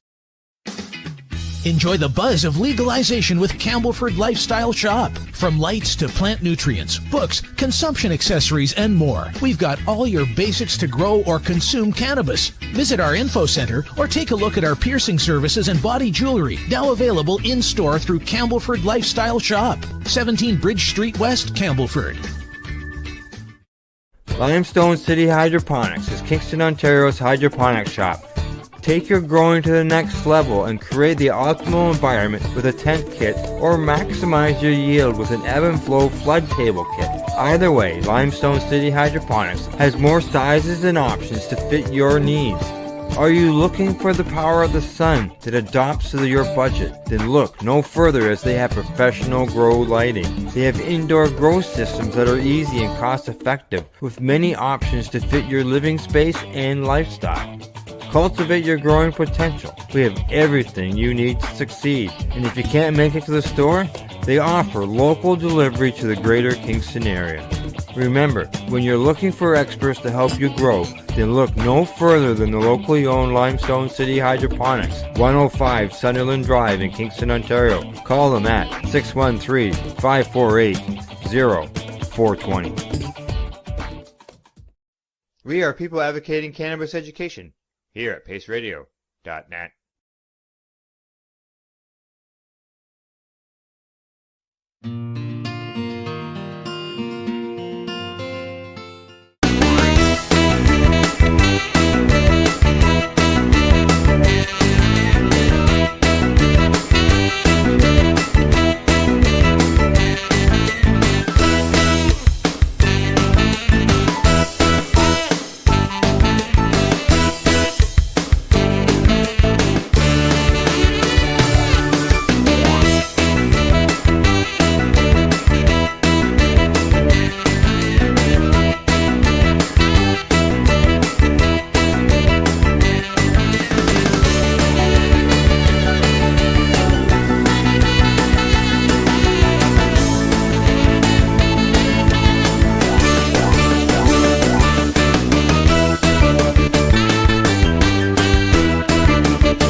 Hi, I'm Timmy. And I'm Mary Jane. He's the newbie. She's the doobie, and this is the show where we tote cannabis. Talk. From both sides. Is that even possible?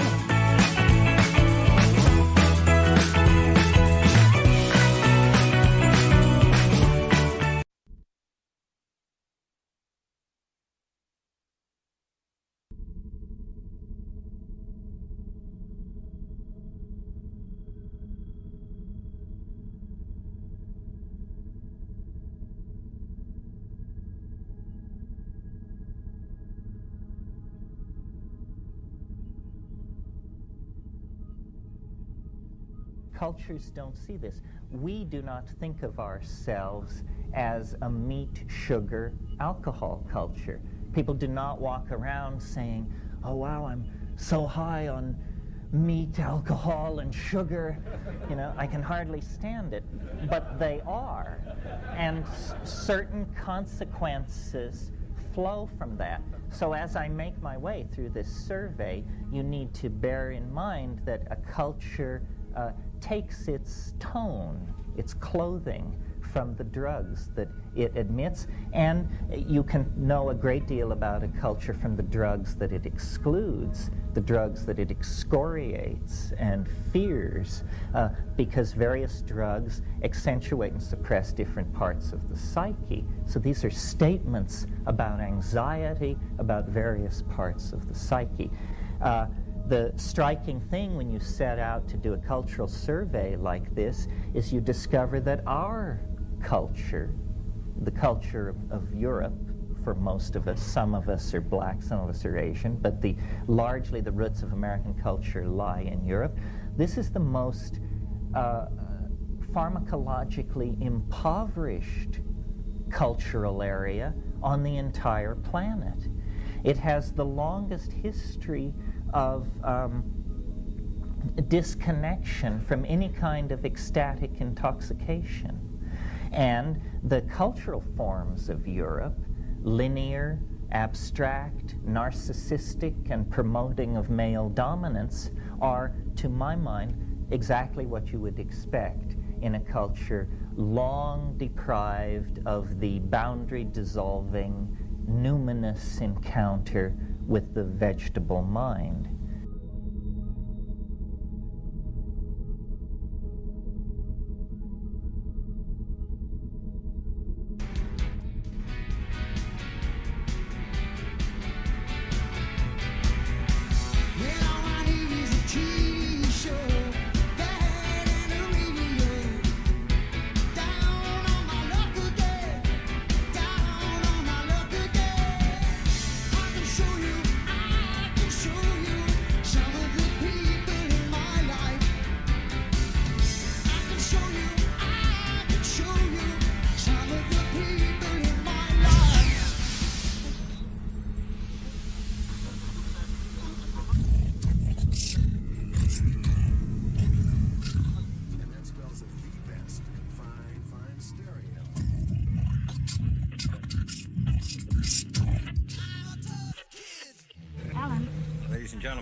You having a nightmare? What if it's true? Ladies and gentlemen, Alan, it's a possibility, isn't it? the very word secrecy is repugnant. Secrets. In a free and open society. And we are, as a people, inherently and historically opposed to secret societies, to secret oaths, and to secret proceedings. We decided long ago that the dangers of excessive and unwarranted concealment of pertinent facts far outweighed the dangers, constant, extreme danger, which are cited to justify it. Even today, there is little value in opposing the threat of a closed society by imitating its arbitrary restrictions. Even today, there is little value in ensuring the survival of our nation if our traditions do not survive with it. And there is very grave danger, extreme danger, that an announced need for increased security. This is Conspiracy Queries with Alan Park. Will be seized upon by those anxious to expand its meaning to the very limits of official censorship and concealment. That I do not intend to permit to the extent that it's in my control. You're crazy. And no officious, high or low, civilian or military, should interpret my words here tonight as an excuse to censor the news, to stifle dissent, to cover up our mistakes. Isn't the Pentagon suspicious that all of building would blow up? Or to withhold from the press and the public I think you're just looking at things for the first time. the facts they deserve to know. You've had your whole f***ing life to think things over. What good's a few minutes more gonna do you now? The facts they deserve to know. They deserve to know.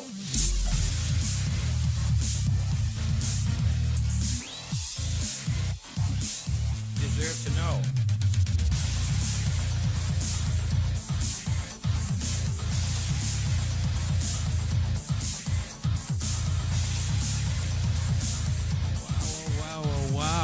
Wow, what a day. Welcome to Green Crush Conspiracy Queries with Alan Park.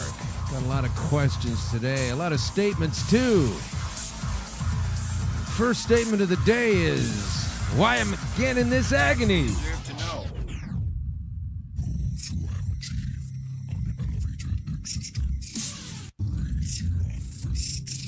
Hey, we're going to raise our fist today. God, I did that and I wasn't quite in balance. And then what happened with that one was when I... Hey, that's me from another show. Listen, I've got a good intro here. Let's take it. Thanks for tuning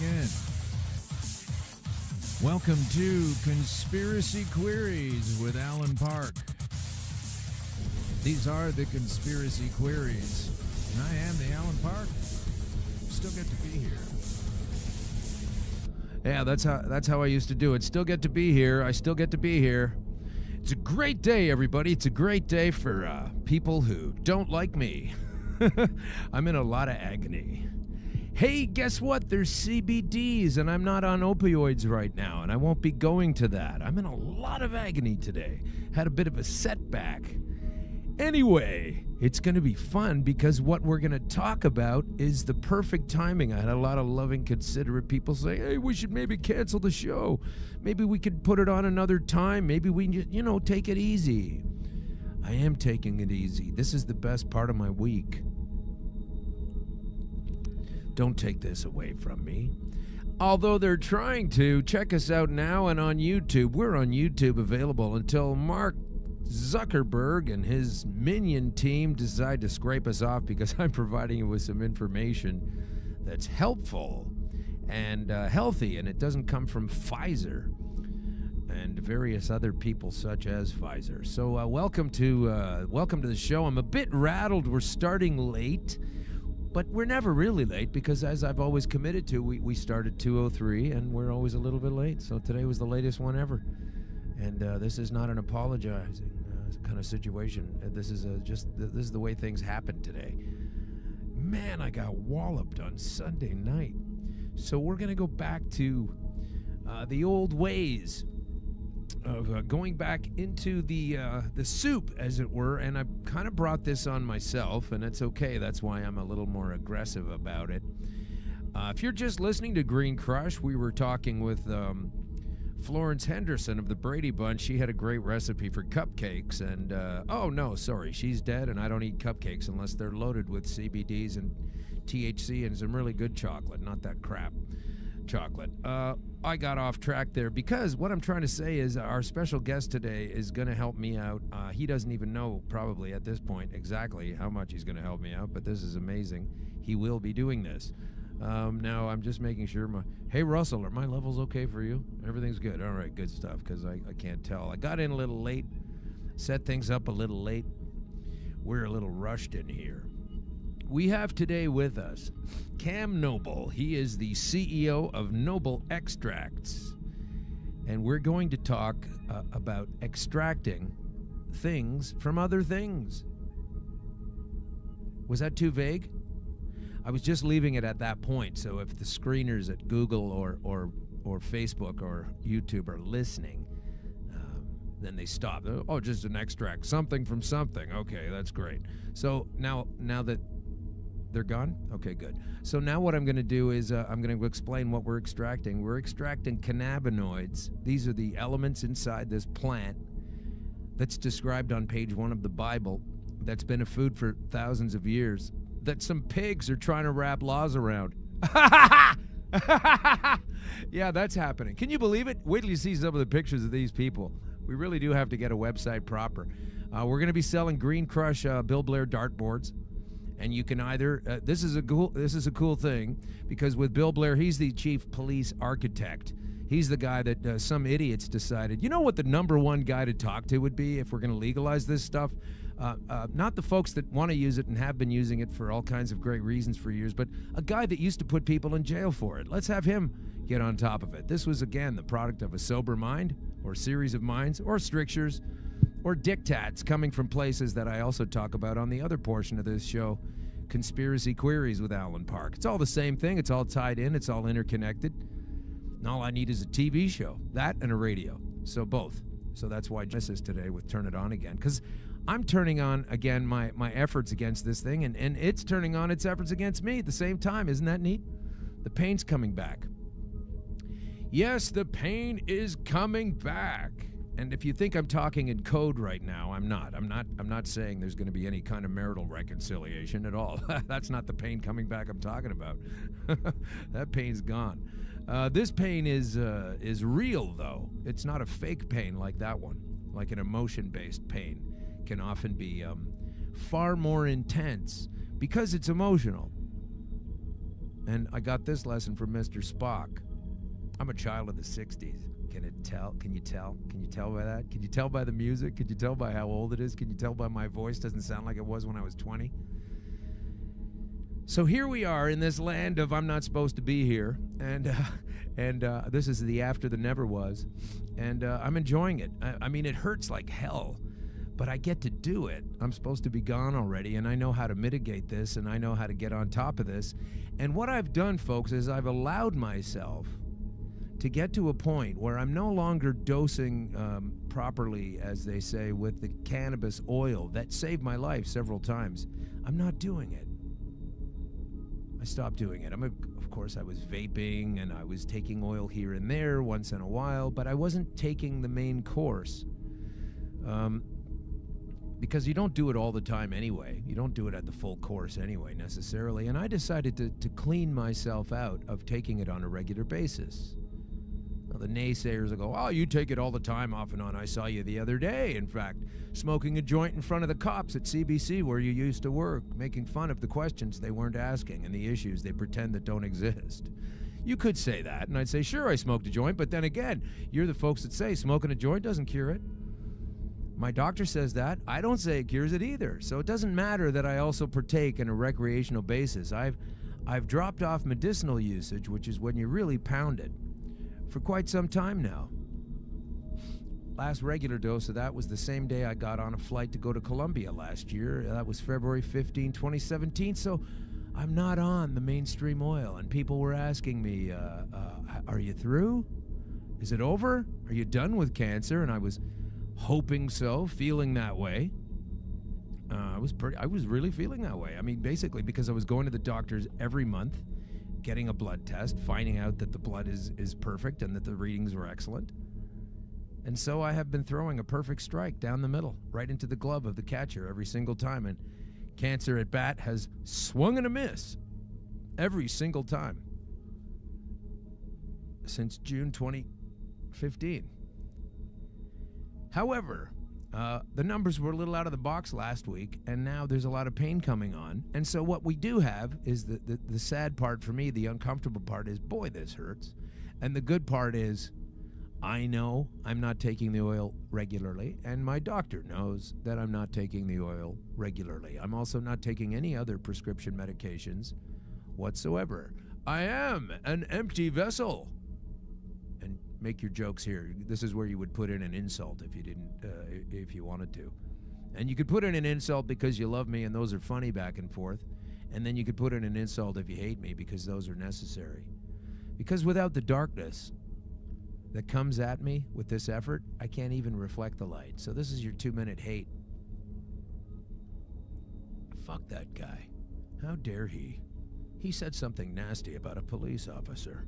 What would you do without police officers? I didn't say we weren't going to have them or we don't need them. I was saying that we don't take some G20 rights abusing son of a bitch, one of them, and put them in charge of the architecture of cannabis laws that are going to be afflicting us for the next series of decades.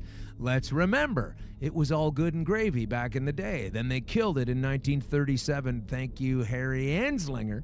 And like Adolf Hitler, you don't hear a lot of people running around proudly with the surname Anslinger. Because as soon as you find out someone's in the Anslinger family, the conversation either goes to that or you're accused of being just as mentally retarded, and I use that in the scientific term, as the predecessor, Harry, who fucked it all up for us and killed. I don't even know if we actually sat down and figured out the metrics. Are you a keener? Do you get on crunching numbers? Do you figure things out like that? Because I like to come up with those concepts. Can't actually sit down and do the numbers. But I'd like to figure out what it is that if you theorized back into the system that we were so taking our cannabis doses over the decades, and they were not restricted, and we were not sending people to jail, and we were not getting into gunfights over a substance that's readily and freely available for your health. And we were so allowing democratization of the economy that would so distribute this fantastic material. And we were getting on that page all the time. And we weren't denying people medicine, pain medicine that can help them and correct fully their issues, sometimes, depending on the issue and the severity of it and when you caught it. If we'd have gone that route all the way back from 1937, how fewer people would have been agonized over and going through agony themselves. Would have been a whole different world. Well, they didn't do that. They took it to a dark place instead. And then in comes Nixon, and he's got a big, fat, juicy compendium of facts about how amazing cannabis is, with Marijuana Rediscovered, written by Lester Grinspoon. And this was the thing that was a pile of studies put together and understandings, research, science, facts, made available to the president at the time. Probably through the 60s, they did that work, and they compendiumized it. They put it together, they collated the data, and they came up with some great news for Richard Nixon to move forward on for a social construct. But instead, that son of a bitch doubled down on racism and fear and negativity and corporate greed, and they further entrenched the war on drugs. Well, they started it, the actual war on drugs. And then that went on until Nixon was gone, and it kept on going with every president after him, regardless of party. Reagan kicked it up a notch, and so you go. And now we're just after all of those 80 years of shame and pain and death and sorrow unnecessarily, ready to retool things into the future. And I just will not stand by and watch what I can see as another series of constructed bullshit laws taking us down another 10, 20, 50 years of repressive, painful fact omission that can turn your life around. And in fact, extend your life, or in some cases, eliminate the cause for the reason that you're having so much trouble in the first place. So as soon as we can get some cop named Bill Blair to come down here, as soon as we can get somebody else, but he's so balls deep into his securities portfolio and how much money he's making on some of the companies that he's already invested into. Full disclosure, fucker, before you start dropping laws about where I can drive and what time, yes, I will have cannabis in my blood. It's part of my blood. I also make some of the components that cannabis makes in my spare time. Not enough to get by on, however. Fuck your dark science and your laws and your rules. They're designed from fear. They're coming from a place of lies. Your adherents are mindless. They haven't done the research. This is the true definition of the term ignorance. It doesn't mean you're a dum-dum. Don't call me ignorant. You're ignorant if you think that's the meaning of ignorant. Ignorant just means you haven't looked at it. So if someone says you're ignorant on all of the aspects of cannabis, take that as an opportunity to find out about what else you can do instead of taking it as an insult. Stop misrepresenting and misunderstanding what people are saying. A lot of folks are being very clear with what it is they're getting across. And a lot of other people are going to take some time to figure that out, and that's okay. Certainly I know I'm not the quickest study on a lot of things. But let's not attack people anymore when they're bringing facts. I don't give a shit if a fact hurts your feeling. That's for you to deal with. Your feelings. They're not my feelings. They're your feelings. You can sit there and giggle your ass off that I'm lying on a slab half the time until I got to this place 5 years ago. Go ahead. I'm not going to legislate against you from doing that. Oh, buddy, it's okay. Floyd's in house today. Floyd, the compassionate super animal. He probably wants to sit on my lap. No can do, buddy. Nobody gets to sit on my lap anymore. That's for sure. So, we will discuss these matters and other reasons why, because we're going to get into some really cool topics today. All of course, surrounding this secret substance. But that's when Cam Noble comes in, Noble Extracts. That was the beginning of the show that was going to be shorter than usual. Couldn't do it. Big Weed, why legalization isn't necessarily a boon for craft cannabis producers. This is on CBC Radio. Cannabis columnist Lester Black says Washington State offers a cautionary tale because they went down the road already, figured it out. And Brent Bambury has this piece. You should listen to it. But here's the bullet points. Canada, sometime this summer, as soon as Justin Trudeau pulls his thumb out of his sock drawer, says that the big players are going to do business. They're ready. They're going to be ready. How come you're not ready? Well, they weren't in cahoots the whole time, ahead of time, during the architecture of the new paradigm. So it's going to be tough. Now that there are so many large cannabis companies, of course, Aurora now has swallowed up MedReleaf. That was $3.2 billion worth of expansion. I remember MedReleaf. Are they MedReleaf now, or is it Aurora Cannabis? It's just Aurora, right? But there's some great folks at MedReleaf. Hope they're okay. Thanks for coming by and even entertaining the notion that at one time I might be able to be involved with your situation. I'm a satellite in space, folks. I'm a fucking renegade across the board. I can't do that thing anymore, especially now they're swallowing everybody up. But it turns out that Aurora Cannabis is now so huge, and so are so many other companies, that the craft guys are going to have a tough time. That's democracy for you. You know, the one they tell you that we don't want to lose every time we kick open another country and drop poisonous chemicals on it. That's democracy for you. That's what it is. So that's part of it anyway. Yeah, so that's what's going on there, folks. It's the cannabis paradigm is not going the way it ought to, and I'm not going to be able to talk about it. In fact, apparently I'm so incendiary that when the Lift Expo comes to town, and within the Lift Expo I get an invitation from a cannabis purveyor to talk at their booth, and when I go in that booth and do that talk, you can't get more crowd-friendly and preaching to the converted than this. And yet my microphone is shut down to murmur level. I'm all done with that company too, folks. They're busy making sure other people can't open up businesses in this place, and I'm making sure that I understand some of the background reasons on why that is.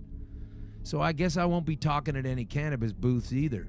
I'm a renegade and an outlaw within the cannabis industry, never mind general society. So here we go. We're going to bring some guests in pretty soon, but I'm just making myself and my stance clear. Because when I'm talking about legalization of cannabis, I'm not talking, that's a bad word. I should never use that word. It's confusing to people, and a lot of people are confused by it. It should be decriminalization. Like, imagine the pressure of you going out and buying a Nerf gun right now. Wouldn't be too hard. Just get that toy store open, go in there, get yourself a hunk of plastic and a rubber band or a spring or whatever it is. You got yourself a Nerf gun. Nobody's giving a shit about that. It's okay. You can use it anytime you want. You don't need to reorganize society around the strictures and legalizations of it.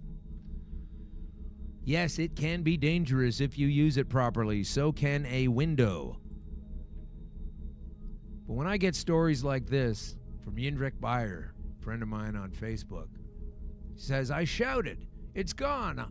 I rang my dad. He was very emotional. He dropped the phone.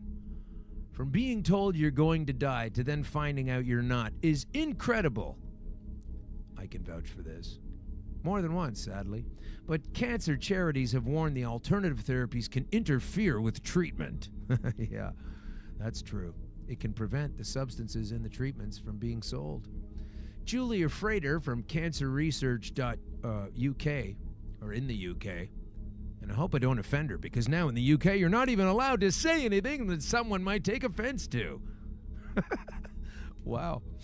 I hope people don't take offense to the fact that I'm laughing, that it's funny that some people can't have the offense taken.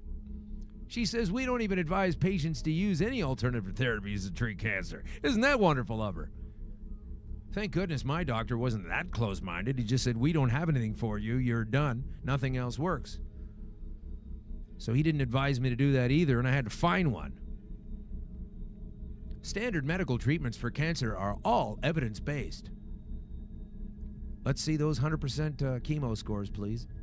So they have been tested to see how safe and effective they are. Okay, well, now talk to us about how safe and effective chemo is. Oh, no, they don't mention that. Okay.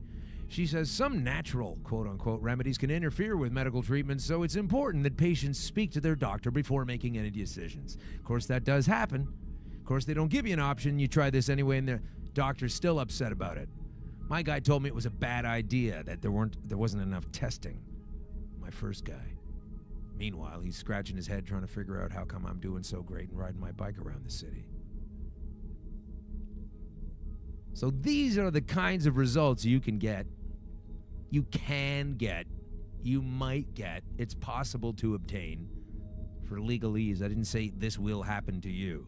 It's also up to your diet, your mindset, the folks you hang around with. You probably have to leave half your family because half of them are probably stuffed up with enough idiots. Trust me, I know. I just left one who criticize all kinds of things that are dead accurate, and then run around behind your back and mutter things and get all worried about shit they don't even know what the fuck they're talking about. So you've got to find the right circle of folks to hang around, and sometimes they didn't come by blood or marriage, especially a short 5-month marriage. But you do have to pay attention to your doctor sometimes, folks. It's true. I can guarantee this. And here's some great doctor advice that I think we need to trust our doctor at time. And I think you can zone in on yourself enough to understand that you do have to trust your doctor. I'm not saying don't trust your doctor, and I won't get in trouble for saying that I am saying that. I'm saying some of the ones I had to run in with were less than fantastic. But it is true that sometimes it is important to listen to your doctor at all times. Take in what he has to say or she has to say and understand that they really do know what's going on. And so for a little sage advice on that note, let's...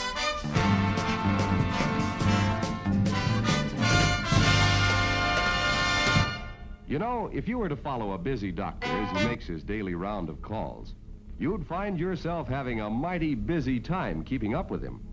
Time out for many men of medicine usually means just long enough to enjoy a cigarette. And because they know what a pleasure it is to smoke a mild, good-tasting cigarette, they're particular about the brand they choose. In a repeated national survey, doctors in all branches of medicine, doctors in all parts of the country were asked, "What cigarette do you smoke, doctor?" Once again, the brand named most was Camel. Yes, according to this repeated nationwide survey, more doctors smoke Camels than any other cigarette. Why not change to Camels for the next 30 days and see what a difference it makes in your smoking enjoyment? See how Camels agree with your throat. See how mild and good tasting a cigarette can be. Yeah, so see how mild and good tasting a cigarette can be. So there's some doctor advice right there. Fantastic. So there, I'm giving you doctor's advice. Now, I admit it's a little old to go out and smoke a Camel. I'm just saying go out and smoke a Camel. And do, if you're going to smoke a cigarette, at least go by what some doctors do say, which is smoke a Camel. Okay, so smoke a Camel. Now, I'm getting sick and tired of all of the doctors that I know that recommend that you should smoke a Camel when most of these assholes know that a menthol cigarette is far more healthy. And you should be smoking Cools. Who are these Camel bastard doctors? Okay? Now, of course, I'm being an asshole right now, but I am sick and tired for real of being told that cannabis oil is a bad idea when there was no other particular way for me to get out of this hole. Might not be the best thing ever. But it's a rope ladder in a hole. You don't stand there and go, "Oh, no, that's okay. Can I get an extension ladder, please? Brand new one from Home Depot, shiny aluminum. Okay, is that okay?" Rope ladders are kind of, just take the rope ladder. So that's what I used. I was told by doctors, their predecessors, a shill for tobacco companies, that I should probably do that. But I didn't do that, and I'm not doing that. So this is proving my point that you can't always take whatever a doctor says, especially if he's on TV and especially if it's involving a corporate product. For reals, y'all. Can't do it.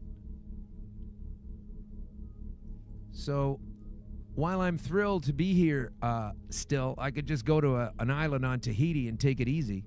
But instead of doing this, I'm taking this knowledge and bringing it to you. I've gone full circle, man. I used to be afraid of having cancer and afraid of telling people how I don't have it or got rid of it because I didn't want to get in trouble. I am trouble. Okay, I can't even speak at a fucking cannabis convention without some puss sliding the mic down. So I'm not canceling my show this week because of a little brand new fresh sea pain. Okay, I have to come in here to regain some sanity. And I love doing this show, and I love people that I'm meeting on the show, and I got a couple here today. We're here with Cam Noble, who is on microphone number 3, right? 2, 1, and 3. Okay. There's Cam. There we go. And also, brand new guy. Didn't even know you were coming in the studio. Yeah, our good friend Harrison Jordan put me in touch. Alex Samuelson. Yes, is great here. to be here. Harrison Jordan, of course, I'll give him a quick shout out before we get some meat off of this bone, okay? Harrison Jordan is, he's a guy I know who is in 2 positions right now. He's a guy I used to know who's articling to be a lawyer, and he's a guy who's almost a lawyer. And he knows all about these topics. He knows all about the 7 laws we used to have to deal with, like sons of bitches in this country, various different punitive measures over cannabis, which, needed to be used sometime. We're replacing those, though, because we're legalizing it. And there'll be 45 new laws instead. Isn't that neat? Yeah, we're about to get a few more, I think. And a few more coming. Yes, okay. So we're going to make sure you guys are hot enough. Right on. So let's get into it. So welcome to the studio. Thank you guys so much for coming in. Great to be here. Yeah, great to be here. Now, I know Cam, and I know Cam is coming. Cam is with Noble Extracts, and of course they're available everywhere, and we're going to get into that. But just real quickly, just because I'm surprised by Alex, I want to see what is Alex doing here, and tell us all about what you're doing and why you came into the studio today. Well, I guess it's a little bit of a two-parter. So I go by Alex the Chemist. It's my personal brand. I really enjoy talking about the science of cannabis, and I'm very passionate. I speak at LIFT conferences and CanWest production conferences all over the country. And I like to bring awareness to different issues within the cannabis sphere. And what I like to do principally is take what is in the research papers and what people, scientists, PhDs are talking about. A study shows. Exactly, and Right. translate that to the public. Right. Because I was a tutor for about 5 years. But I am also lead chemist for Next Leaf Solutions, and we're a cannabis extraction and processing technology company out of Vancouver, BC. Wow. Yeah. Okay. So we the long and short is we turn a waste stream of trim into distillate oil. Okay, now tell folks that don't know really all this much about it, and I'm not making fun. I mean, we are now at a pivot point where a load of folks are just starting to wake up and going, okay, well, if even the government is saying sometimes it's healthy, maybe I should take a look at it. And so those are the open-minded, the middle band of society. They'll be the people that always think it's Satan's weed. Oh, yeah. And then there's us up here, understanding things and wanting to. And so for folks that don't know what the part is that you're talking about, the trim, what does that mean? Tell folks. Oh, perfect. So when you have the cannabis plant, it's a flower, and it has a lot of sugar leaves and other leaves and random bits. And when you were to get it if you get cannabis from a licensed producer or a dispensary, it looks really nicely manicured, and It's like a little bouquet of beautiful bud yeah, kind of thing. And exactly. You want that. Exactly. So and just like the little bits that come off is just called colloquially as the trim. So, and typically, this will go for, it doesn't have as much cannabinoids in it, and, is not as high quality than the actual bud component. That's why they trim it out. Exactly. Right. So then, a lot of licensed producers will actually throw this out. And, we can help them turn that into a revenue stream. So it's a cost of doing business on the one hand, and then the next thing you know, it's actually going into the profit margin. Exactly. So it's garbage that you can really use. Into gold. Yeah. And so and so there are cannabinoids in it, but when you take it all and process it effectively, as you do, and you can talk to us about that, you're getting whatever is left in there to be able to use. Exactly. So, we're trying to use every part of the buffalo. And, Right. if we're going to be distilling these and concentrating these molecules, it doesn't matter the source. It doesn't matter if it's a high quality bud or low quality bud or trim.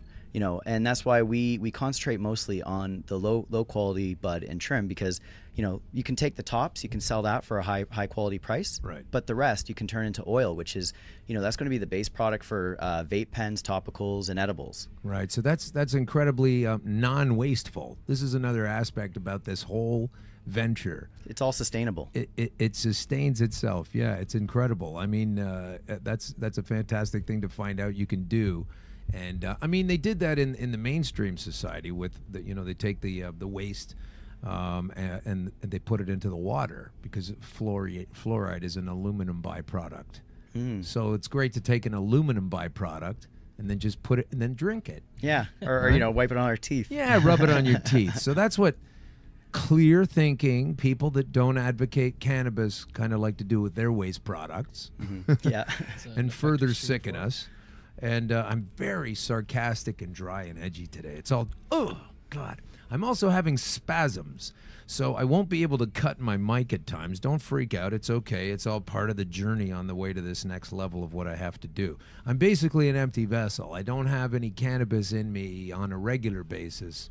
The oil, I haven't been taking it, so we'll talk about that later. And I haven't been taking any meds. So I'm at this place now where my doctor, my oncologist will admit that whatever I do changes something, he's going to have to get on it. So right. This is going to bring a mainstream guy into the fold. So I got to take a few stabs in the side here, apparently, for that. Well, I wish we weren't in Ontario, or else we'd have access to a whole lot more oil.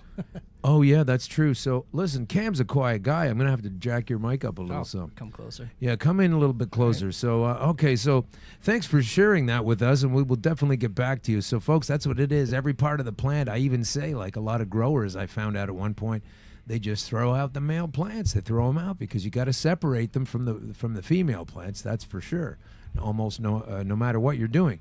But you don't need to dispose of them.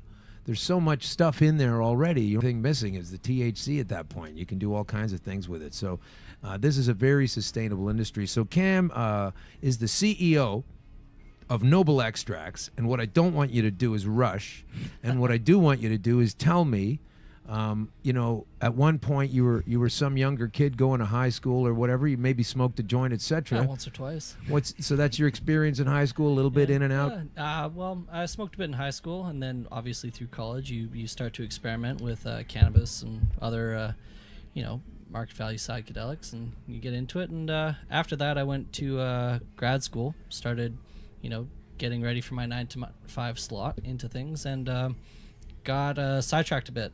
I was out in Australia and get the call from my mom, and my dad's PSA is just boosted to nut crazy amounts, and that really hit me. And as someone who had used cannabis, I'd heard a thing or two, and I had a couple buddies who were at some of the earlier dispensaries and compassionate clubs in Vancouver Island. So on a break, I come home, I talk with my dad. He's not sleeping. He's in pain. Just a quick say to folks who might not know exactly what CAN means. I sure do. The PSA is the prostate-specific antigen score, and it's meant to be very low or 0. And unfortunately, your dad's was too high. So you're trying to lower that. You want to bring that down. And he went for the nuclear option, the removal, the radiation, and the chemo. Just that trifecta of awful shit going into and out of your body. And so I came home and I witnessed it firsthand, him going through that. So I said, okay. Then we went to see, at the time Dieter was still there, at VCBC. And Dieter and Ted's shop down there. Where's that? That's on Johnson, Victoria Cannabis Buyers Club. Okay, this is on Victoria in Vancouver Island, just off the west coast of Canada. Hello, international viewers. Actually, their founder is the reason for RV Smith. So that's Ted. Wow. And that's the reason that the MMAR existed. Okay, we'll get to those letters later. But yeah. you're sitting there freaking out because your dad's going through the big triple whammy. And he's they not did sleeping. Everything. So that's the biggie. He's not sleeping, therefore he can't heal. And when you're dumping this shit in your body every day. So we went down, got a couple of I believe they call them Buddha balls down there. I mean, it's just a dosed edible with a lot of good fats and a lot of good calories in there because you can't eat, right? Right. You can't do anything except just feel like shit all day. So we gave him got one of those. They actually sat him down for about 45 minutes, talked him through everything, listened to his symptoms, offered him some things, and that's the first night he slept. So I kind of, light switched in my head. Holy shit. That worked. That worked.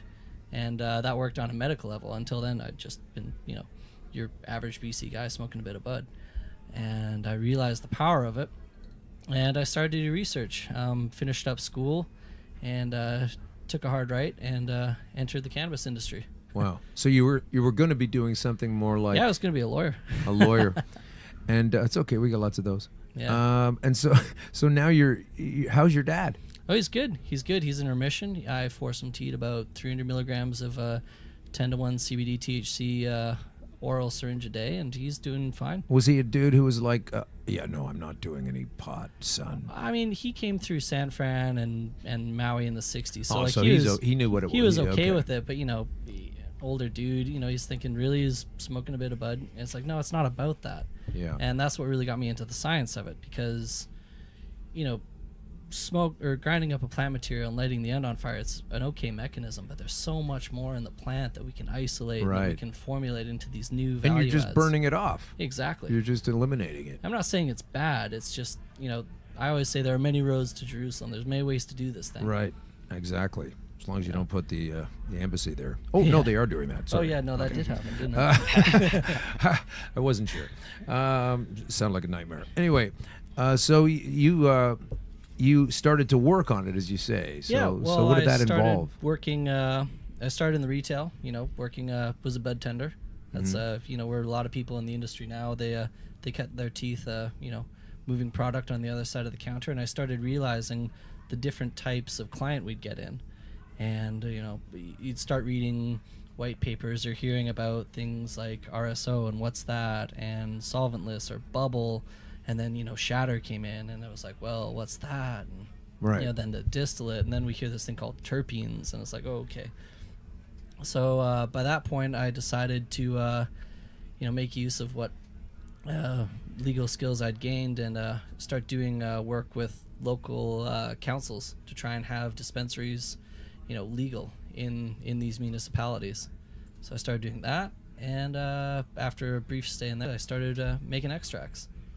And then Noble you had to buy some equipment and get that going? I sure had to, so I had to learn a little bit. Yeah. And so your dad benefits from this now? You still? Oh yeah. He still uses it? Yeah, he uses it every day. Like I've got him, like I said, on a 10-to-1 syringe, and I mean he's in remission now. You know, touch wood, but he's he benefits from it. You know, he's Nice. eats it every day, and about every year or so we'll go see his doctor, who says, yeah, you need to keep eating this stuff. So we found the right oncologist. Wow, basically. sure did. And how long has it been now since he's been sort of cleared in that About zone of comfort? 3 years in remission now. 3 years now. So- Wow, That's incredible. Gee whiz, That is incredible. That's where I was until Sunday. I don't know what happened. I'll figure it out later. But on that note, you also you say if you can take something and make it better. So you talk about. Here's one of my problems: is I made my own Rick Simpson oil. Right. So for folks, there's no such thing as Rick Simpson oil like you can buy a can of Coca-Cola. It's just a name because of Rick Simpson, who got sort of famous for putting together some earlier available yet highly suppressed facts. Yeah. Right. And over time, he was able to come up with this thing, and I found it on YouTube, and that's how I got going with it. But later on, when I became aware of dispensaries, I would notice that, one dispensary would have a thing called Phoenix Tears, which is the other name for it. Phoenix, of course, being the bird rising from the ashes of death. And so you're coming back, which is great. And Rick Simpson oil. So there'd be like RSO, Phoenix Tears, and then different companies or different packages of this. And to me, it's I just avoided it like the plague because there is no real such thing as, and maybe you have a good recipe for this, maybe you do, and it's different, and how do I know? And I know what I need when I'm in that situation. So I never bought any but maybe there's good stuff out there. I don't know. What do you think about that?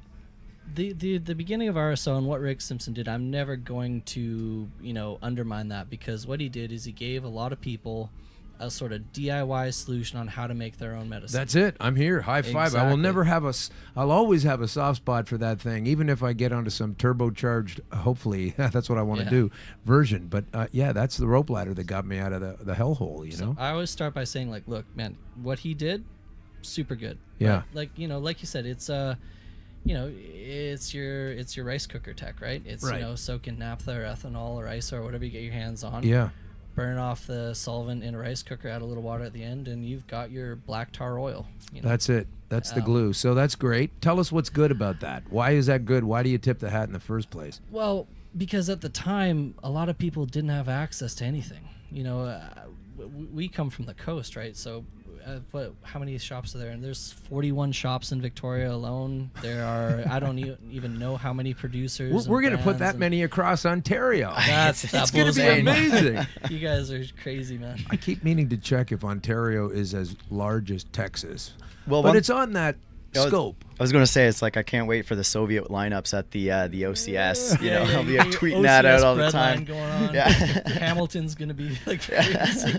Did you bring your punch card? We're running a promotion. Yeah, put your hand out, comrade. Here's your irradiated butt. Yeah, listen, I'm embarrassed about it. It's not like it's all happening because it's my advice or anything, that's for sure. Oh, yeah. We've been out here kicking against it hard, so... But it's a good thing. Like you know that it's a good thing in the first place. So if we just talk about the essence of why it's good, then those are the factors we need to extrapolate into other things that. I mean, you've got a great last name to have an extract company. Yeah, it's not bad, eh? That is wicked. I mean, you could have been tell like. people it's the characteristic. It's not so much the last name, but Yeah.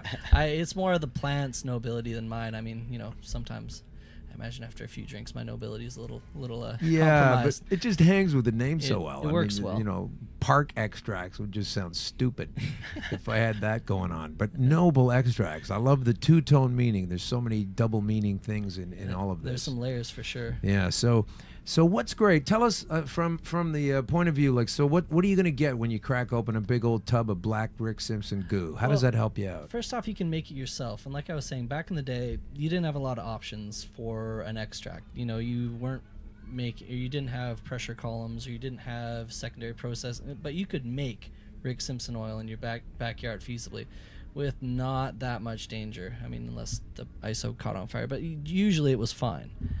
So I've always been okay with that. And also, it's it's pretty full spectrum. You're going to get all those cannabinoids in there. The nice thing about ethanol is it tends to strip absolutely everything. Yeah. Right. I used isopropyl 99.9%.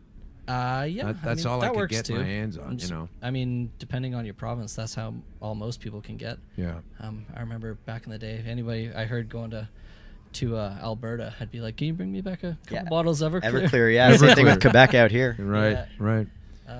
But so I've always been stuck on that. You can make it yourself. It was a good solvent for getting all the cannabinoids out, and it was fairly low risk. And it's very easy to, the thing about fire, it's very easy to mitigate against that, right? Like you don't use fire, you're not cooking it on a pot outside, and you don't use a ring kind of stove, you know, or a flame stove. You use a black, non-heating, non-sparking ring if you were going to do that. Yeah.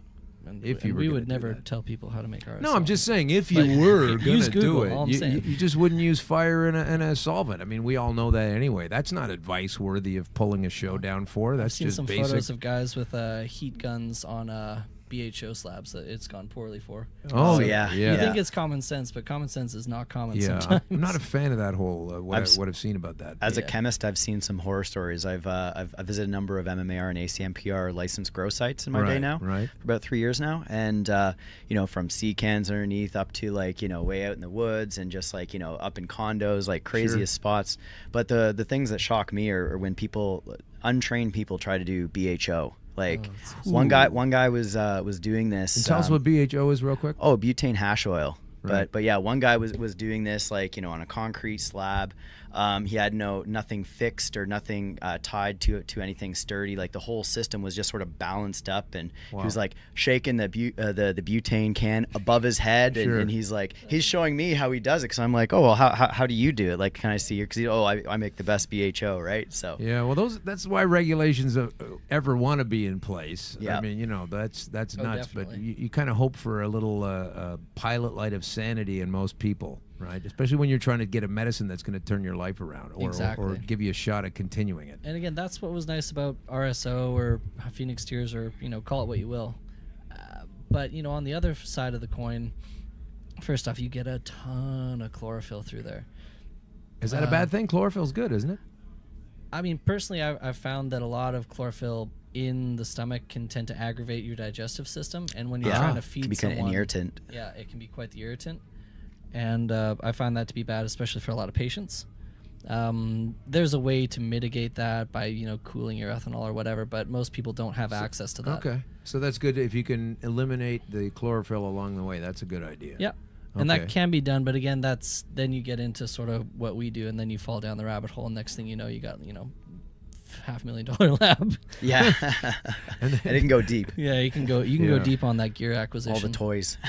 All the Lyft killed me this year. Oh, did it? Oh, just looking at all the stuff. Yeah.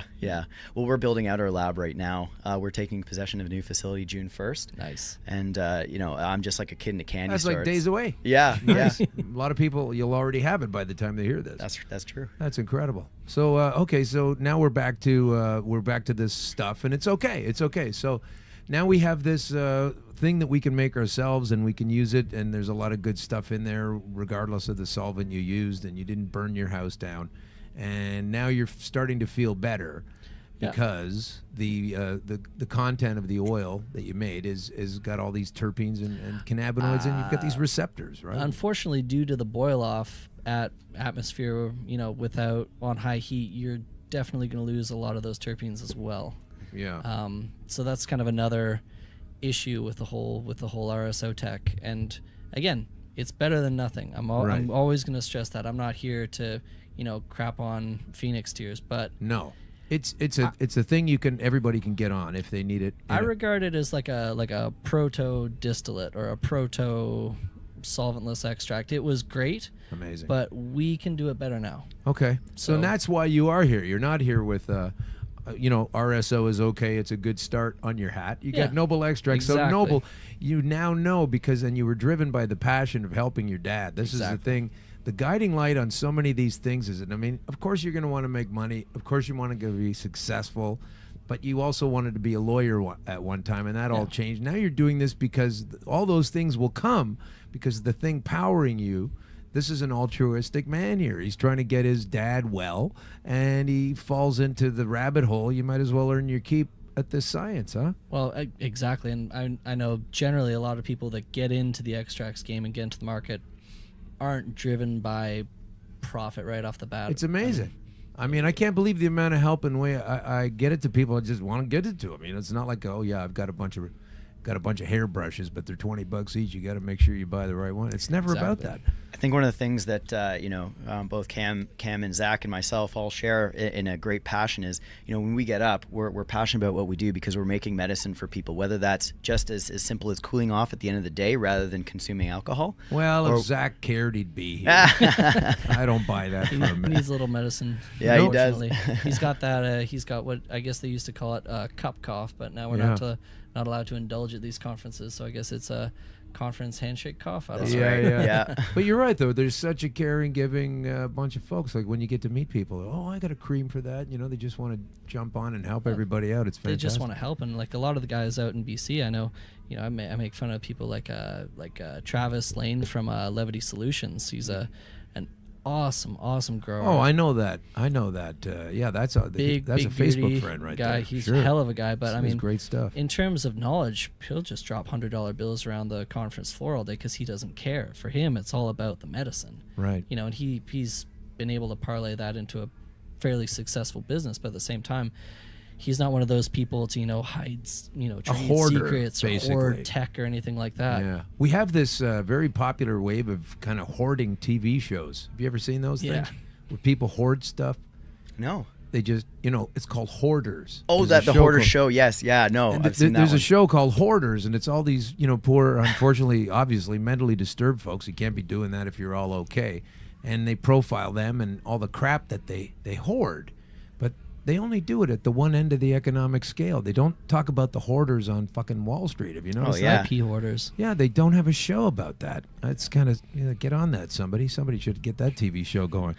So give me some science here. Now listen, did you work with RSO in the first place and strip it down and change it to something else, or was it a whole different means? RSO, when we're talking about distillation, which Alex brought up, I mean, to me, I look at that and I view that as crude. There's gold in it, but at the same time, there's a lot of other stuff that I've got to strip away through pre-processing, carbon scrubs, good layer or good column chromatography.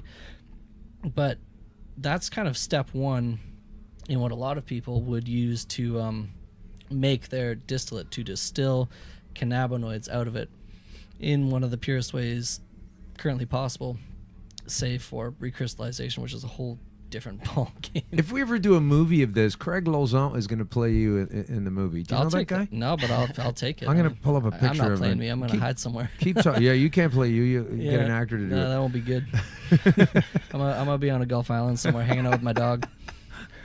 That's amazing. So what do? You start with a chunk of bud? You start with a plant? You start with a brick of what do you do? And fill me in on whatever aspect of the tech I miss. But you start with your starting material, whether it's Crown Nugs or the leafiest trim you've ever seen in your life. And for us at Noble, we'll go usually to our CO2 extractor. We use something called supercritical fluid carbon dioxide as our solvent. It's not the most common solvent, but did you make it up? Like, is this like nope. a superhero no, I didn't make that liquid? Up. Science fiction. Yeah, no, it sounds like it. Yeah, there's some gamma rays and then pumps out of there. Spider goes by. Exactly, a spider gets super irradiated and then he's jacked and he makes some oil for me. It's great. I'm just saying, like, I've never heard these terms, but then again, I'm not in the extract business. But well, CO2 is a cool solvent and something I like to do, and I've spent a lot of wrench time on because it's at atmosphere after the extract is done. It tends to gas off into a gas that's already pretty prevalent in the air, but at the same time it's also a really powerful solvent, and it's tunable based on what sort of terpene or cannabinoid profile you want out of your oil. So say if I start with a 4-to-1 CBD to THC blend that's high in, I don't know, what's a heavy terpene, linalool or something, I don't know. You can run your machine and create a bias out of those different terpenes or heavier compounds or their cannabinoid profiles, and you can actually change the starting sort of oil you're working with and then refine from there. Wow. So I like it, and So I like it. That's, yeah, so I'm sold. pretty fun with it. It gets you a hat anyway. Oh yeah, it gets you a hat. That's for sure. amazing. That's fantastic. So, and how do you eventually experiment? Like you say, okay, I've got a new batch. Let's take some. I've got a new batch. Let's take some. You have to see how the different effects are in For your me- body with the final product. Well, what we did early on is we bought ourselves a GC, a gas chromatograph, so that we could. Oh, sure. I got a couple of those. Yeah, no, it's I got about 3. I use one as a doorstop. It's great. Yeah. How much an item is that? What does that cost? Gas chromatograph. 11 grand. 10, 11 grand for a gas Yeah. chromatograph. So I get 2 for like 18 maybe? I mean, they'll cut you a deal. Okay. You know, I'll give you a number after this. They'll All cut you right. a deal. So you take that thing and whatever that does. And I like to, well, what it does is it tests the cannabinoid and terpene profiles pretty accurately, so I get a good sense of what the starting material is. Right. And then from there, I'll be able to tune what our parameters on the machine are and aim for what I want. So for me, as an extractor, the holy grail for me currently is to have a finished concentrate that's a true concentrate. And to me, that means it has a very similar profile to the starting material. So it's Wow. what I like to call a true spectrum unadulterated concentrate. I like to call it that too. So, and that's for me, that's always been the goal, because I mean, there's so much in that plant we just don't know. And, Yeah. I spend a lot of time reading studies and white papers and things like that. But, we've been hampered as an industry by the lack of studies that have been able to happen. I mean, some of the best stuff comes out This of all Israel. comes down to the laws again. Yeah. Yeah. Well, and also the grants being given. And actually, I was at a medical cannabis week panel on Wednesday, and Dr. Mark Wayne from Tweed. Yep. He was talking about, he had this great term which I really want to popularize, which is we've hit this the ceiling on medical education, because well, it sounds weird. It sounds weird because No, we haven't. Well, no, in terms of what we know and what we can express as like true scientific fact. Oh, right? I see. Okay. So from that But that there's end, more to have. there's so much. And okay. And the I second, mistook you there. Yeah, I thought this- you meant we're all done. We're good. We got it all. Jump the figured. gun. Yeah. So the second part of that is it just harkens to the need for clinical research trials so that we can expand our knowledge, right? So like we've already come to a certain point where we have only like a rough, crude understanding of the endocannabinoid system and how these different medicines, terpenes, flavonoids, cannabinoids, how they all interact, Right. and in what sort of dosages, to help with different forms of, like, let's say, cancer or other types of things. So, and once we have a better understanding, then like we can tune it in and really have smart drugs to target different forms of ailments. Amazing. So that's what he says. But So it's all still coming from the mother plant, right? all that's coming that's from the the plant thing. and Definitely. the interactions with the brain and the Because body. that's one of the things that people have a hard time understanding or believing. The cannabis sort of fix is because you need specifically targeted drugs around the body. You got a heart problem, a cholesterol problem, whatever it is. Yeah. And but with cannabis, it's just addressing all of those things because you have these receptors. You don't have a Tylenol receptor per se, but you do have a cannabis receptor, receptors all over your body. And it's such a deep field. I mean, not only are we at a medical sort of ceiling, we're also at a genetic ceiling, because a lot of the material that we get to work with has been bred for the past, 20, 30 years to be these, ultra THC high race car genetics that Right. are incredibly, almost ruinously expensive at times to be able to grow. Whereas there's so many more cannabinoids I want to play with. I want to play with CBG. I want to play with CBDV. I want to play what with do you figure THC. that is? CBG. Give us that. I don't hear that too much. CBG is the sort of the mother cannabinoid. So from there, a lot of the cannabinoids in the plant will actually derive from, during the flowering cycle, it'll sort of come It's from the there. stem cell kind of thing. Yeah. It's the precursor. It's the master Right. precursor of all the cannabinoids. Wow, I would look great on a T-shirt. Yeah, the mother cannabinoid. Master Patent pending cannabinoid. trademark. A big UFO coming out of a cloud sort of thing. Now we're getting somewhere. Yeah, that's incredible. But, Wow. I want to play with those genetics, and they just don't exist out there right now. So how would you do that? You would just Well, you've got to, it's not up to me. It's more up to the breeders currently. Yeah, and you know, there's the one thing that I found interesting about, because I'm from Ontario, I'm from Toronto, and Okay. over here, No one says it like that. yeah, I know, I always enunciate. And so when I moved to Vancouver, I came from a very social cannabis industry over here. We have a lot of social networking events. This is where a lot of finance and business and executives are. But really, the heart and soul and the mecca is out in BC. Sure. And I found that, you know, there's almost like a lot of baggage with the history. Like, you know, Jim, messed up a deal with Frank, 10 years ago, so they don't talk and their people don't talk. And so I found that there's actually not so much of a social networking event or social networking out there. And, it's just a very different industry out there. Well, Yeah. we've got a bit of that kind of nonsense going on here too. Yeah. But I know what you mean. It's almost a Different product incidents. of what that industry's had to go to, though, or had to go through, because you think, 20, 30 years, there's some growers out there that are third generation. Yeah. And, those feuds, Yeah. they last long. It's almost been the nature of the beast. And I think one of the big moves right now for a lot of the guys looking to connect with these craft growers is, on one hand, you need to exploit those relationships and show them, come to the light. Yeah. Well, this sounds like a discussion on Quebec's maple syrup industry. Yeah, oh, wow, it's pretty similar. You know to what I that. mean? Have you seen that documentary? It's on Netflix.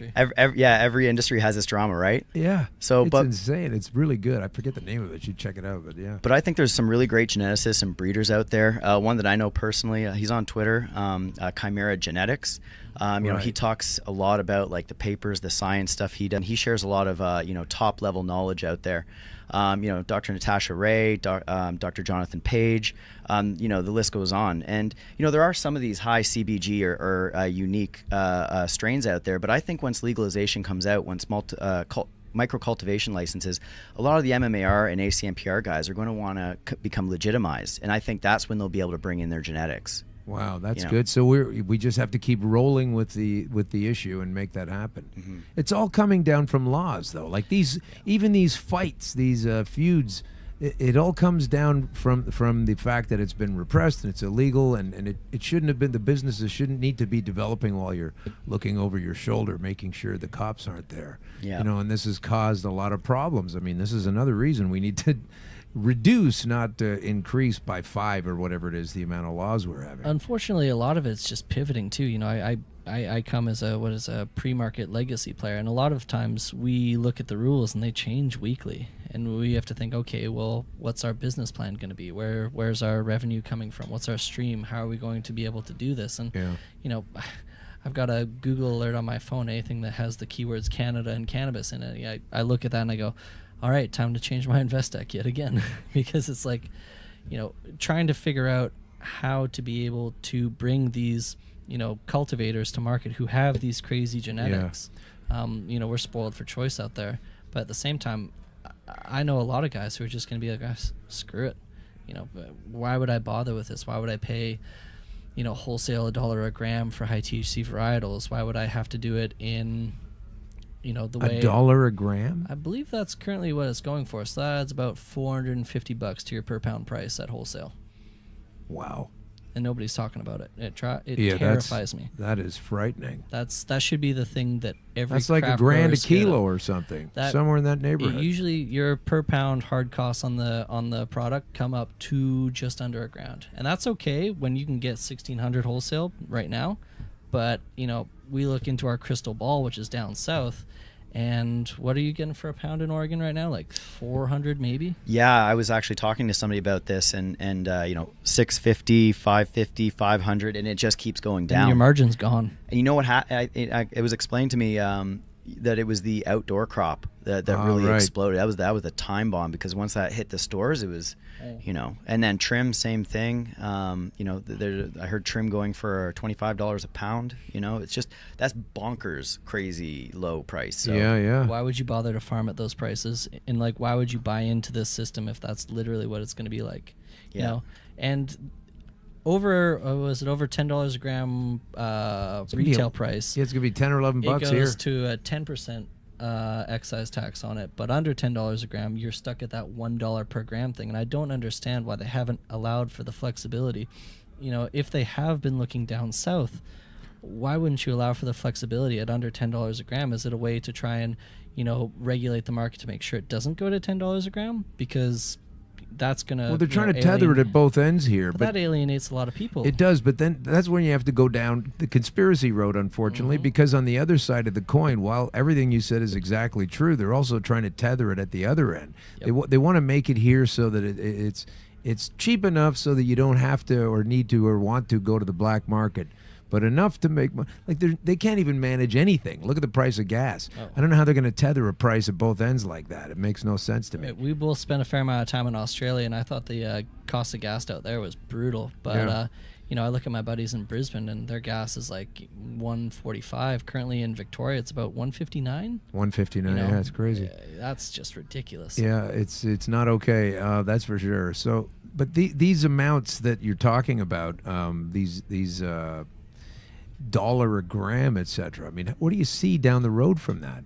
I see that a lot of these craft grow guys stuck with their 2,000 square foot shows, which isn't a small show, and actually that can be quite profitable currently. I see them being unable to bring a competitive product to market because they don't have the ability to scale up, and then that means that they lose that economy of scale. They lose the ability to drop their hard costs just through sheer quantity. So effectively, if I was, being cynical, I see it as the way to choke out the craft market. Oh, I wonder if there's already any kind of earmarks in the overall architecture that are leading to that as a predetermined way to go just yet. I'd say so. Yeah, we were talking about it at the beginning of the show. This is really difficult because the other thing they've looked at, they have gone on these fact-finding missions. This is the conspiracy angle, is like, why would they go to these places and see exactly what you're talking about and not take that into account, or just why would they do that? And at the same time that they're hiding that kind of information, they're not understanding that people are getting these great results from opioids. And you just see all these markers along the way. And then you've got the worst situation right now that I could think of as far as just pure vileness is concerned, is that in the United States, not everywhere, but in a lot of places, they are looking at these repatriation and compensation programs for people that they now know that they royally screwed over in a right sense. And a lot of folks in San Francisco and in Seattle, and I'm sure as a topic, as a valid thing, is going to hit other places too. And they are going to those folks first and saying, instead of being like we do here in Canada, you're a criminal one time doing this, so now you're out of the picture, and I'm only going to work with this guy who's brand new and just started and doesn't know anything yet.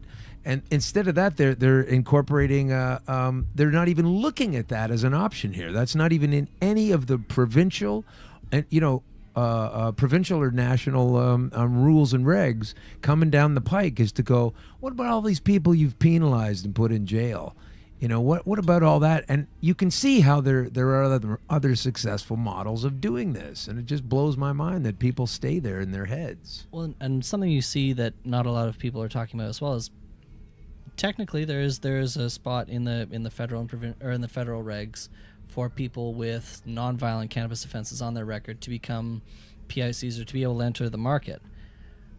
However, something I'm worried about seeing is how easy is it for them to actually pass that bar. Something I'm worried about is people with nonviolent cannabis offenses to be actually able to come into the light. If there's some sort of prohibition of them being able to, own their own company or be a director in their own company because they had to operate in the gray market for quite some time. You got to address that. Are we really opening It's really it a up? civil rights issue. It is a civil rights. is. Yeah, you got to address it. You can't just pretend it's not there. Yeah, and it's really ridiculous too. And the fact is that a lot of minorities are targeted through this, and I think that, for sure. There's a lot of talk right now about the demographic shift, or the potential for a demographic shift within the industry of cannabis. Yeah. Because this is a new industry, there's the opportunity for new entrants, and of course, there's going to be a lot of the established types to be in there. Sure. However, but it's being rigged to their favor already. Yeah. To the point of almost exclusion and to the point of anti-democracy, which is what they're always telling us we're living in. and this is why I think we should have these discussions and talk about it, because then at least it's in the sort of zeitgeist, or it's in the public consciousness. Absolutely. Because, you know, I moderate panels every once in a while, and I make sure that there's a 50-50 split of male and female, because, you know, I've had some very powerful women give me opportunities for both speaking, you know, presenting and writing. Right. And, you know, I really recognize that there's the potential here to really help a lot of people. Well, there are only 4 guys in this booth right now, so I'm sorry about that. We, you know, I We'll can't overlook that. We've had I'm gonna lots of apologize female to Jamie guests. Shaw right now. If you were still in Toronto, we'd get you here right now. Oh, I love We Jamie. would. Yeah, No, she's amazing. We have a lot of women on the show, and it just doesn't always go 50-50 like that. We Because also you know, happen to be lucky that the ratio would have been lower if you didn't show That's up today. right. So blame yourself. I'm just part of the problem. But we're lucky that there's a lot of powerful women currently in the industry, whether Yeah. it's, you know, in the nascent LP market, or, you know, in as legacy players. So Yeah. it's I know, especially on BC, there's a very positive and very powerful women grow chapter that that's quite impressive. We're bringing this all in together. We're joking around, but these are all true things, because, like I said before, going back to your compassion with your father, this is what triggers it for you. Yeah. And you're obviously very, you know, people-minded, compassionate person as well. I came at it from this. This isn't something to pat ourselves on the back about, however. I don't believe it's just a factor of how we really are. And when you live your life under the auspices of how these clowns are that are throwing the architecture of this bullshit that's going to fail so badly down, you realize that doesn't encompass any of that. You know, it's all about, let's feed this giant corporation and screw you, and you don't get to have your company. And this guy's a really great craft grower, but because 8 years ago he got busted for something back when we had our asses up, our heads up our asses, he doesn't get to play anymore. Like, these are mindsets coming from society that we all have to not tolerate. We can't take another 3, 8, 7 decades of problematic afterflow from this nonsense. So, I mean, this is maybe hopefully why they're also sensing to kick it down the road a bit, because they say they're not ready, but I'm not ready.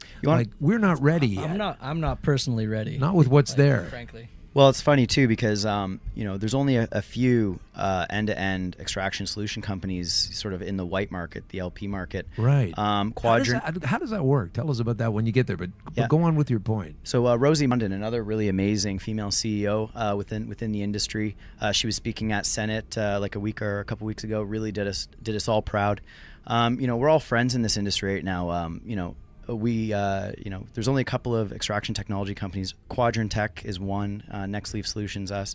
There's also MediFarm Labs is another one out in Barrie. So there's, you know, the first phase of the industry is going to be cultivation, of course, because you have to have the plant and you need the compounds. Oh yeah, sure. And then it's going to be extractions and isolation and purification, because once we get, you know, single bottles of these isolates of terpenes and cannabinoids and flavonoids, we can sit there and formulate, you know, a sleepy time formula. So formulation is going to come next after that. Right. And then branding and marketing, I think, will be the fourth phase of completely make the way I see that. If I can break it down in my less than laboratory-minded mind, so you're just going to figure out all the pieces that you're going to play with. Yep. And know what everything is. Yep. So if you were doing a picture, you're right now figuring out how many pencil crayons you got. That's right. What colors are all there, and let's make our design from that. And let's construct an image. Let's see, and know what we're really working with without open up there.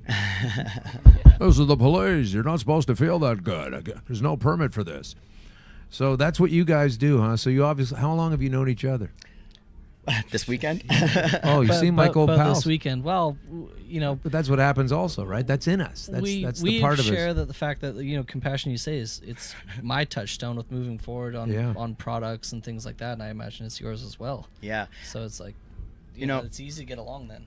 Timothy Leary has this really great quote, and I won't even attempt it. I don't remember it all, but you go to Zen Pencils and type in "Find the Others." Zen Pencils. It's this beautiful comic, but really, what the heart of it is, you know, there's a lot of other people who are passionate about very similar things, and you just need to find them. And you know, when you meet somebody like that, it's almost like an instant click. Right. And further to that, I met Zach, which is Cam's partner. You know, I was coming back from the holidays from Toronto back to Vancouver. I sat beside Zach's friend, Courtney, And she was like, "Oh my God, what do you do?" Da-da. And I don't usually talk to people on the plane, but she's very bubbly, very personable. And she's like, "Oh my God, you're a chemist in the cannabis space. Like, you got to meet my friend Zach and over at Noble Extracts." So we tried to get together at Lift Vancouver, and then we eventually did get together here in Toronto. That's so cool. Yeah, so that's what I mean. We have that in us. We have to be the ones that are guiding how this industry goes, not these other. I don't know what to call them. Like the most complimentary thing you could call someone would be like a bookend almost. Making things the way they are just stay the way they are for no purpose and no mindful reason. I feel really comfortable with that. People always ask, like, "Oh, you're moving into this, or you think you're going to be okay? You think you're going to get duped? Like, what's going to happen?" Right. I have a pretty strong faith in the fact that as long as I continue to exist and operate under the idea that I'm searching for the next thing that we can do with cannabinoid-based medicine and cannabinoid-based products, and I'm searching for the new delivery system or the newest formulation or something like that, I don't worry about that. Yeah. Because I truly believe that there's a market out there for it, and it doesn't really worry me at all. The market's there. It's just the stuff in the way that we need to make sure. Am I going to be the next Canopy? God, no. That would be a nightmare. Yeah. You don't want that headache. No, could you imagine it? I mean, I'm going gray as it is. It's going to be awful. Well, when your stuff comes out, is it golden or what is it? What color? It depends on the oil. It can go from golden. It can go from almost a pale yellow, 97% distillate to a, 56% unadulterated wax to anything. We can do various crystallizations. Something I want to get into is trying to figure out the tech to crystallize the minor cannabinoids. Oh wow! Some stuff that you can't get your hands on, but it's a danger of finding the starting material, and again now trying to operate in the licensed sphere. So it must be pretty fun, right? Like when you're tweaking things great. And changing, you say this is here, and then you move it up to a different point, and playing around with it. I come out of my lab most days just exhausted messing around with things because you get into your zone and then you go, whoa, it's 6:30. I haven't eaten today. Yeah. Oh, right. Too often. You get a little messed up because it's fun to play with. It's good work. You're it's fun. in your zone, right? There's so much in this, ladies and gentlemen. There's so much different, what would I call it? Opportunity, potential. No, it's already going on. It's explosive on so many levels, like from the creation of it, from the creation of inventions of things that will help the growing of the weed. That's going to be a whole industry. There's 18 million vapes out now. I think there were about a dozen of them when I first came across this. I mean, this entire industry is flourishing. So many people want it. It's the natural flow. We're good-minded folks out here, you politician type people. We're coming from a good place, and this thing should just flourish. So why Kathleen Wynne has to? She's our premier. Oh. And she regulates the shit out of everything. And then she'll also go out on Twitter, and she never answers our allegedly continuing conversation she promised me.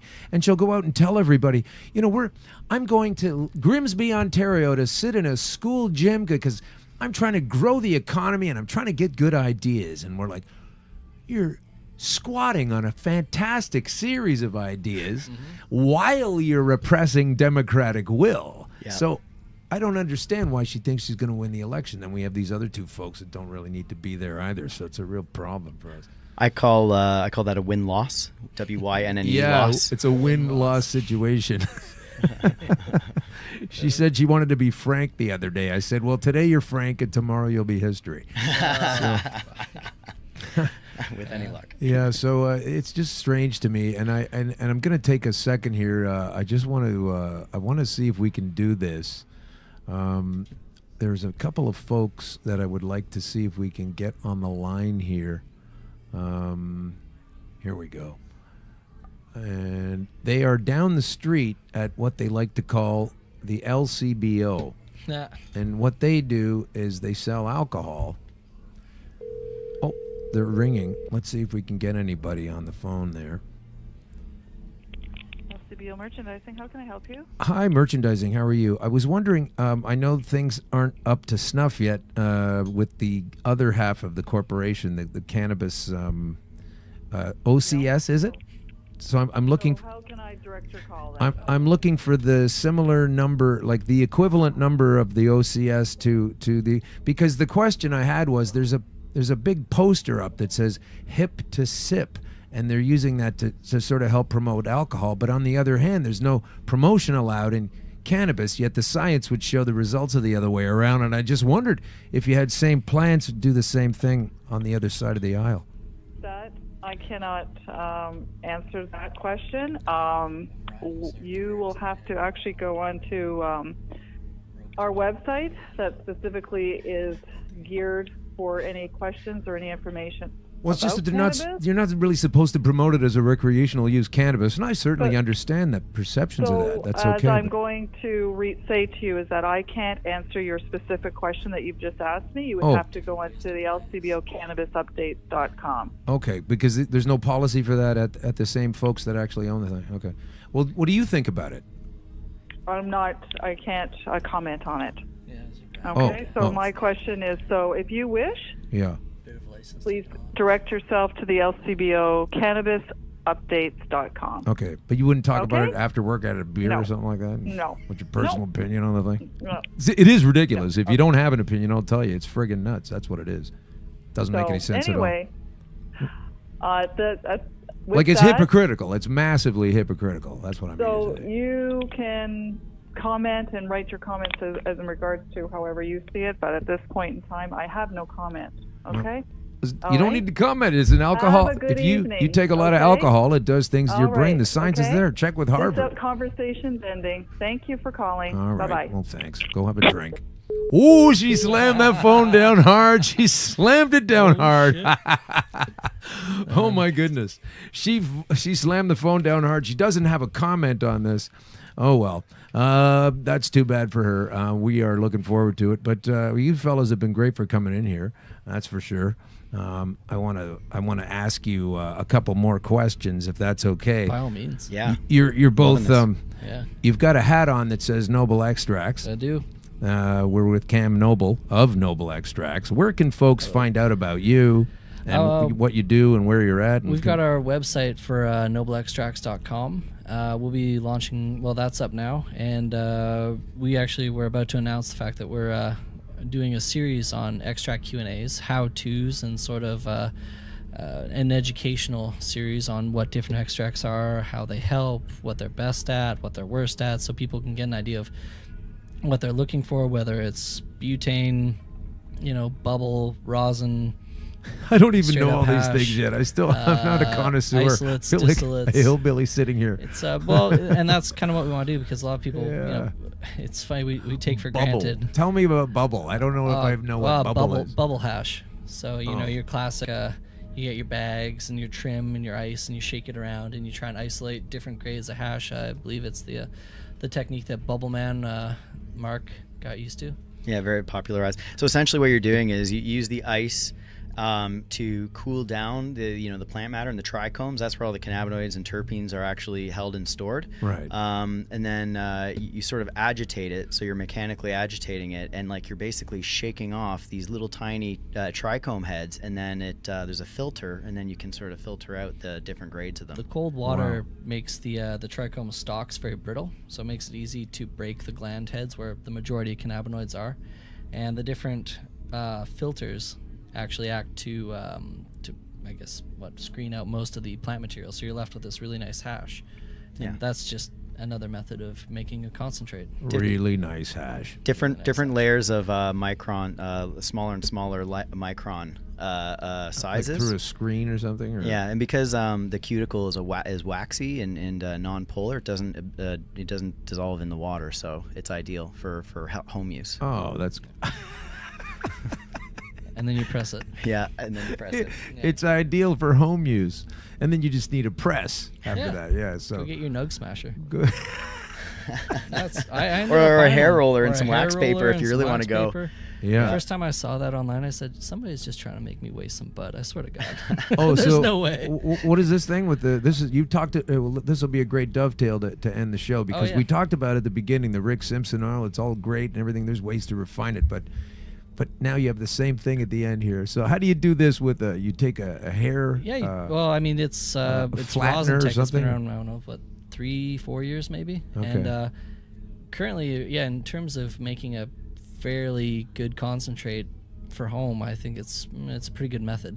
But you know what what they did first off, I remember watching this on Vice of all places. Now we're not advising anyone to No, do this. goodness, no. I'm just asking you, what did they do? Well, what they did and what I tried doing was you take your girlfriend's hair straightener, you tell her it's not going to smell like weed, everything's going to be fine. Oh, so you got to buy a hair straightener. Yeah, you gotta pay buy a hair 20 straightener. bucks. You gotta talk to the missus and be like, look, it's going to be fine. I'm not going to wreck your hair straightener. And she'll freak out. You learn that hair straighteners are really important to women on the whole.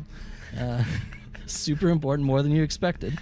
And then you take a little piece of silicone paper or wax paper, whatever. You put your butt, well, not wax, but Parchment paper. Yeah, thank Okay, you. yeah, that'll work. You put your butt in there, and you put How much bud? What do you mean? Like a little, just a bit of- gram, maybe. Yeah, okay.